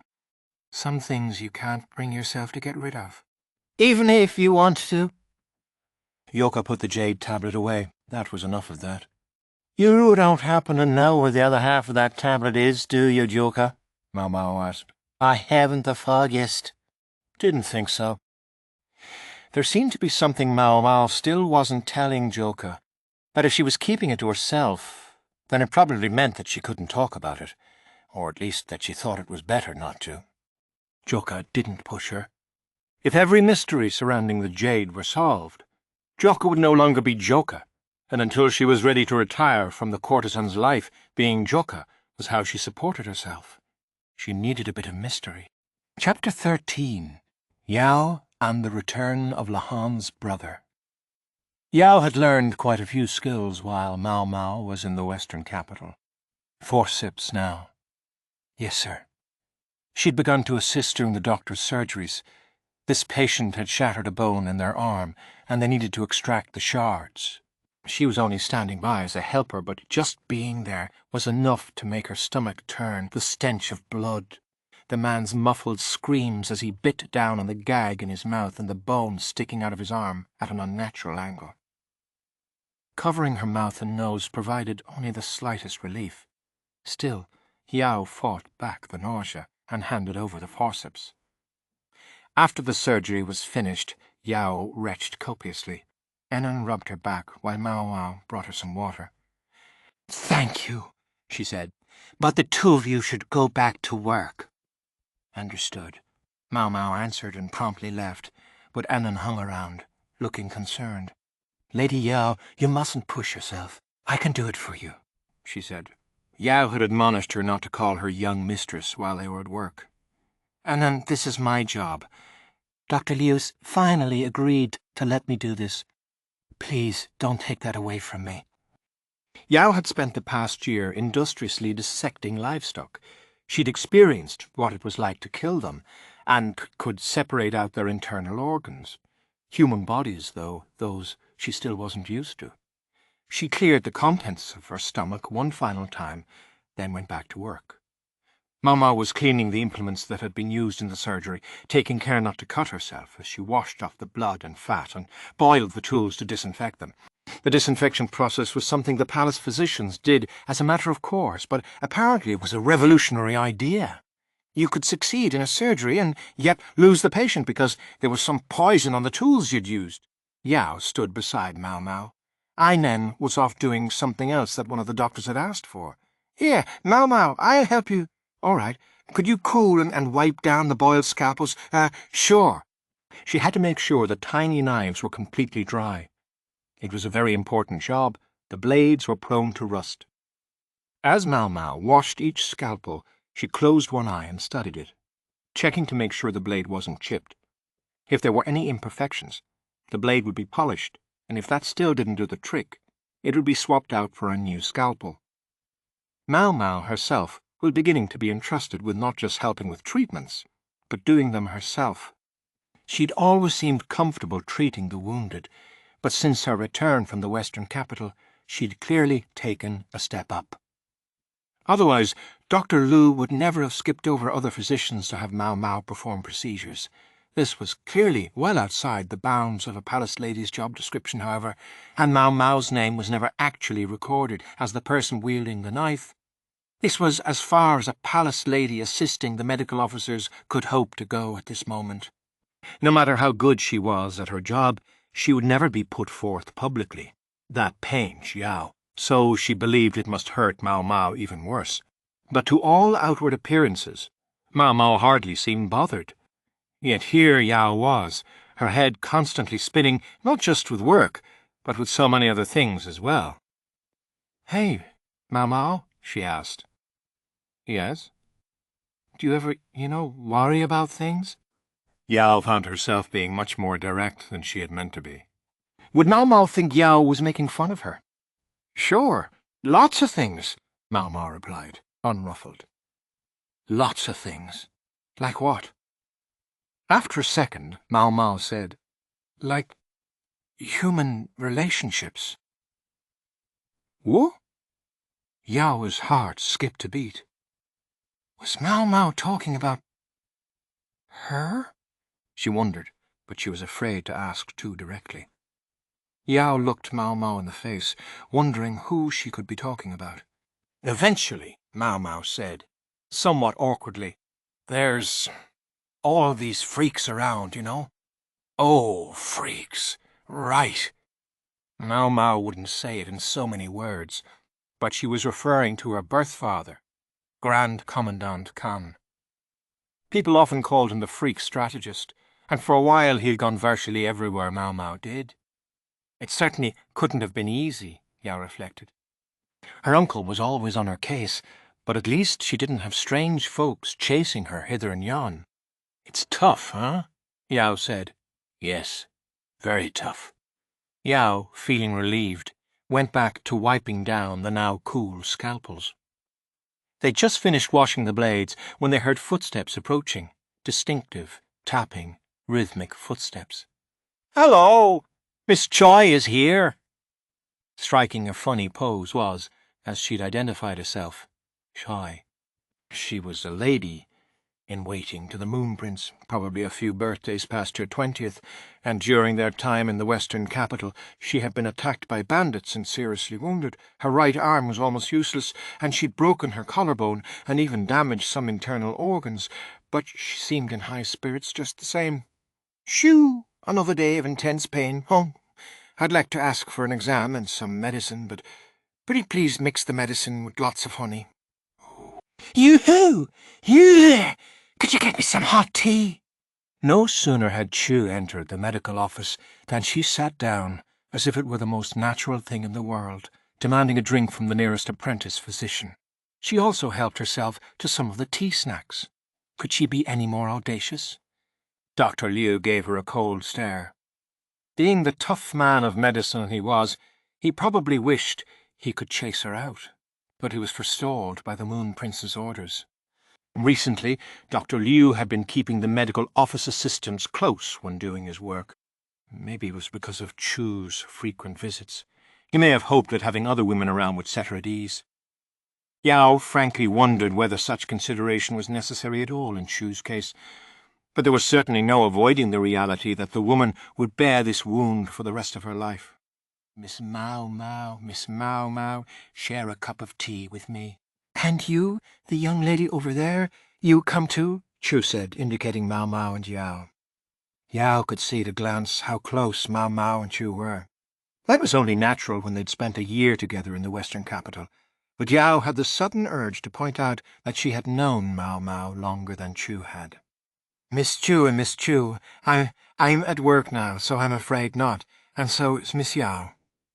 "It's true." "We're working?" The diffident answer was the most Yao could muster. Chu might think her rather boring, but Yao had never had much of a gift for humour. "Goodness gracious, that is such a shame," Chu said. "More importantly, how have you been feeling?" Maomao asked, and Yao could hear in her voice that it wasn't just a polite question. She was really concerned. "Oh, I can't laugh with a broken collarbone, and when I try to sleep, the pain is just awful." "Boil some medicine for him, Maomao," Dr. Liu said brusquely, "and give her some painkillers for bedtime." For the most part, he left Chu-related matters to Maomao, who, rumour had it, had been the first one to treat the injured Chu. "All right, Miss Maomao. Please give me lots of honey, lots of citrus, and as little medicine as possible." "I'm afraid I only have huge, heaping helpings of medicine." Maomao ground up some herbs in a mortar, then put them in a cup, and mixed in plenty of honey and citrus. Oh, you're no fun. Maomao, looking as if she were finding this a great deal of trouble, topped the green sludge with the tiniest excuse for a wolfberry and put a straw in it. Chui drank it down, making a sour face. Was it inappropriate if Yao felt a twinge of jealousy at their easy back and forth? "These are painkillers for before you go to bed," Maomao said, handing Shin a paper packet. "If you're not in any pain, you don't need to take them." "That's a big help. I can't even turn over in my sleep." At first, Yao had thought Shui must be exaggerating, but when she saw the bandages on her hand and the wounds that ran all the way from her chest to her belly, she began to wonder instead what manner of beast had attacked the woman. For a mere lady-in-waiting to be seen by one of the most highly ranked physicians in the palace would normally have been unconscionable. The fact that it was happening anyway attested to just how great Chui's achievements must have been. Nonetheless, as someone who didn't know Chui very well, the best thing Yao could think was, who is this weirdo? "Oh, that reminds me, Miss Maomao." Chui fished 2 letters from the folds of her robes. "I have letters for you." "Miss Chui is not a goat, so don't worry, she wouldn't eat them, and neither would your goat, because you left it back in the western capital, didn't you?" "Yes, yes." "Much like how we forgot your poor brother." "And we don't talk about that." Maomao made a big X with her hands. "Oh, don't worry. He'll be home very soon. His ship should arrive any day." "I'm glad to hear that." Yao, who had no idea what any of this meant, started to feel a little left out, but at the same time, she didn't have it in her to simply jump into the conversation. Maomao studied the letters intently. They didn't say who the sender was, but the handwriting and paper seemed to give her a good idea. One of the letters she regarded with a scowl, the other with what Yao took to be steeled resolve. "You come here when you've had your medicine. I'll change your bandages," said Dr. Liu. "Yes, sir. Right away, sir," Che said, and trundled into the exam room. "You too, Maomao." "Yes, sir." "Yao, could you take care of the rest of these?" "Yeah, sure." The doctor had summoned Maomao too, so only Yao was left to finish wiping down the scalpels. When Yao's shift was over, she went back to Lahan's estate, and someone was waiting for her. "Lady Yao." "Welcome. I found a new place you might like. What do you think?" It was the servant called Sanfan who approached Yao holding the blueprints of a house. Sanfan looked like a handsome young man at first glance, but in fact she was a woman in men's clothing. It was notable that she greeted Yao not with "welcome home," but simply "welcome. You could move here, just to try it out. If you don't like it, you could move again. I'll find as many places as you need." Sanfan sounded very solicitous, but this was a roundabout way of saying, "Get the hell out." At that point, Annan appeared, putting herself between Sanfan and Yao. "Young mistress, you must be tired. How about a bath?" she said. Then she turned to Sanfan. "Sanfan, the young mistress is tired. Perhaps we could talk about this later. But of course, I can have everything prepared at a moment's notice. You have but to ask. How kind of you. It looks like you're going somewhere yourself. Sure you don't need to hurry?" Yao said. She had grown up a little herself. Instead of getting openly angry, she responded with her own equivalent of, "Hurry up and leave." "Ah, yes. We'll be having visitors today. The 2 of you can feel free to relax in the annex," Sanfan told them. Then she left, the resentment practically radiating off her. Annan watched her go, a conflicted expression on her face. "What's the matter?" Yao asked. Normally, Annan would have hissed and spat at Sanfan as she left, but today she did nothing. In fact, she'd been acting a bit unusual ever since her recent day off. "Such bad taste," Annan was mumbling. "Who has bad taste? What kind of taste?" "Oh, it's nothing." Annan prepared a change of clothes and a towel. The annex on Lahan's property, where Yao and Annan were currently living, had no bath of its own. Instead, they'd been given a particularly large bucket that they could use in lieu of a tub. At first, they had borrowed the bathtub in the main house, but that servant, Sanfan, had gone out of her way to give them the bucket. Once again, it seemed like an act of kindness on the surface. The message seemed to be that they should not use the house's bathtub. Sanfan clearly felt hostility toward Yao, and Yao was none too fond of Sanfan either. "Come on, young mistress." "Let's wash up," Enon said. The hot water was already waiting for them. Sifan, another of Lahan's servants, was still young, but he was sharp. He judged when Yao and Enon would get home and had made sure the water was ready. Enon added some cold water to the hot so it would be the perfect temperature. Yao took off her clothes and got in the bucket. She wished she could scrub herself down before she got in the bath bucket, but they didn't exactly have the facilities, so it would have been tough. Enon began to wipe Yao's arms and legs with a soft cloth. No matter how many times Yao told Enon that she could bathe herself, she never seemed to listen. "Lady Yao, young mistress," Enon said. "Yeah, Enon? What is it?" Enon wet down Yao's hair and began massaging her scalp. "Now that Maomao is back, I wonder if it might be about time for us to think about moving out." She sounded like she was gauging Yao's reaction. "Maybe, but moving is so much work. We can take our time and think about it." Yao found that the pleasantly warm water was making her drowsy. It was going on a year since Yao and Enon had taken up residence at Lahan's mansion.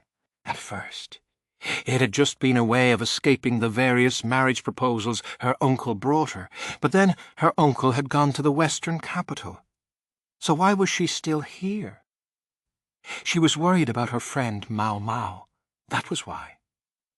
She'd extended her stay, hoping to get some word of her. Well, now Maomao was back. What reason could she come up with next? Yao was perfectly well aware that her pretexts were flimsy in the extreme. Not to mention, they kept changing. "Say, when do you suppose Master Lahan will get home?" Yao asked.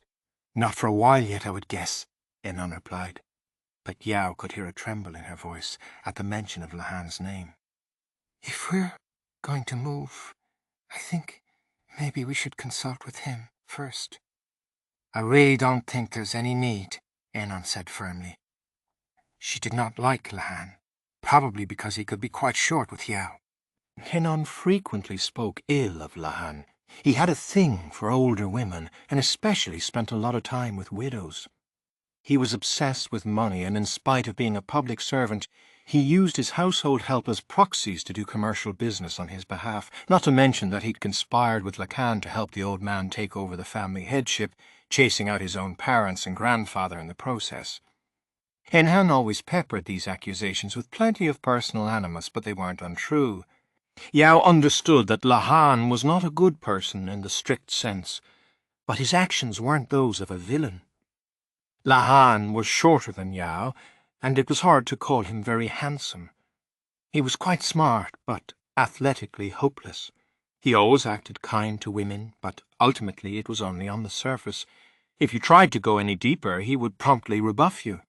So, viewed as a man, was he attractive? The answer was absolutely not. At least, not by Yao's standard. So why couldn't she get him off her mind? Yao knew very well that Lahan thought of her as nothing more than Maomao's colleague. He was decent to her, as he would be to any acquaintance of his younger sister. But if she sought more than that, he immediately distanced himself. Yao knew very well that her attempts were hopeless. The closer she got to Lahan, the farther away he would move himself. Yet she had a distinct sense that if she distanced herself now, she would never be able to approach him again, and it left her unable and unwilling to draw back. Call it shameless, ugly, or pathetic. Yao couldn't hold her peace. "Say, Enon." "Yes? What is it? Are you ever going to get married?" "Good goodness, what brought this on?" "Yeah, Nosta," she dried Yao off. "Well, I know you're perfectly popular. You could have your pick. Certainly, Enon was the right age to be getting married." "I serve you, Lady Yao. I have no intention of getting married until you're safely matched yourself." "Which you have no intention of ever letting me do, it appears." "Perish the thought, milady," Enon said, clearly shaken. Her hands quivered slightly as she passed Yao her clothing. "If there should ever be a gentleman worthy of you, Lady Yao, I would gladly sew your wedding garments myself." "Great! And what kind of man exactly would be worthy of me?" "What?" Enon was shocked again. Yao tied her sash and ran a comb through her damp hair. "Well," Innan said.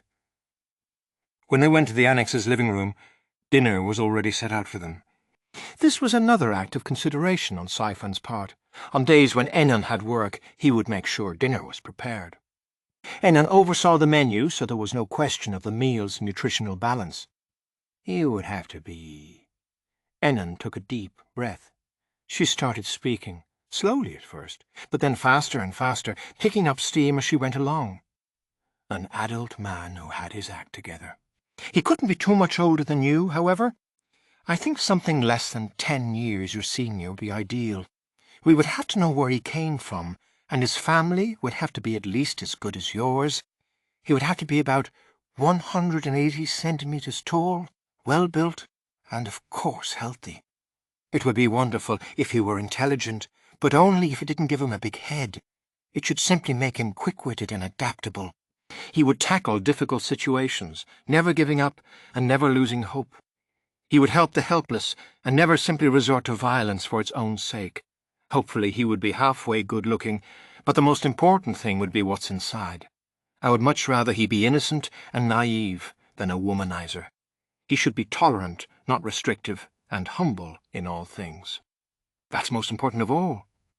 Does a man like that even exist? Yao asked. She thought maybe Ennan was setting the bar a bit too high. He must be out there. You only have to look. Yao wasn't convinced. She thought Ennan didn't want her to get married and was deliberately setting an impossible standard. Still, Yao herself didn't want to get married while she was still learning her trade. If anything, she thought it would be perfect if Ennan would find someone who would bear children in Yao's place. And another thing. That's not my ideal, that's yours, isn't it, Ennan? Yes, for of course your husband will become my master as well, Lady Yao. I'm simply telling you about my ideal master. Ennan dished some congee into a bowl and set it in front of Yao. Well, if we do find a man like that, maybe you can marry him, then? Yao was just taking a sip of congee when they heard a voice in the distance. Is anyone home? It sounded like a young man. Lahan, are you here, or what? Whoever it was, he was looking for Lahan. Master Lahan isn't back yet, is he? Yao said. The estate didn't have many servants to begin with, and by this hour there were fewer still. Meanwhile, Sanfan had just gone off somewhere. I can't just let you in. Tell me your name, someone challenged him. What? Don't you know who I am? The newcomer shouted back. Something was very strange. Curious, Yao put down her spoon. There's no need for you to get involved in this, young mistress, Ainan said. I'm just going to take a quick look. Ainan didn't look eager to come along, but she also didn't seem like she was going to stop Yao. Instead, she brought some overwear and placed it over her mistress's shoulders. Meanwhile, a visitor was saying, "You must be new here. You ought to have some idea who lives in the house you serve, you know." Sounds to me like a suspicious character trying to talk his way inside. How dare you? At the gate, a man in his 20s was arguing with the door guard. He was on the tall side, well-built, and tanned enough that for a moment Yao thought he must have been a southerner, but his facial features were very much those of someone from the central region. Nothing about his face really distinguished him, but he could still be called handsome in his own way. The commotion had attracted not only Yao, but also Saifan and the other servants, as well as Jinshi, the boy who'd come home with Lahan. "What's going on here?" Saifan asked. Behind him, Wufan and Liufan stood, looking uneasy. "There's someone here who claims he's a member of the family and is demanding to be let in," the guard said. "What?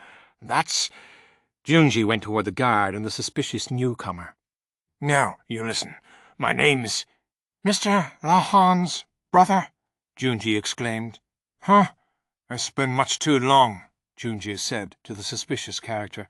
"Lahan's brother. What happened to you? I was told you stayed behind in the western capital to take care of some unfinished work." I did stay behind, but it wasn't Lahan's brother started to trip over his own words. From his name, Yao guessed that the man was, well, Lahan's brother, but the two of them seemed nothing alike. My respect for you runs so deep, Jinshi said.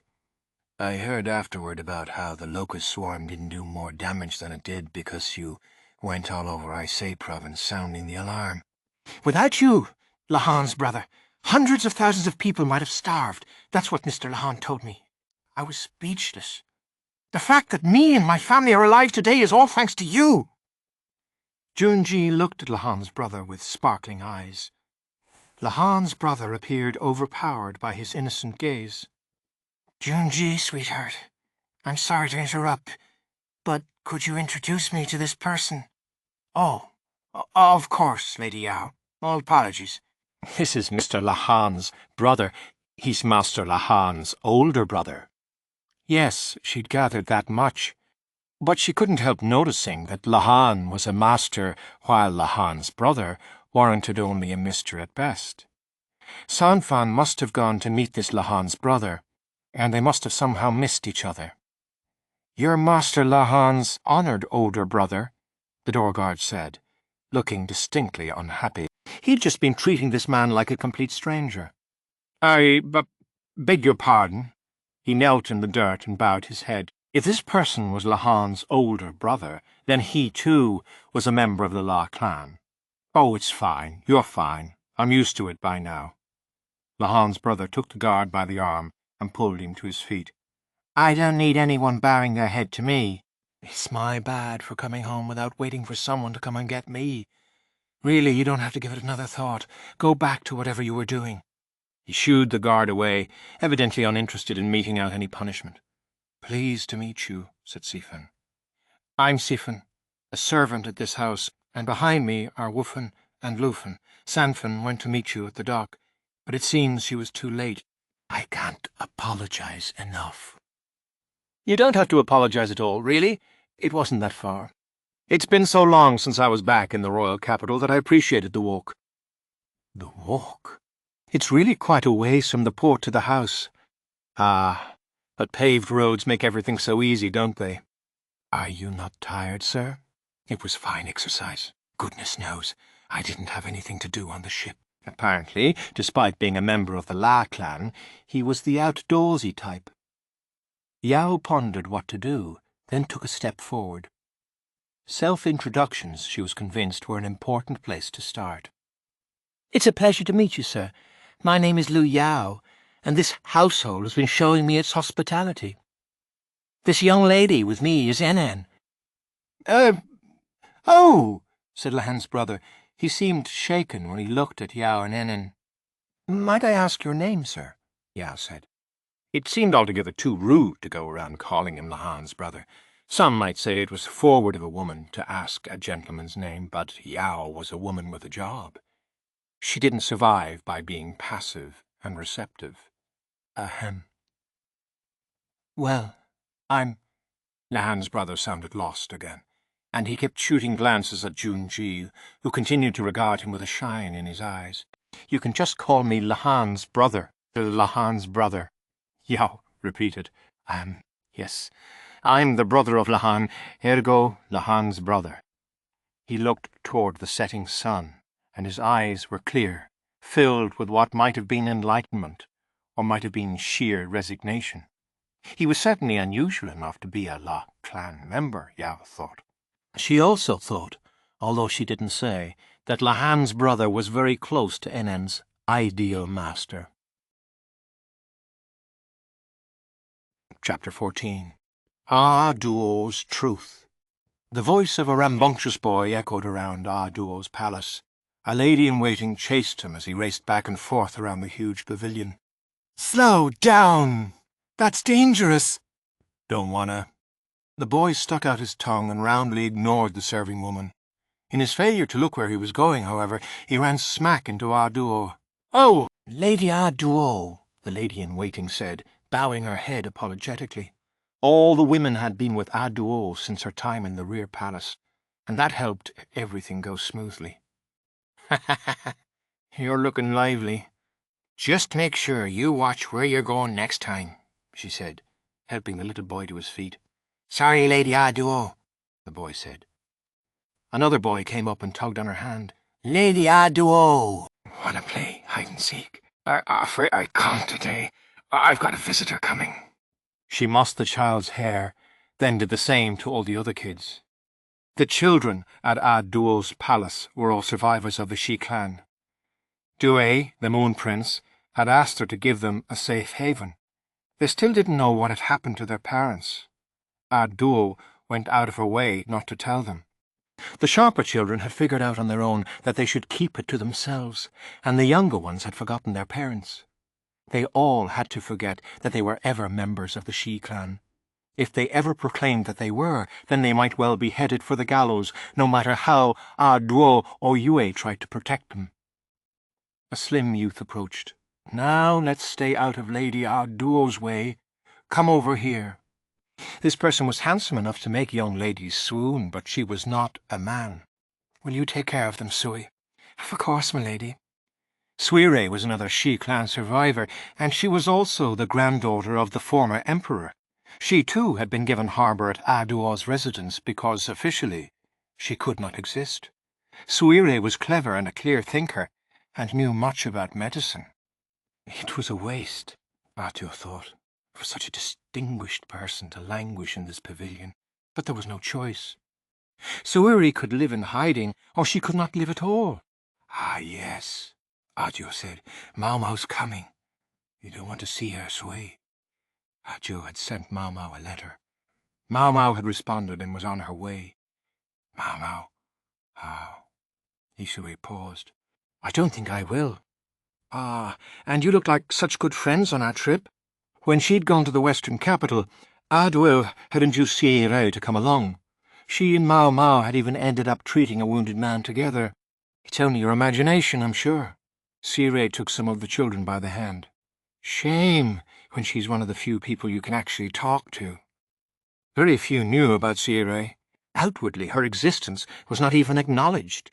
If you didn't talk to people when you could, meet them when you could, you would gradually be forgotten. I won't be around forever, Duo mumbled, scratching the back of her head. Then she went inside. Maomao showed up right on time. The reason it had taken her a while to make it over after sending her letter was presumably because, unlike the retired and hidden Duo, Maomao was quite busy. Lady Duo, Mo said. It's been a long time. Yes, quite a long time, chirped Che, who was with Maomao. She'd been seriously injured in the western capital, but she kept right on smiling just like she always had. It was Che to whom Duo had entrusted her letter to Maomao. Ha ha ha! Sounds like you had a spot of trouble in the west, Duo said. She was reclining on a couch, sipping some juice. She could certainly have had wine available. Maomao would have appreciated it, but considering what they were going to talk about, it didn't seem quite appropriate. A lot happened, said Maomao. Oh, yes, quite a lot. Would you like to hear Miss Chu's story, Lady Duo? Chu was being unusually proactive in this conversation. It seemed to spark Maomao's curiosity, for she looked back and forth between the two women. She must have been surprised when she received Duo's letter from none other than Chua. What exactly are you and Miss Chua, Lady Duo? She asked. Considering that I used Chua to deliver my letter to you, surely you at least have an educated guess. Duo took a baked treat from the table and took a bite. It was buttery and smelled lovely. May I take it that you're Miss Chua's real master, my lady? Indeed, she had hit the mark. That's right, Duo said. Yes, indeedy, added Chu. His Majesty handed Chu off to me not long after I moved here. And me barely back from giving birth. I show up, and they say, no, you work somewhere else now. Isn't it just terrible? Chu pretended as if she were weeping. It would explain why you and the Moon Prince never quite seem to be acting in concert, Maomao said. She sighed, but it sounded like it made sense to her. If I don't have to explain, so much the better. Duo offered the treats to Chue and Maomao. Chue immediately began to help herself, Indeed, she was probably welcome to. She had lost the use of her dominant arm because she had faithfully carried out Aduo's orders. Her mistress was probably ready to wink at a bit of outrageous face-stuffing. "You're correct. Chue serves me." "Yes," Cho affirmed, wiping some crumbs from the corner of her mouth. "Miss Cho was told that Lady Aduo's orders rank even above His Majesty's." "But all this time you've acted like you're serving the Moon Prince," Maomao said. "Feel free to call him Jinshi. I don't mind," Aduo said. "I call him Yue myself." Maomao looked hard at her. Maybe she had a sense of what Aduo was going to say today, and that sense was probably correct. "Lady Aduo said that my job was to make the Moon Prince happy," Chuo said, and Juo nodded. "So I did." Maomao remained silent. She hesitated, Aduo knew, because sometimes even when you were sure about something, you weren't sure it was right to say it. That was why Aduo would be the one to give it voice. Chu leaned back in her chair, knowing she had nothing more to contribute. She was normally a very lively presence, but she understood her role. Aduo was confident that Chu would tell no one of what she was about to say to Maomao. "Why would I order her to do that?" Aduo began. "It's because Yue is my son by birth." As far as Aduo could tell, Maomao didn't appear surprised. Instead, she glanced away from Aduo, looked at the ground, and then gave a little sigh. She looked like someone who'd been told the answer to a question they wouldn't have asked. "From your reaction, I take it you already guessed the connection between me and Yue long ago." "I thought it seemed like a possibility." "And the possibility that the real Imperial younger brother and my son was switched?" After a moment, Maomao said, "Yes." It was clear from her expression that she had strongly suspected, but would have preferred not to actually know. Ju occasionally heard talk about Yue and Maomao from others, but now she thought she saw why their relationship wasn't getting anywhere. Maomao was doing everything in her power to pretend it didn't exist. Why would you tell me this, milady? Oh, come now. Every rumor I heard made it sound like things between you and Yue had developed in the western capital. Maomao immediately scowled at Chu. Maomao was presumably the kind who didn't like talk of her love life getting around. Adu knew her pain. She'd often been teased about her relationship with His Majesty, and more than once she'd been on the point of strangling one of the other palace women. At the time, Adu had viewed His Majesty as merely a milk sibling and an old friend. She remembered how profoundly unpleasant it had been to endure people's taunts. The hell of it was, when it came to other people's romances, she suddenly saw the fun in it. She shook her head. No. It was wrong to do to others something she hadn't enjoyed suffering herself. "Yue is quite a handful, if I may say so myself," she said. "I'm aware," Maomao said with a distant look. "At the same time, he's also, a young man. I expect he'll summon you to his palace in due course." "Chu gave me that summons along with your letter, Lady Adu." Adu looked at Chu, who made a point of whistling innocently. "Do you understand what it means to answer that summons?" Adu didn't know for sure if Yue had called Maomao to his palace because he wished to establish relations between them as a man and a woman. Maybe he just wanted to talk about the weather or ask for her advice on something. But in the general understanding, when a man of the nobility called a woman to his personal residence, it was as good as a command to spend the night with him. "I come from the pleasure district," Maomao said, heaving a sigh. "Yue is not just another trick," Adu cautioned her. "The most noble blood in the nation runs in his veins." After a second, Maomao said, "I'm more familiar than most with how to avoid pregnancy. I intend to make sure there's nothing to regret afterward." Maomao would always take the realistic perspective. As Yue was Adio's son, he was the child not of the former emperor, but of the current one. And the difference between His Majesty's younger brother and the reigning emperor's own eldest son was immense. On the one hand, there was the Empress's boy, not even 7 yet. On the other, the son of His Majesty's consort, already well into adulthood. From the Empress's perspective, the only thing she could do was pray that nothing happened to His Majesty before her own son had reached maturity.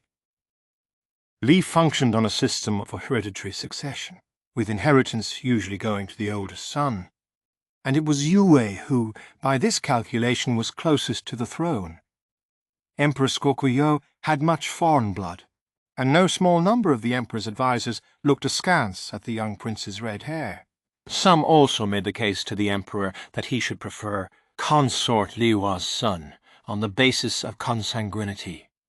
In the past, Duo had conspired with the Empress Dowager to exchange their infants. She could not turn back time. Jinshi would have to live in his false position, not knowing the truth. Duo could hardly turn motherly at this late date. Yet nonetheless, she asked Maomao, "If something does come of it, would you consider raising the child in secret?" In spite of all anti-pregnancy medications and abortifacients, a child would be conceived when a child was conceived. Might it not be that tens or hundreds of lives could easily be stolen away for that child's sake? Maomao feared that political war could break out. And if so, wouldn't it be much easier for me alone to pierce my belly with a long needle? A needle? Is that how you usually do abortions in the pleasure district? Do you think it would be better for me to drink quicksilver, be punched in the stomach, or maybe dunk myself in freezing water? Maomao understood. She was not a woman who would fall head over heels for Yue just because of his good looks. She knew what resolve would be required if she accepted his feelings. All the more reason Duo pitied her. That's not the only thing. If you accept Yue's affections, Maomao, you'll never be able to leave this country again. Most people in this country can't leave it. Most of them can't even leave the land where they live. True enough. The life of a Linnese woman was decided by the household she was born into. The better a girl's family was, the less free she was to leave her home. There were even those who spent their entire lives inside the family estate. Nonetheless, Duo looked into the distance. If I said that someday I'd like to leave this land and learn more of the great wide world, would you think me naive? No, ma'am. Maomao shook her head. In far places you'll find many things we don't have here, and not just things, words, cultural achievements, as well as medicinal herbs, drugs, and methods of treatment. It's only natural. With a different climate and environment come different illnesses. Maomao seemed to grow notably more passionate as this declaration went on. Duo sensed in this woman a kindred interest in foreign lands. She'd been to the western capital twice, which was more travelling than many people did in their entire lives. Her knowledge was certainly broader and deeper than that of most women her age.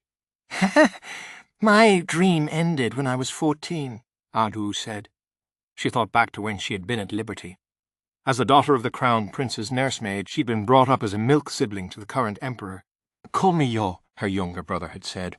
The name meant sun.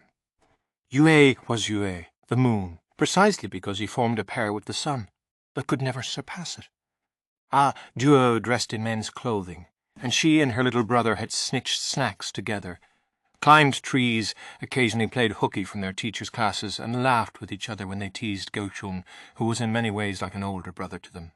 If Duo had in fact been a boy, perhaps they would still be doing those things now.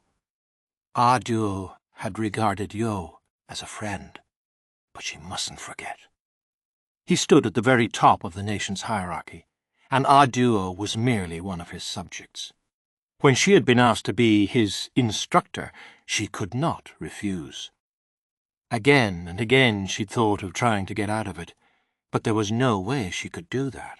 Eventually, she'd arrived at a sense of calm resignation. She was his companion on the path, she saw. The emperor was a man who had no freedom, not from the moment he was born. Setting aside the foolish ruler who had forgotten his role, Ye was too smart for that. Only within the walls of the rear palace could he do as he pleased. He knew that when he received the emperor's crown, it would bind him hand and foot his whole life long. To Duo, Yo was a friend, but to him she was not.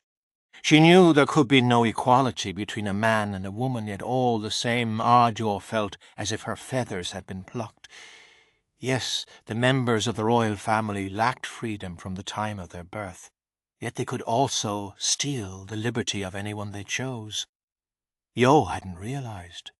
He'd forgotten that he stood in the place of the one who steals, and he'd made Aduo his instructor, and made her spend the night with him. Now Aduo was speaking to Maomao, who looked set to walk the same path she herself had.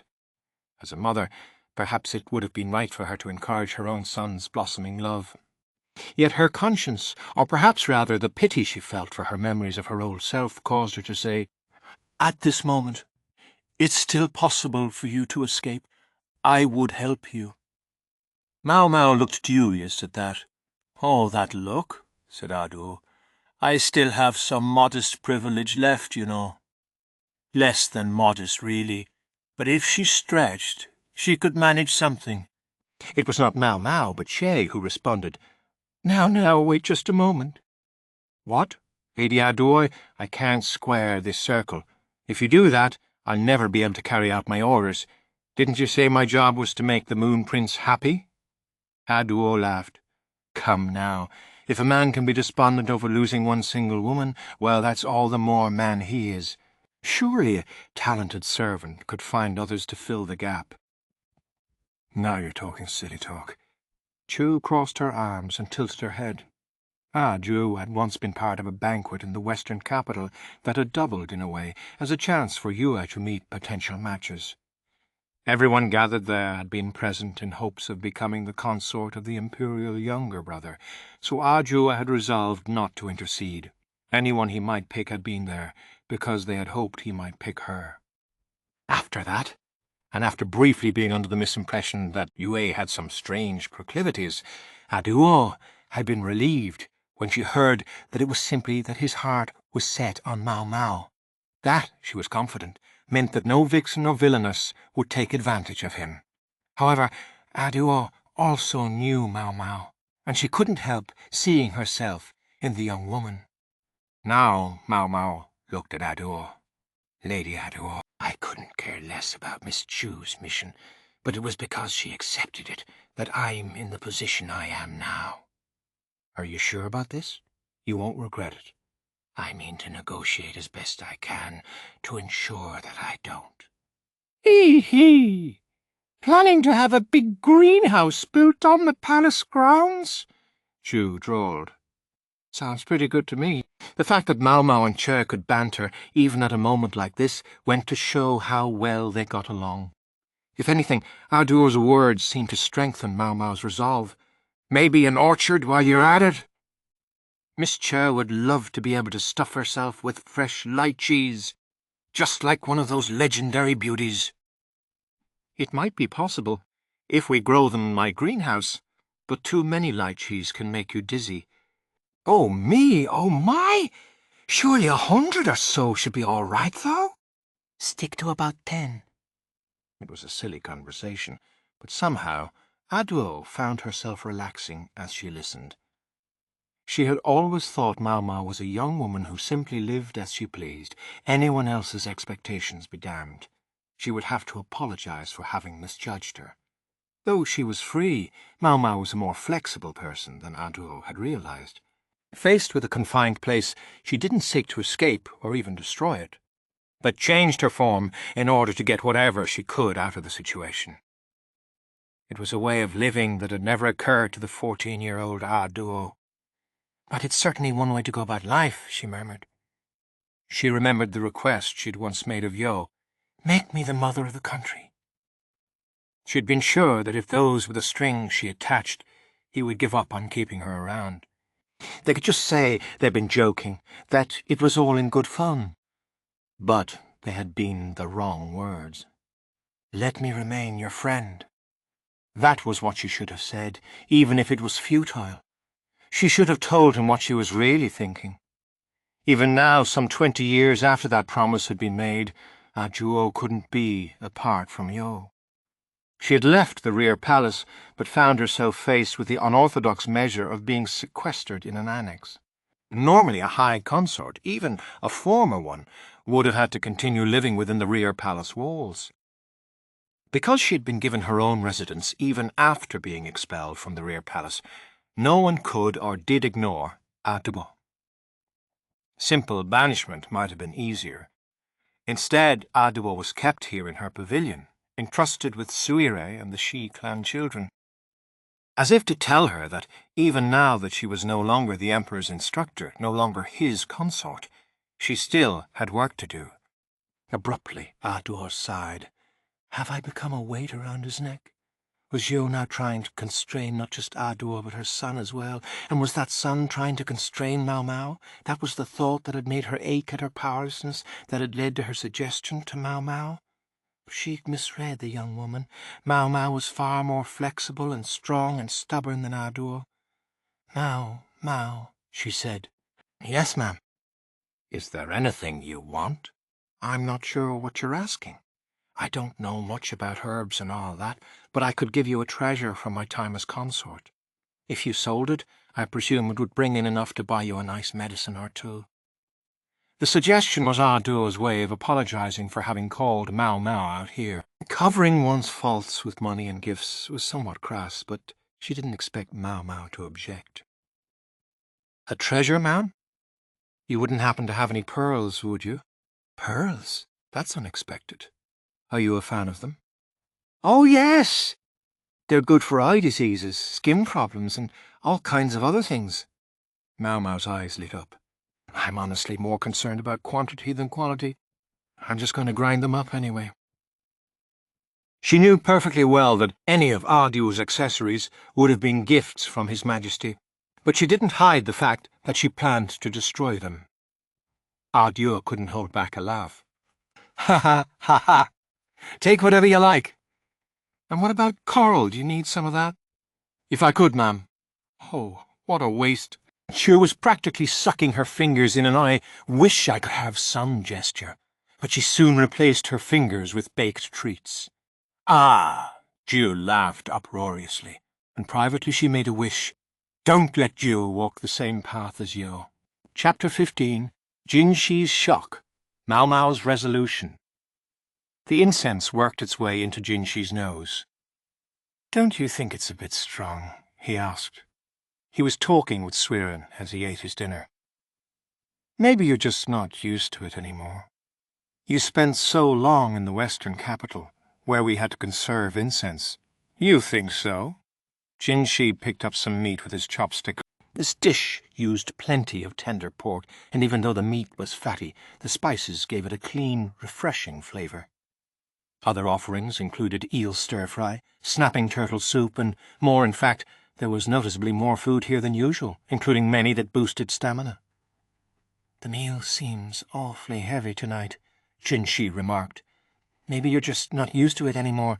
It's that long stay in the western capital. Go on now, eat up, Suiren said, and chuckled. Ho, ho, ho, ho. This all struck Jinshi as very strange. Then he looked over at the guard at the door to his chambers. Wasn't Basin on duty tonight? Basin has some kind of gathering of the named clans tomorrow, so I sent him home. He talked about something with Maamei that left him very fidgety. Basin and Maamei talking about something? Jinshi began to suspect Maamei was plotting something. At the moment, however, he had a feeling the plot he should be worried about was Suiren's. What's with the flower petals floating in my bath? He asked. They'd been a nuisance sticking to his skin as he tried to bathe. Wasn't the temperature just perfect? And they put in some herbs and minerals that promote good blood flow and metabolism. At this point, even Jinshi was starting to connect the dots. After all, he had made similar preparations for the Emperor during his time in the rear palace.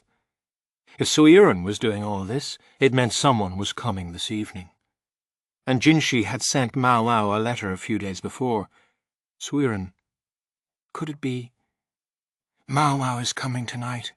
It's been so long since we saw her.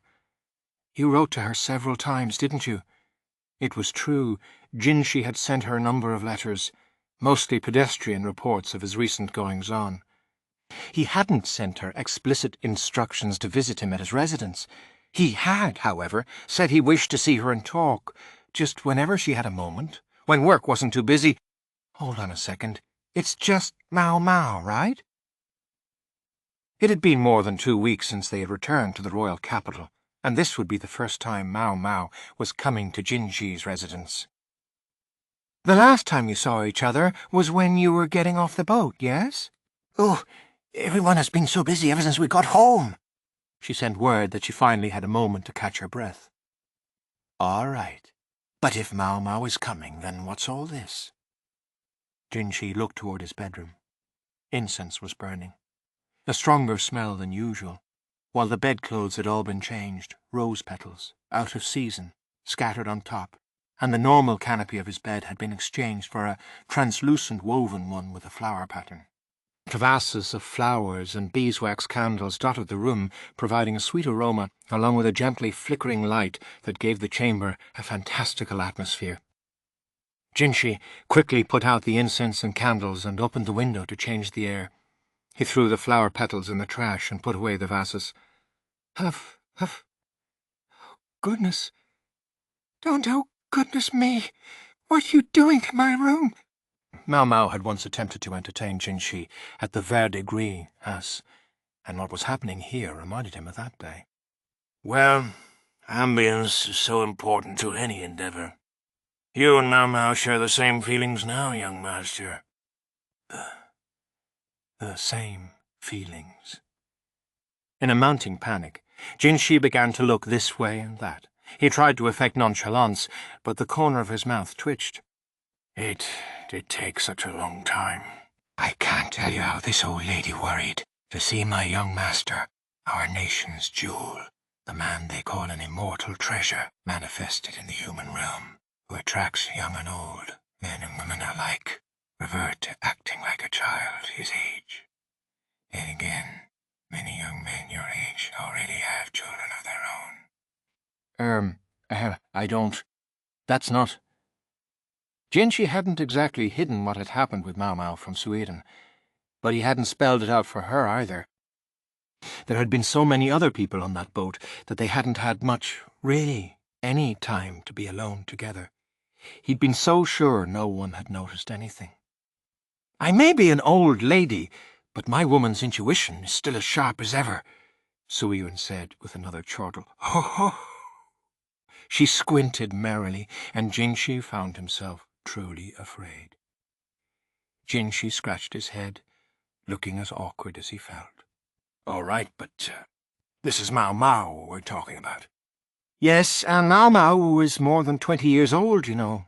She may be an innocent maiden, but she has knowledge. When a gentleman sends her a letter that's not about work and asks her to come to his room, I'm sure she understands what that means. Suiyun smiled openly as she spoke. But this room, I simply thought it might be best to be open about it. It's too open. The atmosphere should be more subtle, more thoughtful. No, that's not my point. Jinshi sat on the edge of his bed and tore at his hair. He was beginning to feel something more than just embarrassment. He took a swig of the water by his bed, trying to distract himself. Oh, that's sploosh. It was very strange-tasting water. In fact, the smell, however faint, was alcoholic. Suiyun, what did you put in this? The water wasn't poisoned as such, but what was in it was not unlike what had been in his dinner. He felt his pulse quicken and his body grow hot. Heavens, I only put in the slightest bit, and you still noticed? I promise it's not poison. Of course I noticed, and Maomao's going to sniff it out the minute she gets close. Suiyun reluctantly collected the carafe. Shh. Jinshi took a deep breath, trying to calm his pounding heart. What was an adult man, already more than 20 years old, doing feeling so shaken by this? More than one woman had sneaked into his bedchamber after all. He'd found himself pressed to their generous chests, moist red lips coming toward him. He'd been nauseated by the overpowering smell of incense. He remembered the guards dragging those people away by the hair as they screeched. He tried to ignore them, but he felt he knew womankind through and through. But he had been, as the proverb had it, A frog in a well. A frog. Oh, God. It was an unpleasant word to remember. He unconsciously glanced down between his legs, then realized he'd been poisoned by Maomao. He was sure that wasn't an ordinary word for that part of the anatomy. Calm down, he repeated to himself, as if intoning the words of a sutra. Maybe he should do some training. Jinshi was still thinking himself in circles when his visitor arrived. Ah, hello, Maomao. It's been much too long. Please come in. Yes, Lady Suiren. Jinshi heard her voice, tired and sluggish. He straightened his collar and took a deep breath. Then he headed for the living room, trying to act as if nothing were amiss. Maomao, as usual, looked like she was already half asleep. She was holding a large cloth sack. "It's been quite a while," he said. "Yes, Master Jinshi." Do you want something to drink? This was normally the part where Siren would put out tea, but today was different. Instead, there were beautiful glass vessels filled with fragrant distilled spirits. They were powerfully alcoholic. Even when Jinshi wanted such a drink, she never let him have one, because it would impact his work the next day. Now there it was before him, and in some quantity. Oh. Maomao, her eyes shining, was entranced by the amber liquid. The way she began to drool revealed exactly how much she did want to drink. Still, it wouldn't do for her to completely forget Jinshi was there, so he pointedly put some snacks in front of her. "Alcohol alone is bad for the body," he said. The snacks were a mixture of walnuts, peanuts, and pine nuts, gently toasted and lightly salted. They were accompanied by dried figs and longan, but Maomao had eyes only for the alcohol. "How was work?" Jinshi asked. "The first day back, a corpse was discovered in the freak strategist's office, and we had to investigate the death." She jumped right in with the most astounding thing. "Did the strategist do it?" Jinshi asked, just to be sure. "That old fart wouldn't dirty his own hands, not physically. Anyway, as it turned out, it was garden variety jealousy. If it had been him, surely you would have heard about it, Master Jinshi." "Fair point." Physically, she seemed to be implying that Lahan didn't have the strength. That was true enough, he thought, calling to mind Lahan's total lack of physical prowess. The one thing he did have was initiative. With that thought in mind, Jinshi looked at Maomao. She was frail but utterly audacious. In spite of a tendency to lack motivation, when she got the bit between her teeth, she was formidable. He was reminded anew how much father and daughter resembled each other. At the same time, the question of whether Lahan was aware that Maomao was at Jinshi's residence at this moment was a terrifying one. Maomao was drinking the alcohol and obviously enjoying it. Slirin had prepared some for Jinshi as well, though unlike Maomao's, it was cut with water. Jinshi could hold his liquor reasonably well, but Maomao could drink him under the table. If he simply started gulping down distilled spirits, he was going to pass out. "And what about you, Master Jinshi? How is your work?" "The same as always. I made my report to His Majesty, but my position remains much as it was before. I always seem to have to entertain the most absurd petitions. Still, I'm not as busy as I was in the Western capital." "You're still young, sir, and you've got plenty of stamina. That's the only reason you're still alive. Most people would have worked themselves to death by now."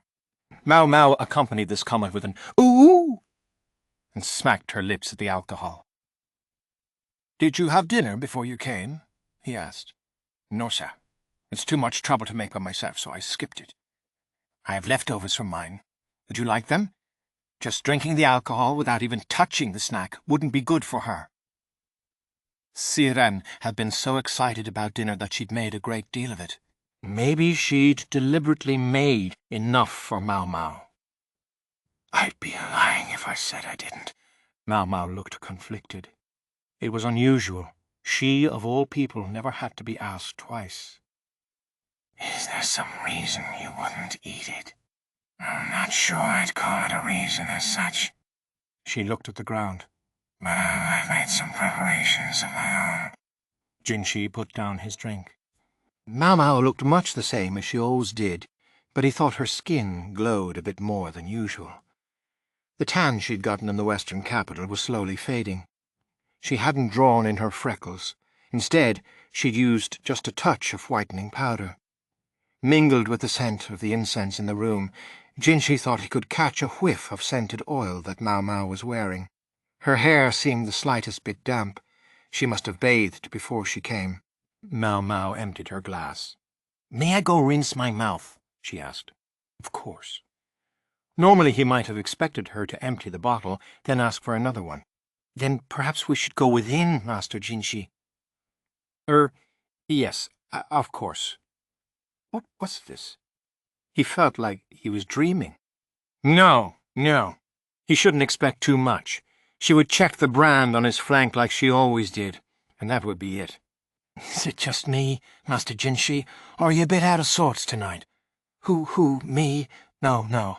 Maomao, usually so calm and collected, almost looked self-conscious. "May I ask something, Maomao? Just to be sure." Jinshi swallowed hard. He had to be clear about this. "You know what it means to enter my bedroom at this moment, don't you?" "Yes, sir." "It's not about caring for any illness or treating any injury." "I'm aware, sir." That informed the preparations I made.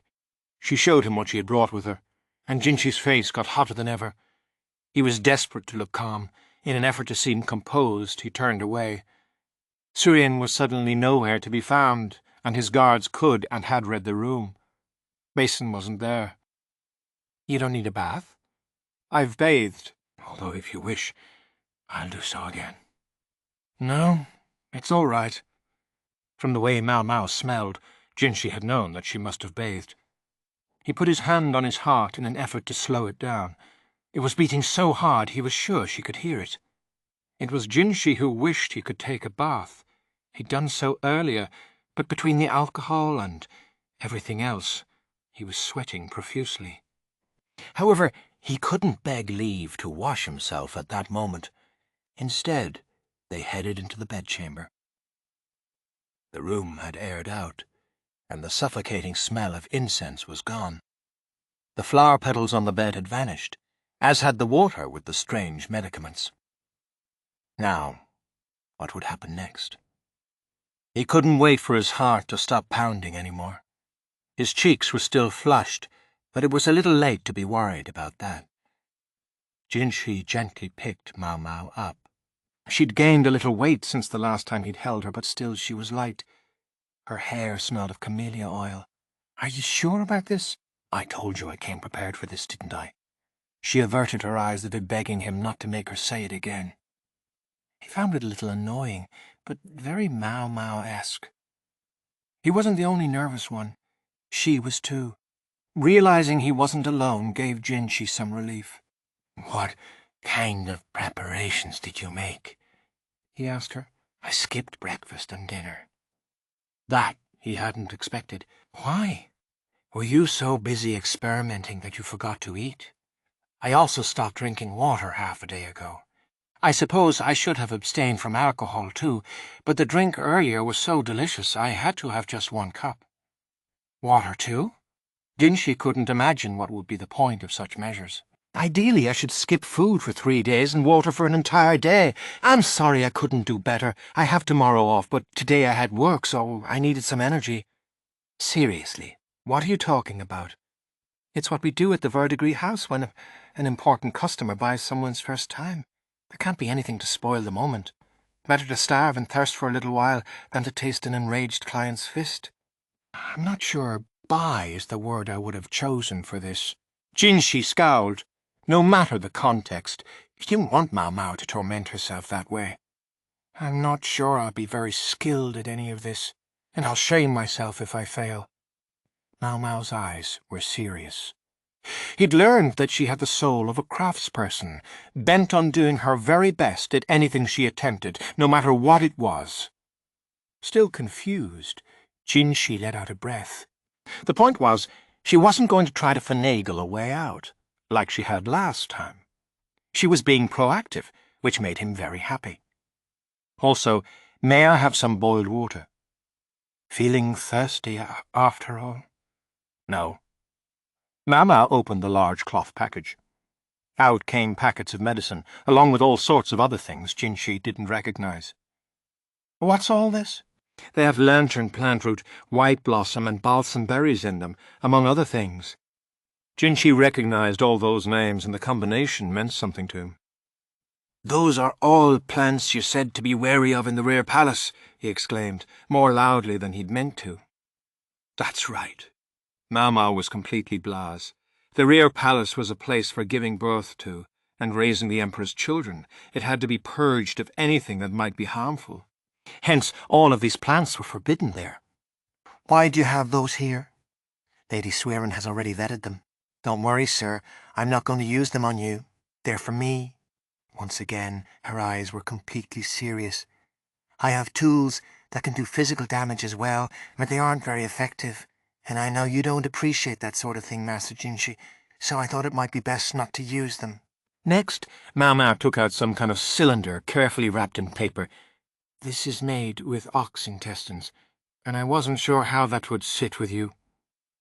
She gently put away the thing made with the intestine of an ox, whatever it was. "I get it. These are all to prevent pregnancy?" "Yes, sir." "So it's when you said you'd worked hard to prepare—" "I gathered everything I could get my hands on in the pleasure district." Jinshi promptly blanched. He felt cold all over. "Having accepted your feelings, Master Jinshi, I also accept what comes with them, even having relations. But I must draw a bright line when it comes to that agreement. I will not become Empress Gokuyo's enemy." Jinshi bit his lip hard. He'd been thoughtless. Had he forgotten who and what he was? To Maomao he might be Jinshi, but what did everyone else call him? The Emperor's own younger brother, Kazu Getsu, the Moon Prince. Empress Gokuyo's son, the Crown Prince, was still very young, and moreover, he resembled his mother. Most Linis had black hair and eyes, and more than a few might look askance at one with red hair and green eyes standing atop the whole nation. Thus, there were those within the court who called for Consort Liu's son to be made Crown Prince, or for Jinshi to be returned to the position. In those circumstances, for Jinshi to conceive a child with a young woman to whom he was not even married, imagine what that would mean. Imagine what people would do if they found out the young woman was Maomao, Can Lakan's own daughter. Because Lakan was currently neutral, people would perceive that a new faction had been formed at court. The ambiguous nature of the relationship would invite misunderstanding and pushback, and, very much in spite of what Jinshi or Maomao might wish, a tiny snowball would start rolling down the mountain, growing until it became unstoppable. Maomao might not be one for politics, but she had a keen nose for danger. "I've also charted the course of the month, and I think this should be a relatively safe night. However, please don't concern yourself even if there should be an accident. I know how to deal with it." It was almost certainly true. If a child was conceived, Maomao would take care of the matter. She would certainly not raise it in secret. It might sound cruel, but it was right. Any child might be a spark that lit a conflagration. This would be cruelty in the pursuit of peace, and the damage would be kept to an absolute minimum. Jinshi hugged Maomao tight, not out of the animal lust that had been building in him until moments ago. He felt such guilt and pain that he thought he would shatter his own teeth for clenching his jaw. "I'm sorry to make you be the careful one." He rested his chin on her shoulder. She gave him a soothing pat on the back. "It's all right, sir." Jinshi felt it was something close to a miracle that he had met a woman like Maomao. That was why he didn't want to let her go. He'd gone so far as to press a brand into his own side, all to keep her. "Sorry," he said again, and then, although he hated to do it, he let her go. He pushed down his desire to simply hold on to her forever and sprawled back on the bed. "Master Jinshi?" He covered his face with his hands. "You can go home for today. Take some dinner with you if you like. You must be hungry. If it's gone cold, you can reheat it in a bamboo steamer." "I understand, sir." Maomao gathered up her things and went to leave the room. "If you will excuse me, then," she said, but as she left the bedchamber she murmured something. "It's all right," Jinshi mumbled. This is enough for now. He needed to be clear on his own position. He couldn't remain the Emperor's younger brother forever. He would have to demonstrate that he was no enemy to Empress Gokyo or Consort Liwa. A brand on the flank wouldn't be enough. He needed to do something clearer, more public. Cast aside his position as His Majesty's brother and give up the imperial family. That was the only way. What do I do? Jinshi pondered. Thinking so hard he wondered if his hair might start to fall out. He was so busy thinking that he missed the last thing Maomao said as she left. I also planned for the possibility that nothing would happen. She knew Jinshi just had too much on his mind. Chapter 16. Maomao and the Late Dinner. Maomao heated her dinner in the dormitory kitchen. She was just back, seen off by a Sweden who had looked positively crestfallen.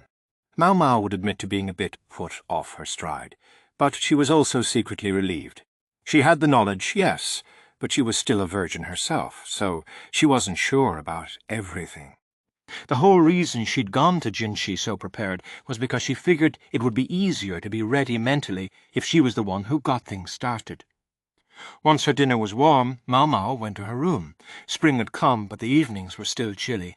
Bad manners though it might be, she decided to eat in bed. Suiren had stuffed some buns full of cubes of stewed pork, eel stir-fry, and so on, so it would be easy to carry back. The soup she'd put in a bottle, and it was still warm. All foods that boost stamina, Maomao observed with a wry smile. Then dug into the buns. Nothing was so tasty as a dinner made by someone else. Spiced with hunger from not eating, it was even better. She cleaned her plate, then sipped at the alcohol Suiren had given her. Now what to do? She mumbled. She could take a guess why Jinshi had turned her down that night. He was no longer going to force his feelings upon her. His actions tonight showed he was giving Maomao priority. Even so, with the wind so out of her sails, Maomao wondered how she was supposed to face Jinshi after this. I guess I won't see him for a while, anyway. She'd worry about it the next time they got together, she decided, neatly kicking the problem down the road. She had high hopes for her future self's ingenuity. The alcohol was strong stuff. Maomao didn't get drunk, but she started to feel happier, a happiness that brought with it a pleasant drowsiness. She found thoughts passing aimlessly through her mind. I heard Lahan's brother is back, Chu had told her. She supposed she ought to go see him, much as she hated visiting the freak strategist's house to do it. I'd like to see Maamei, too.